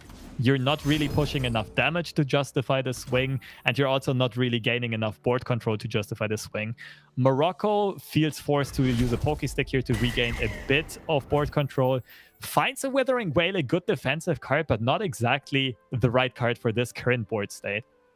Yeah, and these kinds of passes were exactly what we saw Alan use in Worlds to get advantage and get actually more value out of his Twin Blade Revenants. The thing, though, is he was playing a bit of a different deck. And I feel like especially the Sign deck has to be a bit faster and has to actually close out the game, because otherwise you are going to be in trouble. That said, you do have a lot of control tools. We do see the Revenant's Flock here. We do see the Whirling Death tagged in. So maybe this is a kind of a bit different version of Sign that we are seeing here. And a great pass from Morocco. Basically, the thing that is keeping Morocco in this game is the threat of them having Veigar. They don't even have him in hand, but Norway is just respecting the Veigar a lot here. They might even be playing a bit too much around not letting Darkness get to 3 damage. The thing why they didn't swing is that they do not have removal for a Veigar right now. They hold the Ravenous Flock, but no way of enabling it. And they do not want to see a Veigar be played, especially when Darkness only costs 1 mana. The Veigar, even though the Darkness is still small, could level up very, very quickly. Ooh. And I actually expect the Darkness to cost 0 mana pretty soon, because I'm seeing quite a bunch of ways we can actually flip the Senna in the next couple of turns. Now that said, again, Sion is there, so Sion can be played here. Minimorph mana is still open, but at some point you have to pull the trigger, especially if the second Sion. And now that Minimorph mana is not available anymore, I feel like Sion could hit the board. Yeah, that is absolutely true, but you mentioned it yourself, Senna is probably leveling soon. And after all, the Whale will come in very clutch. Like, Morocco does have those 1-mana Darknesses and millions of ways of generating them, which means they can just set up a perfect Whale. And you kind of know that Norway has no answer in hand to this. Once you get all their units to 1 HP, you can just set up a Whale, removing 4 of these units, and therefore taking out a lot of the pressure that Team Norway tries to build up. Yeah, well, there we see Sion all just up. I mean, of course, he says it's only chicken and broccoli, but we all know what's really happening. That said, no Minimorph on the other side, so it's not a small little mini T. Screaming War. No, it's actually Cyan. This is one of my favorite memes that just got released with the expansion. Just this mini T as the card, just Screaming War. Well, I mean, it is the most common mini-morph target, to be fair. Yeah. Cyan often just returns to his baby form, just to infinite cuteness. But it is also one of the few very effective ways of dealing with this massive threat that Cyan presents. Probably the strongest finisher in the game, and even at 7 mana, just very consistent, very much played, very much loved by a lot of players. And that explains the commonness of this interaction. Norway here finally deciding that it's time to pull the trigger, and they're gonna run into a huge Withering Wave here. Yeah, this is absolutely massive. It's gonna flip the center. It's gonna destroy most of this attack. It's gonna keep them alive completely. This is absolutely massive. The thing though is we still have the Cyan on board. Good for Morocco is though that the Cyan is not gonna die. We can flock him ourselves though. Now you can see if the rest of the board that we can develop can actually take the game, because this means there is almost no more mana available. The important thing here is that the Senna flips. So if we actually go for the ready, if we flock our own Cyan, then develop a board, the thing we can do is we can play the Senna spell, everything gets -2 attack, the Cyan that comes back is dead, and we effectively get rid of the huge swing turn that could happen here. That's absolutely right. This Senna hero spell will go down to just 6 mana. 1 Senna is leveled and will be able to deal with one big threat and a whiteboard at the same time.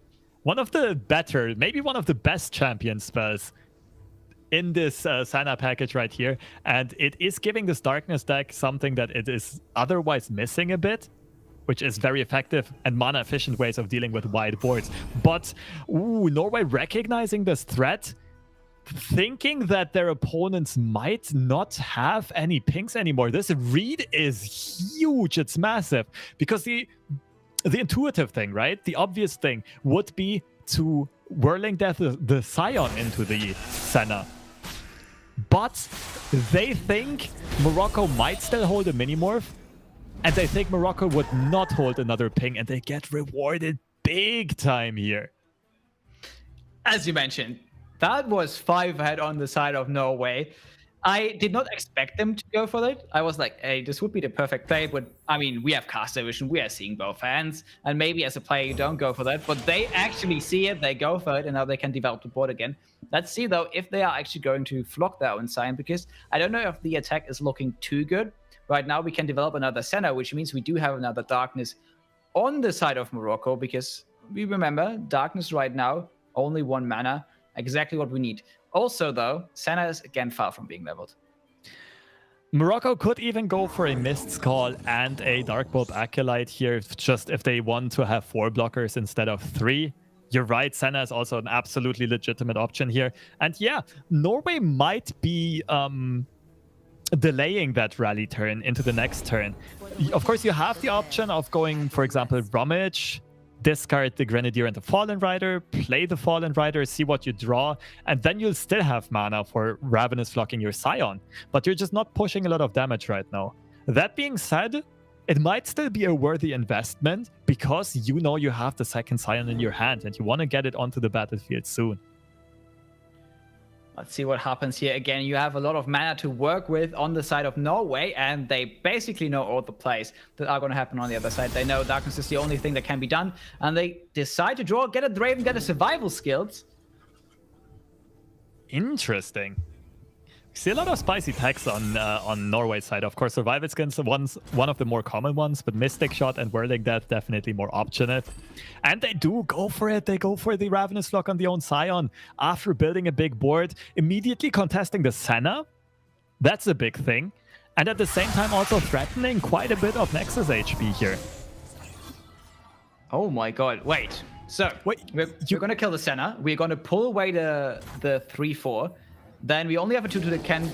Wait, we have lethal, right? No, okay. I think we have lethal. We're pulling away the Fearsome blocker. The Fearsome is going to connect. Darkness is going to save us here from Morocco, Yes. but this is almost lethal. This is so close. Norway is playing this absolutely fantastic. You're right, you're right. That Darkness is fast speed, absolutely. And you see Norway playing this more as a combo deck than an aggro deck. And this is paying off big time so far. Not only did they consistently play around big threats, they also just set up an explosive turn, realizing what Morocco's deck can do and cannot do within a turn.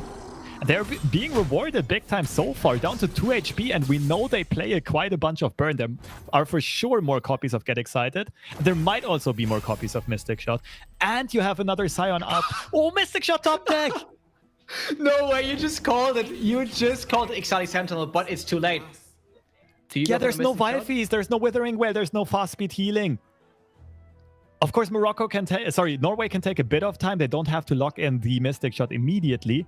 But as soon as the Ishtali Sentinel attacks, I'm pretty sure we will see a Mystic Shot be sent towards Morocco's Nexus. And this should seal the deal for Norway.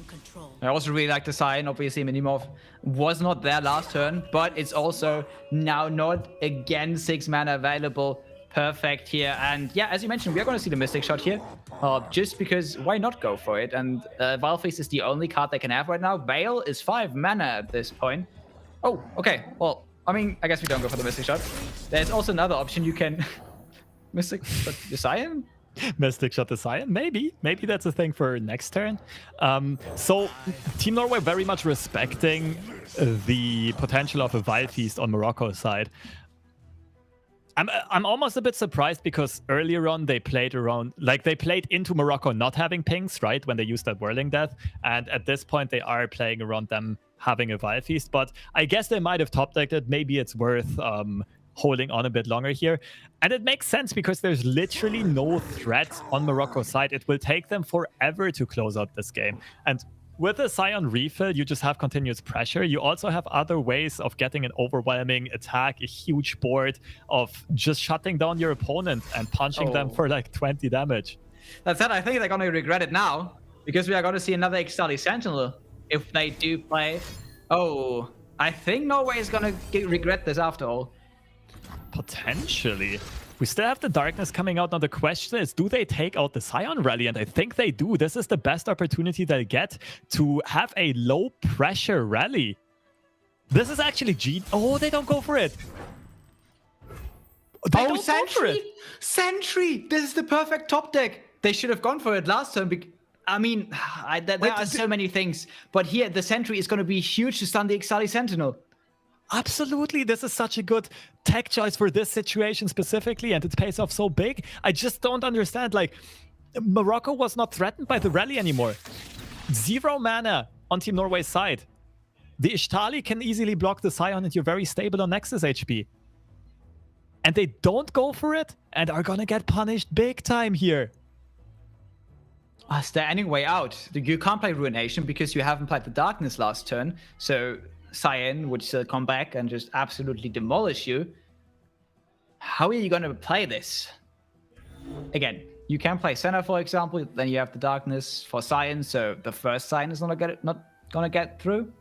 But then what do you do against the second Scion? You don't really have the blockers right now that could prevent enough overwhelm damage. You also still have the Mystic Shot. And the issue is that the Ruination is just kind of a dead card. It's been sitting in hand all game long, and there was never a window to play it. Because whenever you Ruinate, your opponent just gets a 10-4 beefy dude screaming and swinging at you and just shooting your Nexus into pieces. Wait, this is an absolute amazing matchup right now, and we might see Norway win it here to get the 2-0 in the group. Okay, let's see how they play it. They still have the option to go for the Lost Soul here and get a Tombblade Revenant, go wider on the board. They also have the option to just go for the attack now. Let's see if there are going to be Sennas or if there are going to be Aloofs, and there's going to be Aloof just to find maybe a Minimorph. Oh, they find it! What? This was the one chance. That was the one chance they had, but is it enough? This was such an expensive combo, and they gave Norway a Twin Blade Revenant into the hand. And they also gave them a Boom Baboon into an Axe discard Flame Chompers. That means the attack is going to be 6 units wide, or rather 5 now that the Sentry is removed. And Team Morocco will only have 2 blockers. It might be a mini mana T, mini T after all, screaming war and just driving into the Nexus getting lethal here. That would be absolutely exciting. Let's see what happens. Okay, so you probably pull either of the 3 forces with the Toonblade Revenant. You still have the X, you can pull the other one with the Flame Chompers. You're representing too much damage, actually. I mean, I don't see a way out of this. I think Norway is representing exactly 9 damage even. If Morocco goes for that mini-morph, they do realize that they go for the Senna instead to fast speed shoot the Scion with the Darkness. But then how do you stop the Scion returns from bashing your face in? I don't see a way out here. Yeah, I was maybe a bit too excited for the Minimorph, to be honest. I now realize, wait, Minimorph is actually a 6 mana card, and it still doesn't remove the unit. There's still a 3/3 afterwards. That is the big problem here. Absolutely. As good as Minimorph can be if you have already stabilized, it is not a great tool for tempo. It is an expensive card, that also means that your opponent still has plenty of stats on the board. And we see survival skills just take the clean and quick way out, not even going for the Scion return. No matter what they do, Norway has the win here, playing very composed and very much like a combo deck and finding that window of opportunity of just having more tempo, more mana efficient cards than the Darkness deck has and punching through for victory. What a way to end this best of 3, and what a way for Norway to establish themselves at the top of their group. And now Morocco going 1-1, but still great plays from both sides. I don't think we expected the picks. We didn't expect the matchup to go this way. Absolutely massive. But again, Norway just showing why they are seasoned tournament veterans here. Just playing calm and collected. And in 2 matchups where it looked like they might have lost it or they might have lost the tempo, they actually gained it back immediately on one next turn. Absolutely. I feel like the main culprit, like the biggest topic of this series, was representing threats. Bluffing, keeping mana open, passing, being patient. And I almost feel like these teams might have been overthinking things a bit, maybe playing around too many potential tech choices and kind of playing around your opponent always having the perfect answer. But that might explain why the game and the series was a bit slow and why it took a lot of turns to close things out. But we saw a lot of passing with a lot of mana left open, and that also explains it, right? Not everything was just vomited onto the board immediately. Not everything was played on curve, but rather calm and collected, especially on Norway's side, setting up those big combo turns, and it paid off for them. Yeah, and 2 times in a row, Minimorph was not enough. We saw it in the Sivir Akshan matchup where the Minimorph just wasn't enough, because even though the Sivir was gone, in the end they found a way with a bunch of overwhelm and very clever plays, and here the Minimorph just came a bit too late. The first Scion was not answered, the second Scion was able to swing through it, just wasn't enough, and very interesting to see.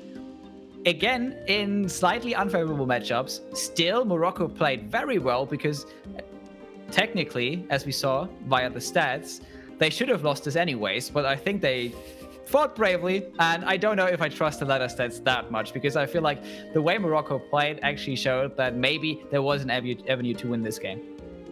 This was definitely a close series. Maybe some decisions could have made it gone either way. No one really knows, but it was super clutch way all the way down to the line, and that made for some interesting games, some explosive games, and especially some very in-depth strategy games, which I very much appreciate from those top-tier teams. Norway taking the group, continuing on their quest to redemption, showing everyone that Norway is a strong LoR country, and taking the crown in Group C for now.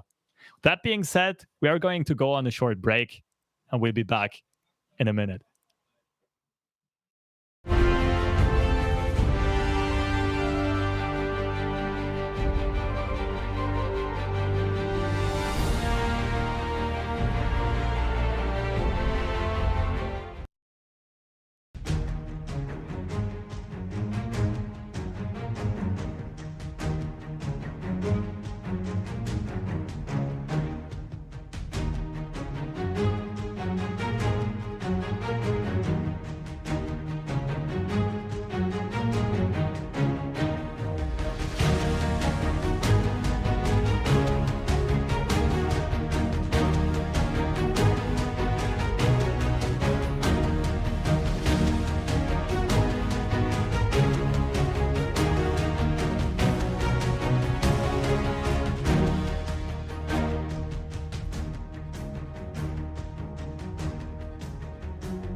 of this action-packed second day of this tournament. And I'm so impressed. This tournament never fails to deliver. The games are so high class. There's so much action and there's so much creativity in this format when 3 big brains form a team and just try to pour their heart into this game and try to be creative and play well. I love it. Yeah, I think we had a great set of matches today, and I was so excited to cast this because I feel like we have really seen the strength and weaknesses as well from some of the teams. But here are the standings for today. I'm going to start Romania versus Serbia 2-0. That was really quick, really strong showing from Romania, but we also saw that Serbia still played really well, even in their losses. And off stream, obviously, Turkey and Spain fought for the first place in their group, and the defending champions had to go down to Spain here. Very, very interesting. And next, Czechia versus Belarus, another very, very exciting and quick matchup. Meanwhile, Germany and Greece, they took their time a bit more. That was a 2-1. That was pretty close. I mean, we were, as Germans, obviously a bit afraid in the middle there when we saw the 1-1. But how did the rest of the day go, Lobster?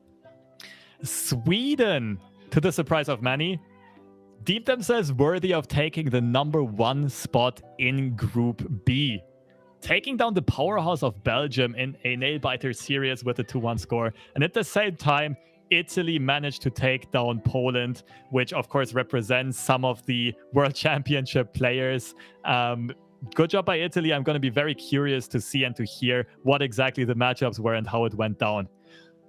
At the very end, to finish this day off, man, the game of the day always delivers. Norway and Morocco had a crazy series that was very strategic, very patient as well, but very well planned through by both teams. Norway coming out ahead here with a 2-1 victory over Morocco. And at the same time, Russia not falling 0-2 behind, but doing that misdeed to France, who is now 0-2, trailing the group and in a bit of a rough spot. Willing to fight back over these next few days, though. Yeah, I think this was, again, a very interesting match day. Norway versus Morocco absolutely delivered. But we will also see what tomorrow brings, because, again, group stage is not over. We still have a couple of games to play. But here are the standings for the groups. We have Germany and Czechia in Group A, both 2-0, and this is, I think, the only group where we have 2 front runners, because in Group B we see it here, Sweden at the top with Belgium and Italy both at 1-1, one of the strongest groups here. Poland, again, maybe the best region in Runeterra, but they still have to pick up the slack and get some wins because they are 0-2 right now.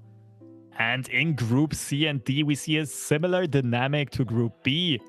Not a clear favorite either, like in any of the groups, everything is still somewhat close and contested, but Norway and Spain pulling ahead respectively and leading their groups, while France and Serbia are falling behind respectively and trailing.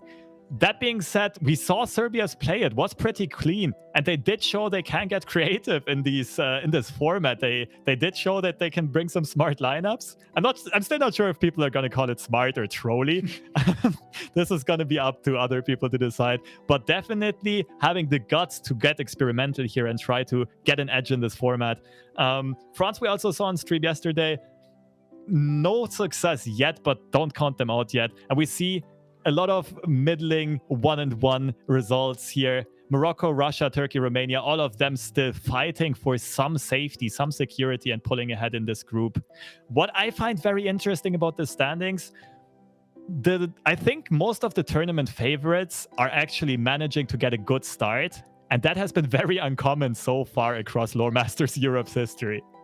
Yeah, I think if we remember, Germany or even Portugal last time did not get off to a great start, but here definitely. That said, though, I see one country there that is a big favorite, and it's 0-2, and that's Poland. And I still think they can do it, and they have a great caliber of players. They are the second most LP team in the tournament, and I think they can pull it back. I just hope that they do pull it back tomorrow so they don't fall too behind.